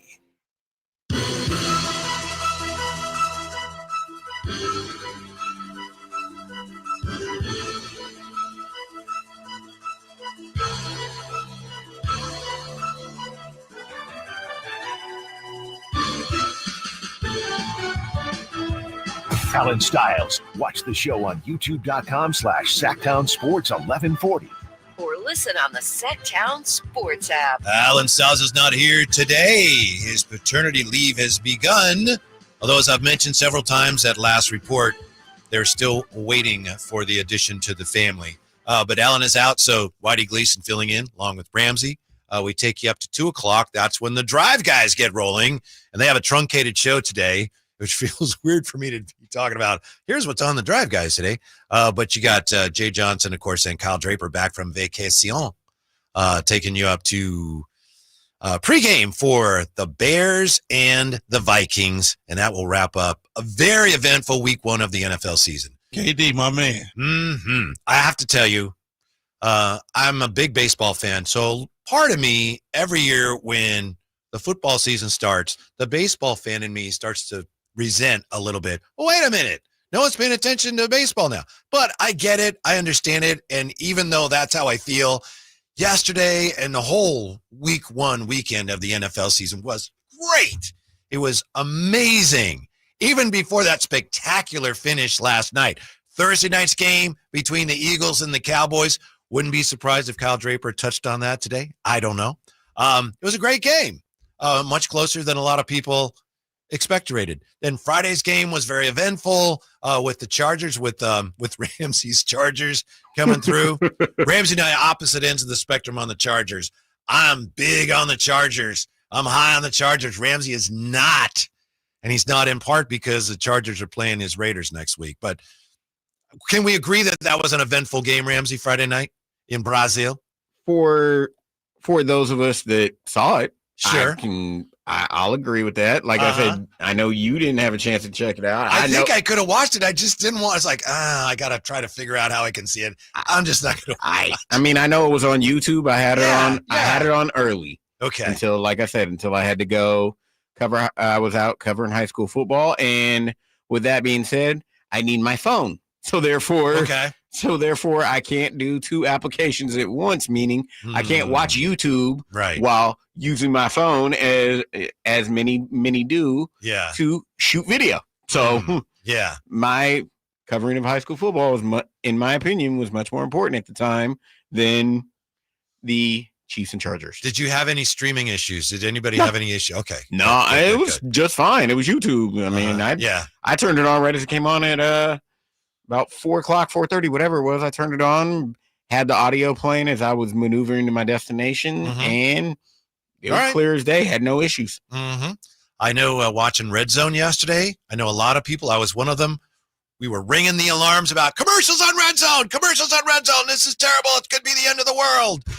I didn't really notice anything when I watched Red Zone yesterday. That said, I mean, I am just, as a matter of principle, opposed to that. But if I'm honest, again, and that's what we do here, I really didn't notice anything, Ramsey, when I was watching yesterday. Can I make a small confession when it comes to Red Zone? I've never watched it and never really a fan of it for the fact that if I'm watching the game, I want to see the entire drive develop. I just don't need to see 18 games in the that are sitting there just in the 20. I need to see how everything develops. I understand what you're saying. I do like Red Zone, but I know that if you really want to see how a team is playing, for example, it's not a good way to check it. When I had the season ticket. Yeah, NFL Sunday ticket, yeah. Sunday ticket, pardon me, yeah. That's all good. Which I know you can get a discount on it now, and I haven't had that in a few years. It was night and day. Watching a whole game or then just flip, let's see the end of this drive. Okay, now we're going to get to this game and this drive. It's a fun way, especially in week one for me, just to catch up a little bit on everything. But I'm with you. If you really want to see how a team is playing, and that's why I watched I watched the Raiders and the Patriots, and then I would go to commercial. I would go to Red Zone. Oh yeah. It's useful. It's fun. And I didn't notice anything different about it. And for me, or similar spectrum, I have one of our streaming radio series, XM, and I have all the sports radio packages. I'm not surprised. But Ramsey already has reserved sports packages that don't even exist yet. But I truly like. He's got a deposit down on these things. I truly I love also, but I truly like the NFL package with getting the games on the radio for the fact you get the local team broadcast. It's not the national. It's not a national opinion and national perspective. You get a feel from those that are truly in the trenches with the team on how the team is and their calls and their emphasis, especially on certain plays, and you get a feel for it. I mean, what I do with that, especially because I'm out and about a lot on Sundays, there's one or two main games I focus on like everybody else does, but I'll try to at least listen to every game, at least listen to maybe a few plays, a drive of each game, but I still have the games I prioritize over others. Okay. So you don't watch Red Zone, but you listen to parts of games on the radio.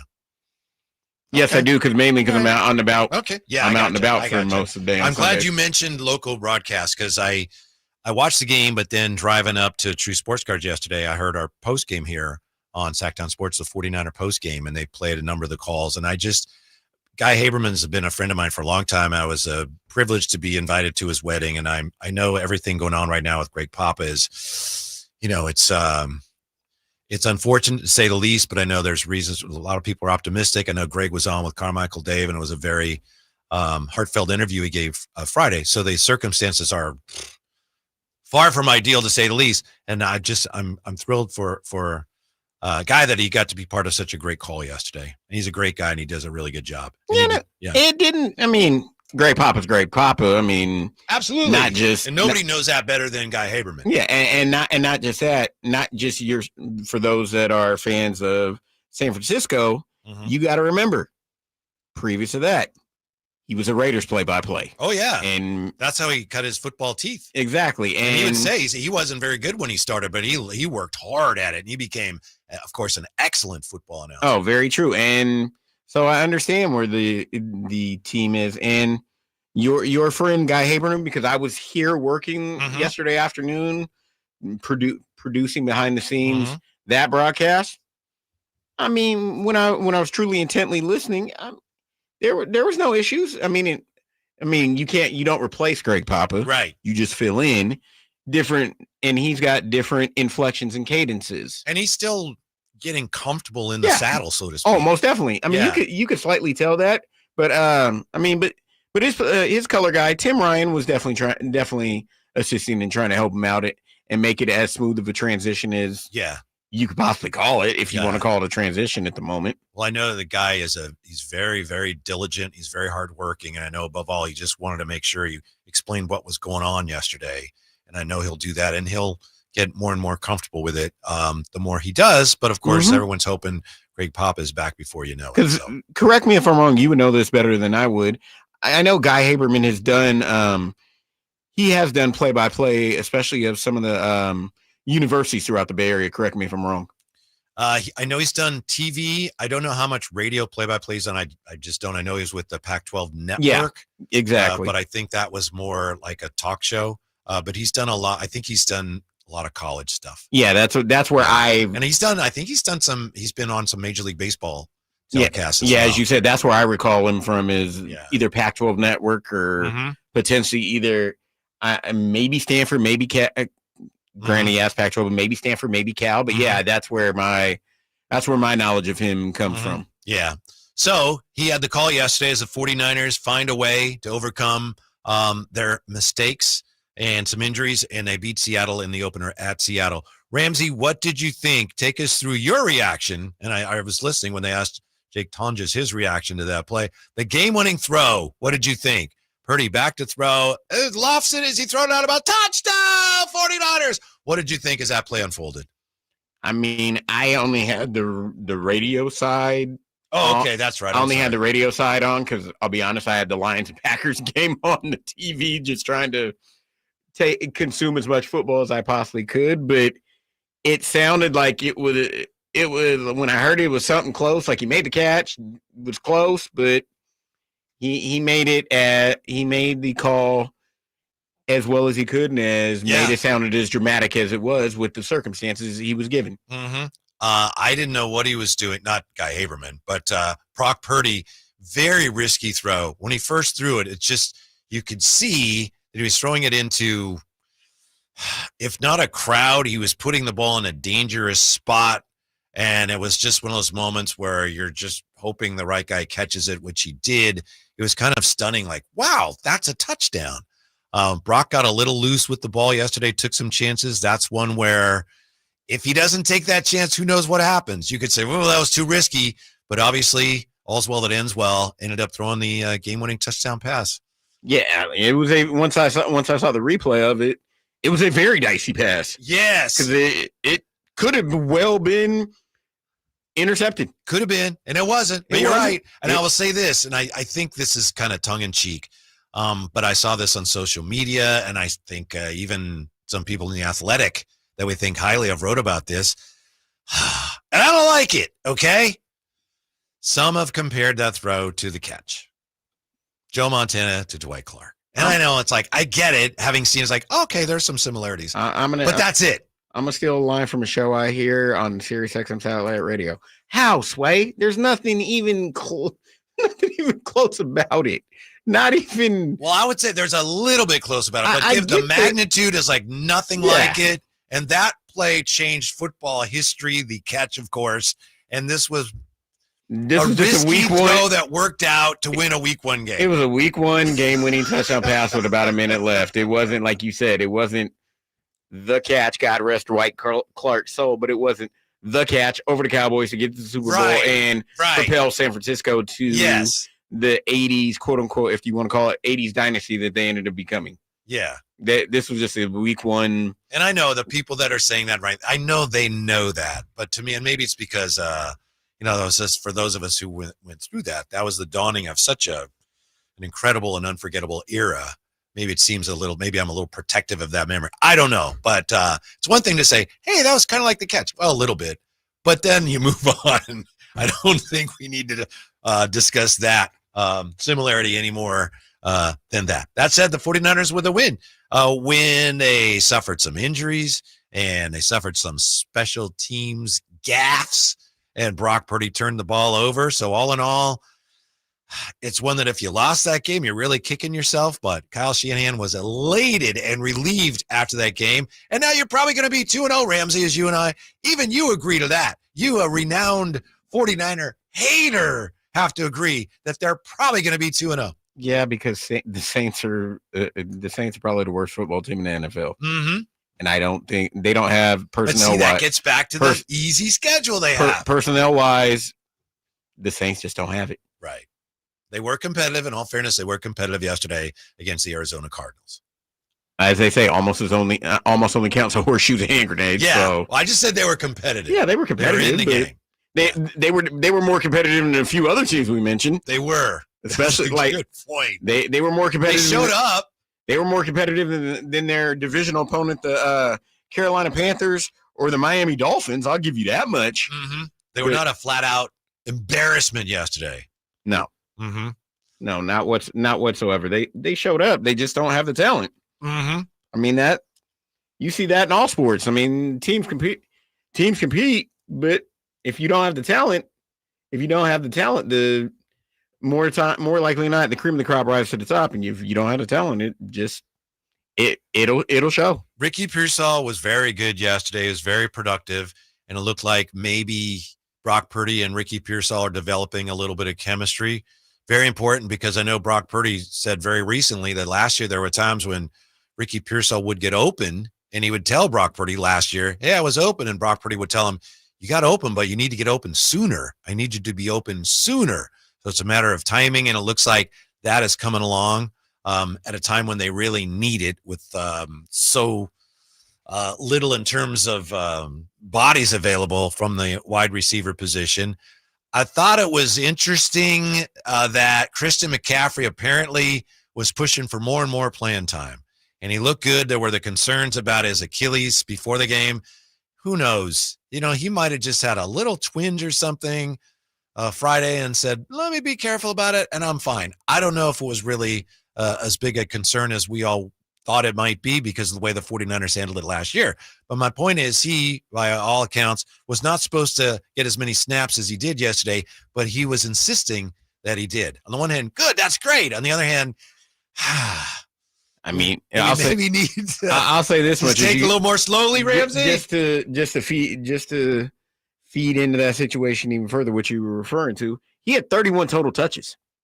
Yeah, he had 22 runs and nine receptions. I mean, he had more. Honestly, he had a few more receiving yards than he did rushing yards. I mean, he ended up having 142 total yards on 31 touches, which that literally, as we spoke to earlier, that's 31 of the quote unquote 71 offensive plays. That's roughly 40%, roughly at least 40% of the touches of the entire offense. So he got what he wanted. He got his snaps. So, I mean, you still have to be very optimistic when it comes to lower leg injuries, because the Achilles is connected to the calf is connected to the Achilles, which is connected to that, and one false move. Are you starting to do that song, "The Knee Bone's Connected to the"? Is that where you're going with this, Ramsey? Slightly. And I'll quote a. You've already quoted Einstein a couple times. Who are you quoting now? Ludacris. One false move may take you down. Mm-hmm. So if he takes one false step, one wrong step, that could take him down, especially with the previous injury history, especially with the lower extremities that he had for not just last year, but past few years. Yeah, but you know how it is. It's football, and guys might get hurt, but we need him to play so we can win the game, which they did, to go to 1-0 in the division. And the Rams won yesterday, an ugly game, and Arizona won that game against the Saints, as we mentioned. So huge, because you put Seattle in their place, which is the bottom of the NFC West. And you do it in a game in which your young defense carried a lot of water yesterday. They weren't perfect, but came up with a couple of turnovers and made some big plays, giving hope to those who need the 49ers young defenders to mature and get to a point where they can become a backbone of the team. And Robert Saleh, boy, it's good to have him back yesterday. His impact was felt immediately. And maybe his calling may be, again, better as a defensive coordinator than as he was as a head coach. And maybe he's back right where he needs to be. And I mean, that defense, you can say the defense definitely carried the team, especially when you play a 17-13 game.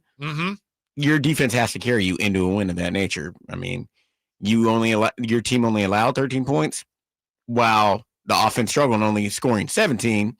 Your defense had the offense's back. I think we had the same sort of dynamic with the last couple of defensive coordinators as we had when Jimmy G was the quarterback. Kyle Shanahan never had complete faith in Jimmy Garoppolo. He has near complete faith in Brock Purdy. He trusts Brock Purdy. He didn't trust Jimmy Garoppolo, even though every time he talked about him, he would say, he's won in this league and we know he can win. But of course, they tried to replace him every chance they got.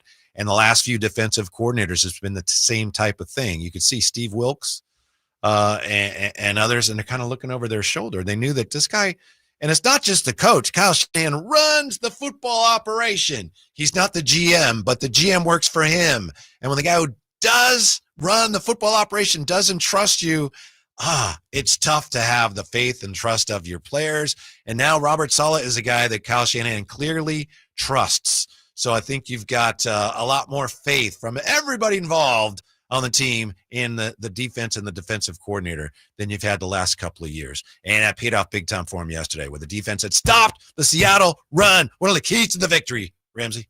Yeah, I mean, yeah, like you said, that was key. It was definitely key to the victory, especially when your offense is, when your offense is struggling and you only allow 230 total yards. Total yards. 230 total yards. I was listening to the postgame yesterday when Tim Ryan told that to Bosa. Said you only allowed 230 total, and Bosa was like, "That's total yards." He's like, "Yes, that's the total yards allowed." Yeah, they did what they were supposed to do. It's just that the offense struggled for a majority of the game, but that's why you have both. That's why you have two, if not three, sides of the football: offense, defense, and special teams. If one's not at its A game, let's be honest, they only have two sides of the ball. True. They only have offense and defense. Then let me rephrase it. The defense picked up not only the offense, but definitely picked up the special teams as well. Yes. Because the special teams out there, the special teams almost cost them the game, but it didn't. I know. So what will Kyle do? Here are the numbers on Jake Moody. Maybe you've heard these. Since week 10 last season, field goals made, attempted. He's 12 for 23, 52.2% field goal percentage. Again, as I said earlier, if you're an NBA small forward, that's pretty good field goal percentage. If you're an NFL kicker, that's a great week in Major League Baseball too. Oh, absolutely it is. Yeah. Field goals 20 to 29 yards, he's 3 of 4 since week 10 of last season. 30 to 39 yards, he's 4 of 5. Field goals 40 to 49 yards, he's 3 of 8. 50 plus, 2 of 6. 5 for 14 from 40 plus. That it does not help you. That a guy that is doing that, bless him, wish him the best. He's not an asset. So, do the 49ers finally figure that out, accept that, and move on? I don't think they do, even though it's staring them right in the face this week. We'll see. As I said earlier, I could see Kyle Shanahan saying, we're playing New Orleans this week. I think we'll beat them. They're not very good. And this is a chance for us to get Jake going. All he has to do is go out and go 3 for 3 and make an extra point or two. And then we've stabilized them. Let's not give up on them yet. Everybody who's been watching this, I would think if you took a poll, it's got to be close to 90%, if not higher, of people observing. Fans, unbiased fans, just football people would say, wow, it's time to move off of that guy. I don't think they will. Here's a slight retort to that. If you're talking about him going 3 for 3, that means your offense is struggling and can't get the ball in the end zone. Well, it depends how many points you score, but yeah, I take you at your point. Yeah, because if you're playing a game similar to what they played yesterday, and you're kicking 3 field goals, granted you make all 3, but it's still a fair enough. Let me put it this way. What if he makes 1 field goal and goes 4 for 4 in extra points? Then you got 31 points. Right, exactly. Then you got 31 points, and then you are successful. Again, if you're making 3 field goals, you probably may not have scored that many touchdowns. That would get, for example, do they win a game scoring against the Saints? Can they get away with 3 field goals and win a game, say, and scoring 23 points? Potentially, probably. Because I don't feel that. Again, all right, let's say he goes 2 for 2. 2 for 2 in field goals. I'm just saying, if he has a decent game and there are no wobbles, for those, and Kyle Shanahan appears to be one of them, for those who are championing his cause, Jake Moody's cause, I could see how that would be cause and reason to go, yeah, we're good. He's fine. He had that one bad kick. Everything got in his head a little bit, and he hit the upright against Seattle. Since then, he's been fine. I'm just guessing that I don't agree with that approach, but I'm guessing that'll be their approach going forward. I mean, we don't know. Again, as you were saying, missing 10 field goals and being a 70% kicker is not successful. Is not a successful kicker in the NFL. You're not helping. No, if that's what you're doing as a kicker. You're not helping. You need to be 10 to 15% higher on field goals. Yeah, in the NFL, because I believe, and I could be still corrected, NFL average is roughly about 85%. Yeah, we can check on that. The other thing is, look, this is a reality, and I think we all know this, and I think we knew it before yesterday. The last several years, last year, of course, was a terrible year. We didn't know that. But the last few years of 49ers and 49er fans have compared them to the top teams in the NFC. Right now, I don't think you can do that with the 49ers. Not at the moment. And just touching on Jake Moody real quick, was it last year or was it his rookie year when he basically cost him the game in Cleveland against the Browns? I think that was a rookie year. Yeah, where he missed multiple kicks. So, case in point, he's missed kicks that's cost him the game. Yes. Do you want to deal with that? Do they want to deal with that even further? Yeah, it sure looks like they do, Ramsey. It's a great question, and the answer appears to be, yeah. They do for some reason. I don't know how. I don't know how he, like he said, I don't know how he keeps his job. Yeah, but my point was, you got teams like Green Bay, Philadelphia, and right now I don't think the 49ers are anywhere near that. And if you're a real tried and true fan, maybe you don't want to accept that. Possible I'm wrong. I don't think so. But this year for the 49ers is about trying to get back into that party. And it's going to take some work, and some things are going to have to fall into place. Some things did fall into place yesterday. Some things went wrong. But they're trying to get back into that upper echelon. And it's going to be a while before they get there. When we come back, can we really say the road to the Super Bowl goes through Buffalo? Next, Whitey in for Stiles, Sackdown Sports. Time to check out Capital Casino, conveniently located at 411 North 16th Street in downtown Sacramento. The Elder Care Locator is here to help you live your best life as you age at home. Our call center advisors are ready to connect you with trustworthy local experts. Help is just a phone call away at 1-800-677-1116.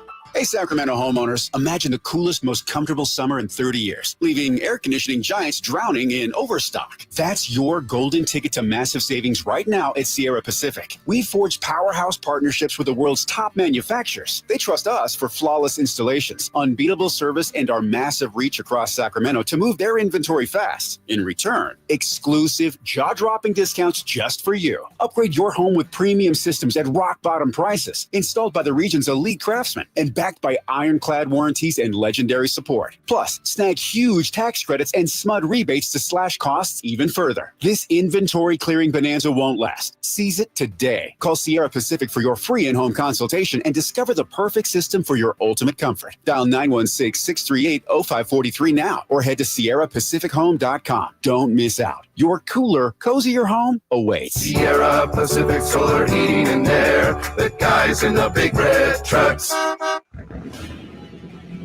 Keeping your engines healthy means protecting them in season and out. Experts trust Stable to do that, and third-party testing confirms it. Stable is the industry leader in preventing fuel-related issues, no matter if you use it in your car, boat, or outdoor power equipment. In season or out, at every fill-up or when you store, start with Stable.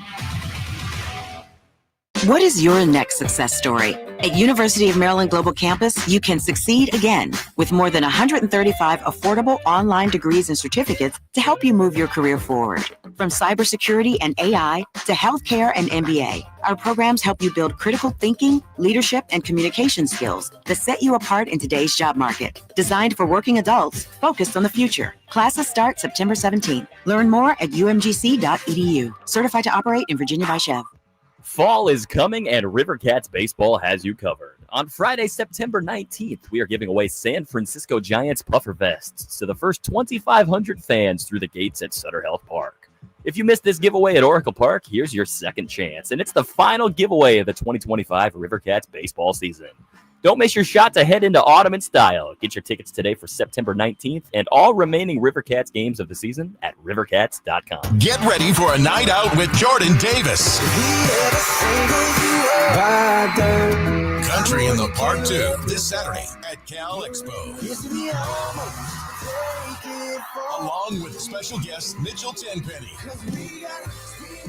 Low Cash, Vincent Mason, and Abriana. Make it a family day out with food trucks, games, dancing, and more. This Saturday at Cal Expo with Proactive Pest Control, Fasteners Inc. Tool Outlet, and Red's Pizzeria and Tap House. Tickets at CITPFest.com. Everybody knows that Sacramento Chrysler Dodge Jeep Ram is the spot to get yourself a brand new car. That's why people are coming from all over. Folsom, Elk Grove, Woodland, Roseville. But they also have the best selection of pre-owned vehicles. All makes and models, every one of them top quality, hand-selected by General Manager Chuck Dean. Over 70 vehicles below $30,000, over 25 below $20,000. You can see that full lineup at SacSuperstore.com. And if you find a lower price somewhere else, they'll match it. And on top of that, the best car buying experience anywhere. Sacramento Chrysler Dodge Jeep Ram.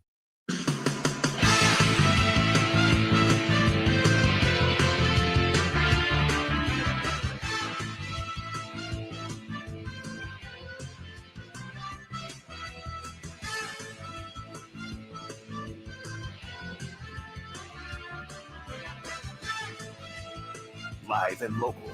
It's Allen Stiles on Sacktown Sports. Hi, I'm not Allen Stiles. Whitey Gleason in for Allen Stiles. Allen Stiles on paternity leave. So it's Whitey and Ramsey today. Tomorrow, we don't know yet what the picture is going to look like, but we do know that we've got the Drive Guys, a big fan of the Drive Guys, coming up at 2.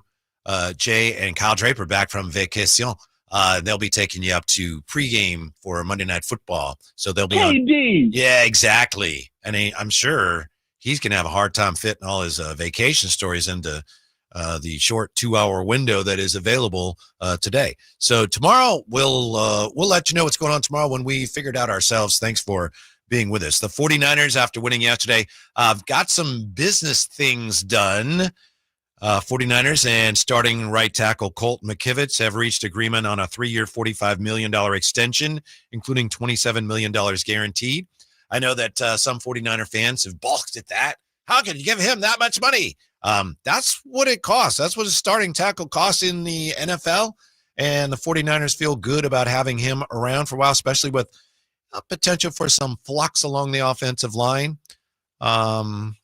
Trent Williams not going to be around forever. So anyway, they signed Colt McKivitz, extend him, pardon me. Then also today, Kyle Shanahan and the 49ers announcing, actually it was Kendrick Bourne's agents told ESPN that his client, Kendrick Bourne, agreeing to a 1-year deal with the 49ers worth up to $5 million.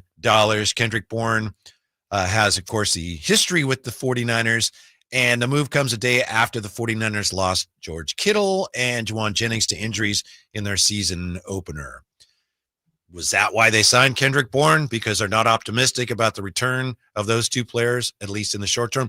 We don't know yet. Not hard to assume that, but we really don't know that yet for a fact. Now, last night, what an incredible game last night. The Buffalo Bills trailing 40-25 in the fourth quarter. They won the game. And I know you know that, but I have to keep saying it because I have to remind myself that it actually happened. It was the 7th time since the start of the 2022 season that the Ravens have lost a game they were leading by double digits in the second half, according to Pro Football Talk. They have blown, as we mentioned earlier, the Ravens have blown 17 such leads since John Harbaugh became the team's head coach. And he spoke about that today. And he said, that number is too high. Harbaugh said the team has to be really intentional when they find themselves in those positions in the future. Quote, maybe part of it is we've been ahead a lot. We've had a lot of 2-score leads. We've kept a lot of those. But I think we've lost 6 of them, if I'm not mistaken. That's too many. I don't care how many 2-score leads you have. I do believe we need to be really thoughtful of how we approach the situations going forward. Let's give it some thought. Let's give it some thought to our play calling. Let's give some thought to our defensive play calling. Let's give some thought to our mindset, end quote. So he's going after the coaching staff, the players, everybody. What do you think, Ramsey? The reason the Ravens have lost 17 double-digit leads in the second half since Harbaugh took over is because they haven't been thoughtful enough. I don't know if thoughtful is the right choice of words, but it's a nice way to say it. But I understand why he's going after everybody from the trainer and the cooks and the wait staff in the locker room, all the way up to Lamar Jackson and Derrick Henry. Yes. Once fool me once, shame on you. Fool me twice, shame on me. Yes. Third time, hopefully better not happen. But 7 in the last 2 years and 17 since he's been there, that's not just a trend. That's technically an epidemic. Mm-hmm. There's some way, somehow, again, like we spoke to about Jake Moody potentially getting the yips, getting tight. The Ravens have the lead yips.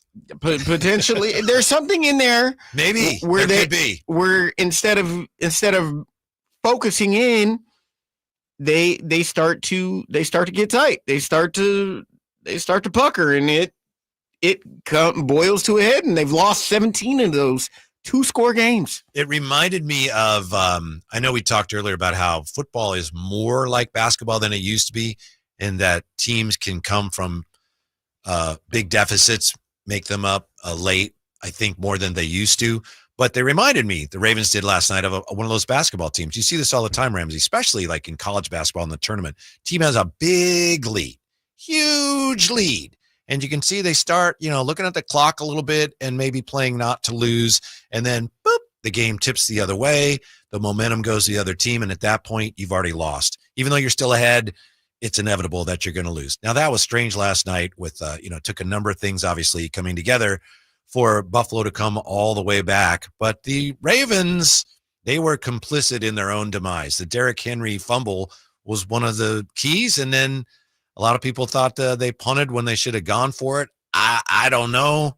But I think what John Harbaugh is really saying is it's on all of us. We have to figure it out. But he doesn't know what the problem is. I don't think he has the answer. Just talking about basketball real quick. It's like now in the NBA, 20 is the new 12. You them on 20? All right, cool. Oh, time you're to right. time to start playing basketball again. But Absolutely. Yeah, it's hard to answer because obviously we're not in Baltimore. We're not in the Baltimore Ravens locker room, but that's something you got to figure out and fast. I'm definitely would never call for John Harbaugh's job.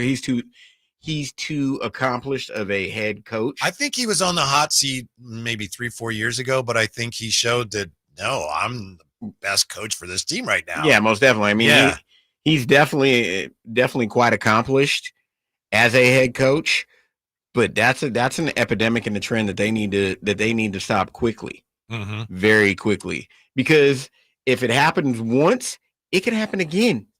And would we be surprised if it happened again this season? Not hardly, because it's happened 17 times. By the way, Brock Bowers told reporters after Sunday's win over the Patriots, Raiders tight end, he was okay. Pete Carroll did not have much of an update on Bowers or linebacker Landon Roberts in his Monday press conference. Really, we're just going day to day. Those guys are tough guys. They're not going to take the easy way out on this one. They're all going to push to get right. Of course, the Raiders have an extra day because they play next Monday night. Huge game against the Chargers. Big, can we say, Ramsey, statement game next Monday for your Raiders? I don't want to use the word statement. It's just a huge divisional game. Huge divisional game at home when you're trying to prove that you are relevant in your division. On Monday Night Football. Against a Chargers team that's feeling pretty good about themselves right now. And they're trying to prove themselves as well because every team in the AFC West at the moment is still chasing the team that employs Mitch Holthus as their play-by-play announcer, known as the Kansas City Chiefs. Okay, they're all chasing. What? Why? They what? They're employing who? Yeah, what? But yeah, no, they're all chasing the Kansas City Chiefs. So, and as Mitch Holthus says, you got to deal with the Chiefs. You quoted Einstein today, Ludacris, and now who? Mitch Holthus is their play-by-play. No, Mitch Holthus is their play-by-play. Mitch Holt, okay. Mitch Holthus, their play-by-play. Yeah, as he says, you gotta deal with the Chiefs. You gotta see the Chiefs, but you can't beat the Chiefs. Like, all right, how do you know that? I've heard it one too many times. Well, maybe you can answer me this. I know you're a big football fan.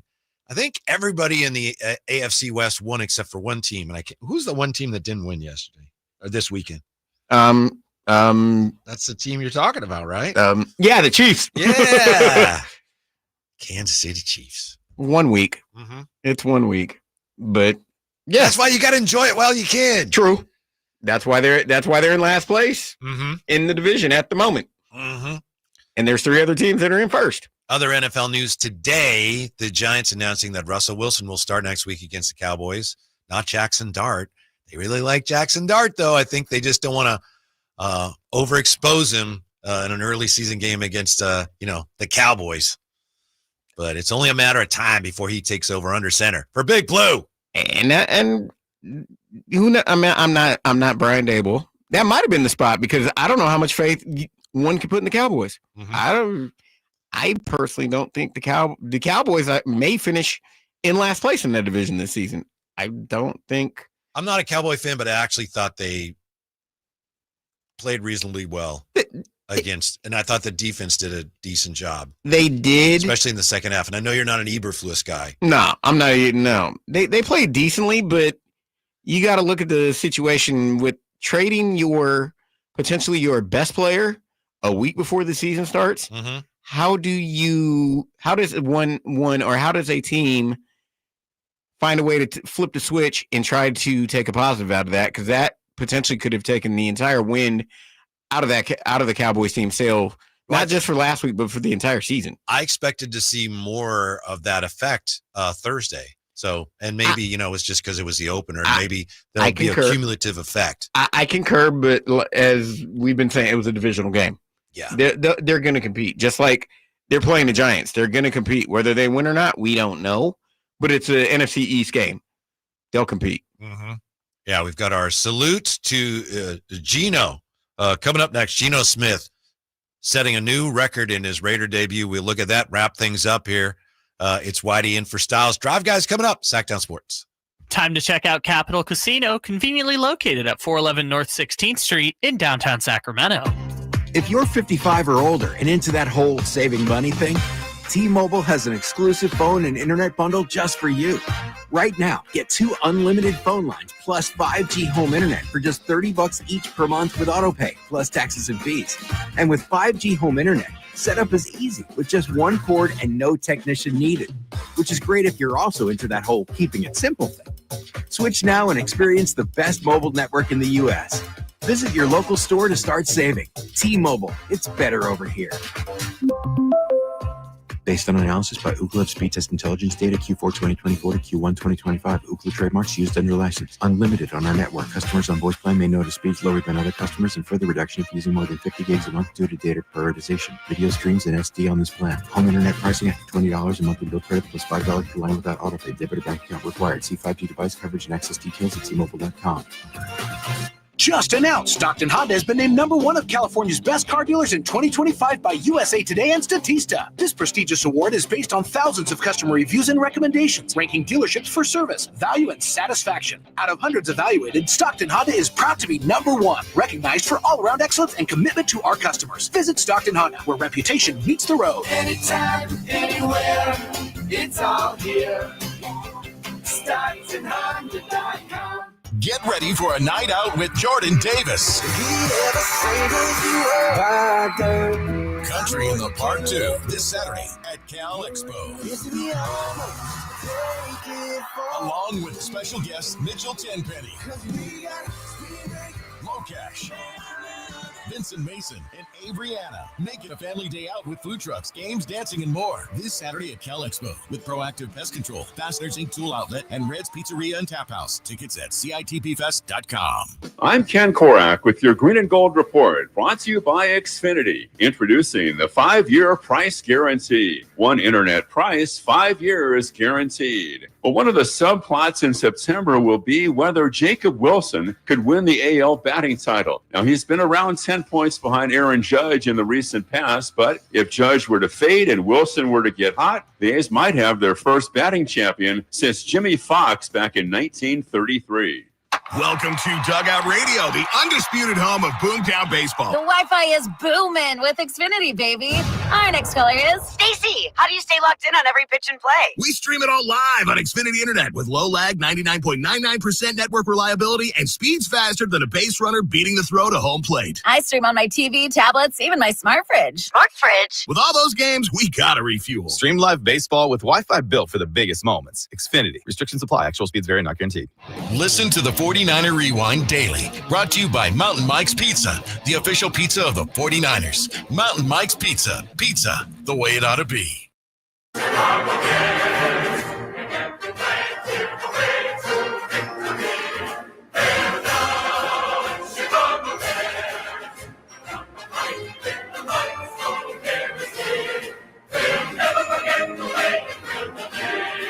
Allen Stiles You can join the show by texting 916-339-1140. on Sacktown Sports. No. Allen Stiles is not here. Kyle Draper is here, by the way. He just poked his head in.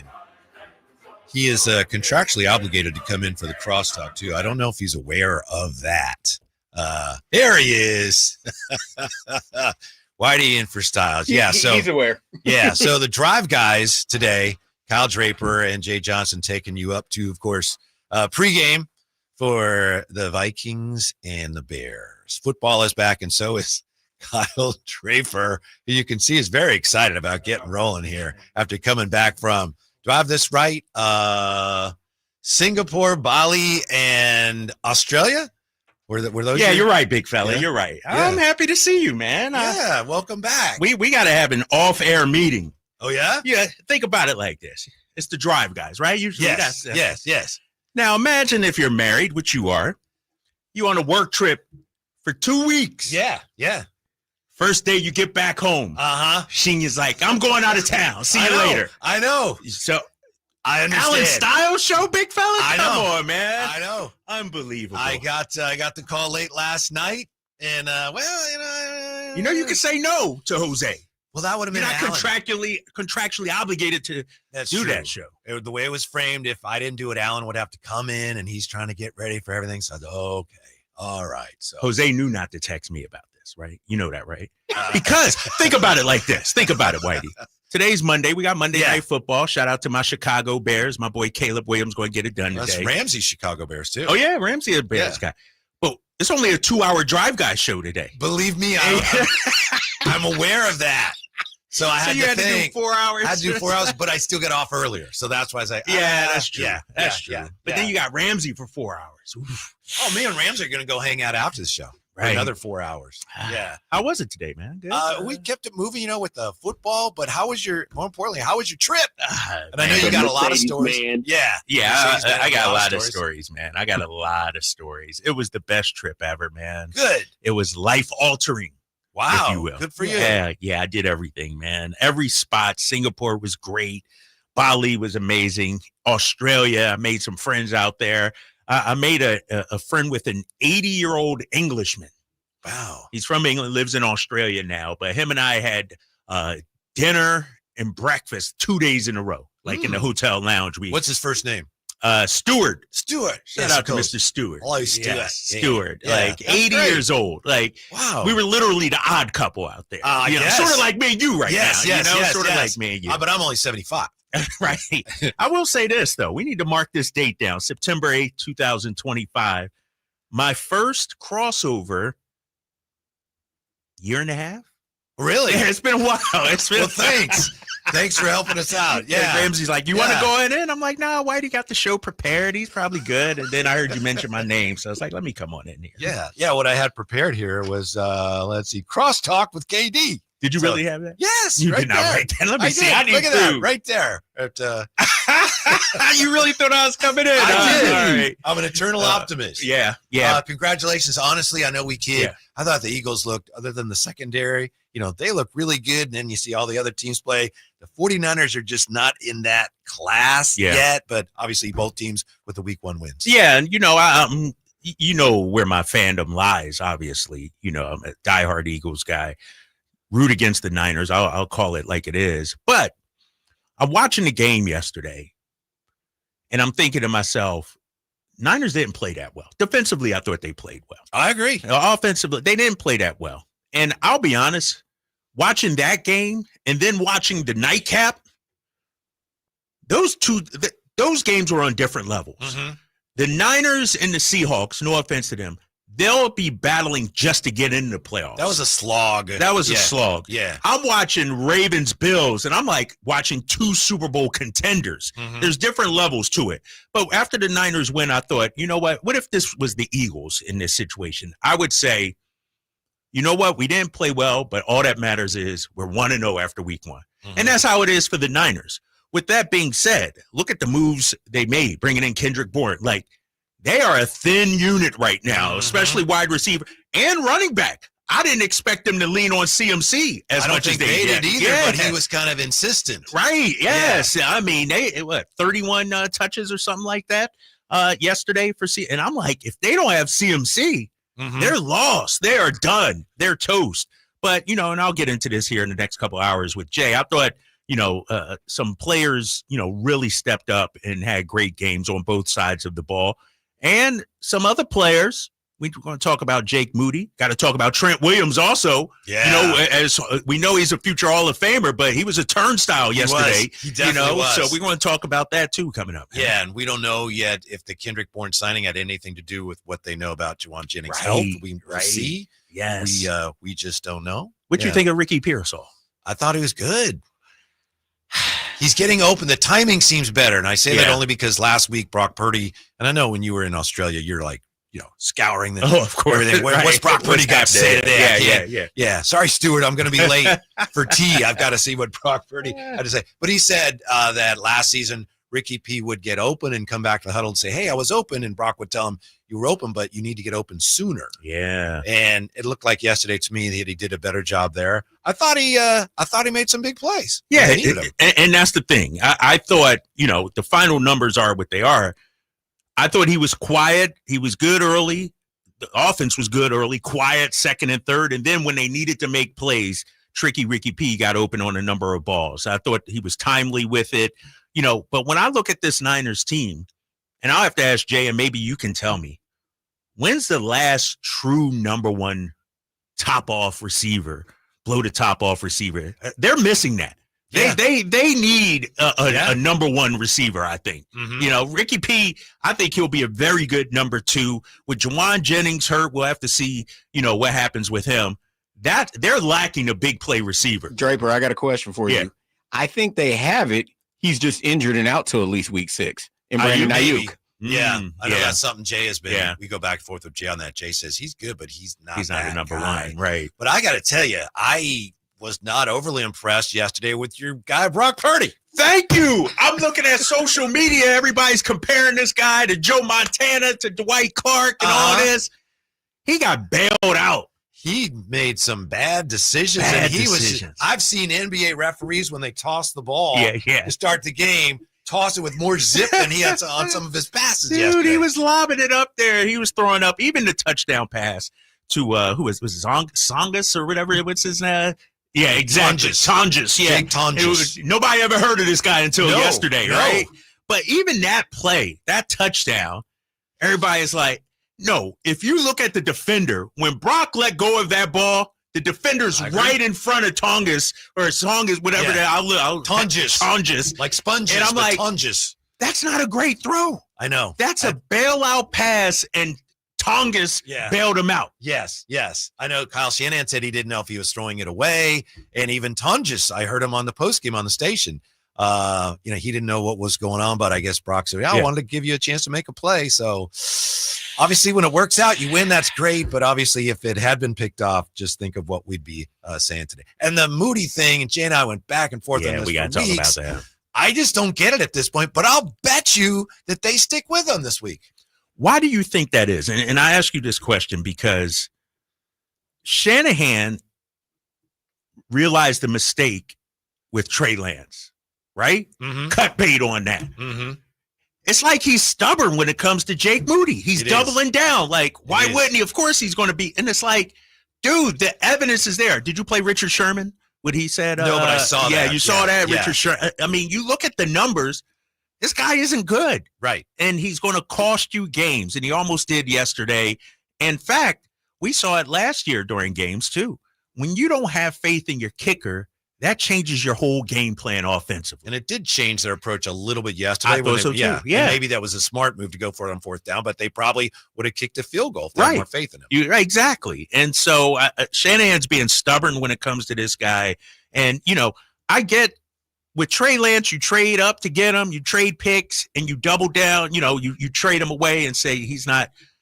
That was the right call. Mm-hmm. Why? What is it about Moody when there are other kickers out there? Right. Other guys available that you can go and get. What is it about this guy that you're, beholden to? You're sticking with him. Who's happy today is Raider fans after Geno. He set a record, most yards in a Raider quarterback's debut, 362 yards, and the Raiders look like a real NFL team again. Yeah, I mean, it was going against the Patriots, so I'm a graded on the curve. But I've always been a Geno guy, man. I'm watching, some of that game yesterday because I got back super early. I got back to town around 10:20 yesterday, so I got to see most of that Raiders game. Are you still? Is the time difference kind of a deal here? Nah, because I went to bed pretty early. Oh, good. Okay. I went to bed pretty. I mean, mentally, I'm a little jet lagged, and that's why I'm like, damn it, Whitey, you ain't. Now I got to prepare for a show here, but it's all good. No, but I didn't know Geno was as accurate as he was. I'm watching the game, and they're talking about, he's one of the most accurate quarterbacks in the league. Geno's a hell of a player, man. Mm-hmm. He's not a top 5 quarterback. He is a serviceable starter in this league. And for the first time since, in a few years, they have a quarterback, and they look good. Is he better than Brock Purdy? That's a good question. Coach Ramsey. I might put him on the same Ramsey level. Hates the 49ers like you. Right. Yeah, and he loves the Raiders. Oh, he said Geno's better. Didn't you say Geno's better? Like same tier, but better? Same tier, but I think just slightly better. Yeah, they're right. They're in that 10 to 15 range, both of them. What used to happen when they played each other, though? It doesn't matter, big fella. It's a team game. It's a team game. It's a team game. All right, well, I'm sorry I can't be with him. Unbelievable. Yeah, it was weird today talking about coming up today on the drive, guys. What? Dude, unbelievable. I've been gone 2 weeks. The first day back, you're like, all right, Drapes, I'm out of here. I'll show you the text. I would prefer to do the afternoon show. Unbelievable. Yeah. Yeah, so taking you up to 4. Kyle Draper, Jay Johnson, Drive Guys are next. Thanks for being with us today on Sacktown Sports.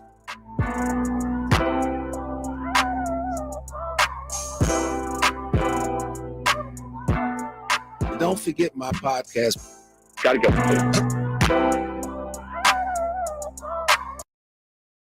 This is the story of the one. As a safety manager at a manufacturing plant, he does everything he can to keep his coworkers safe.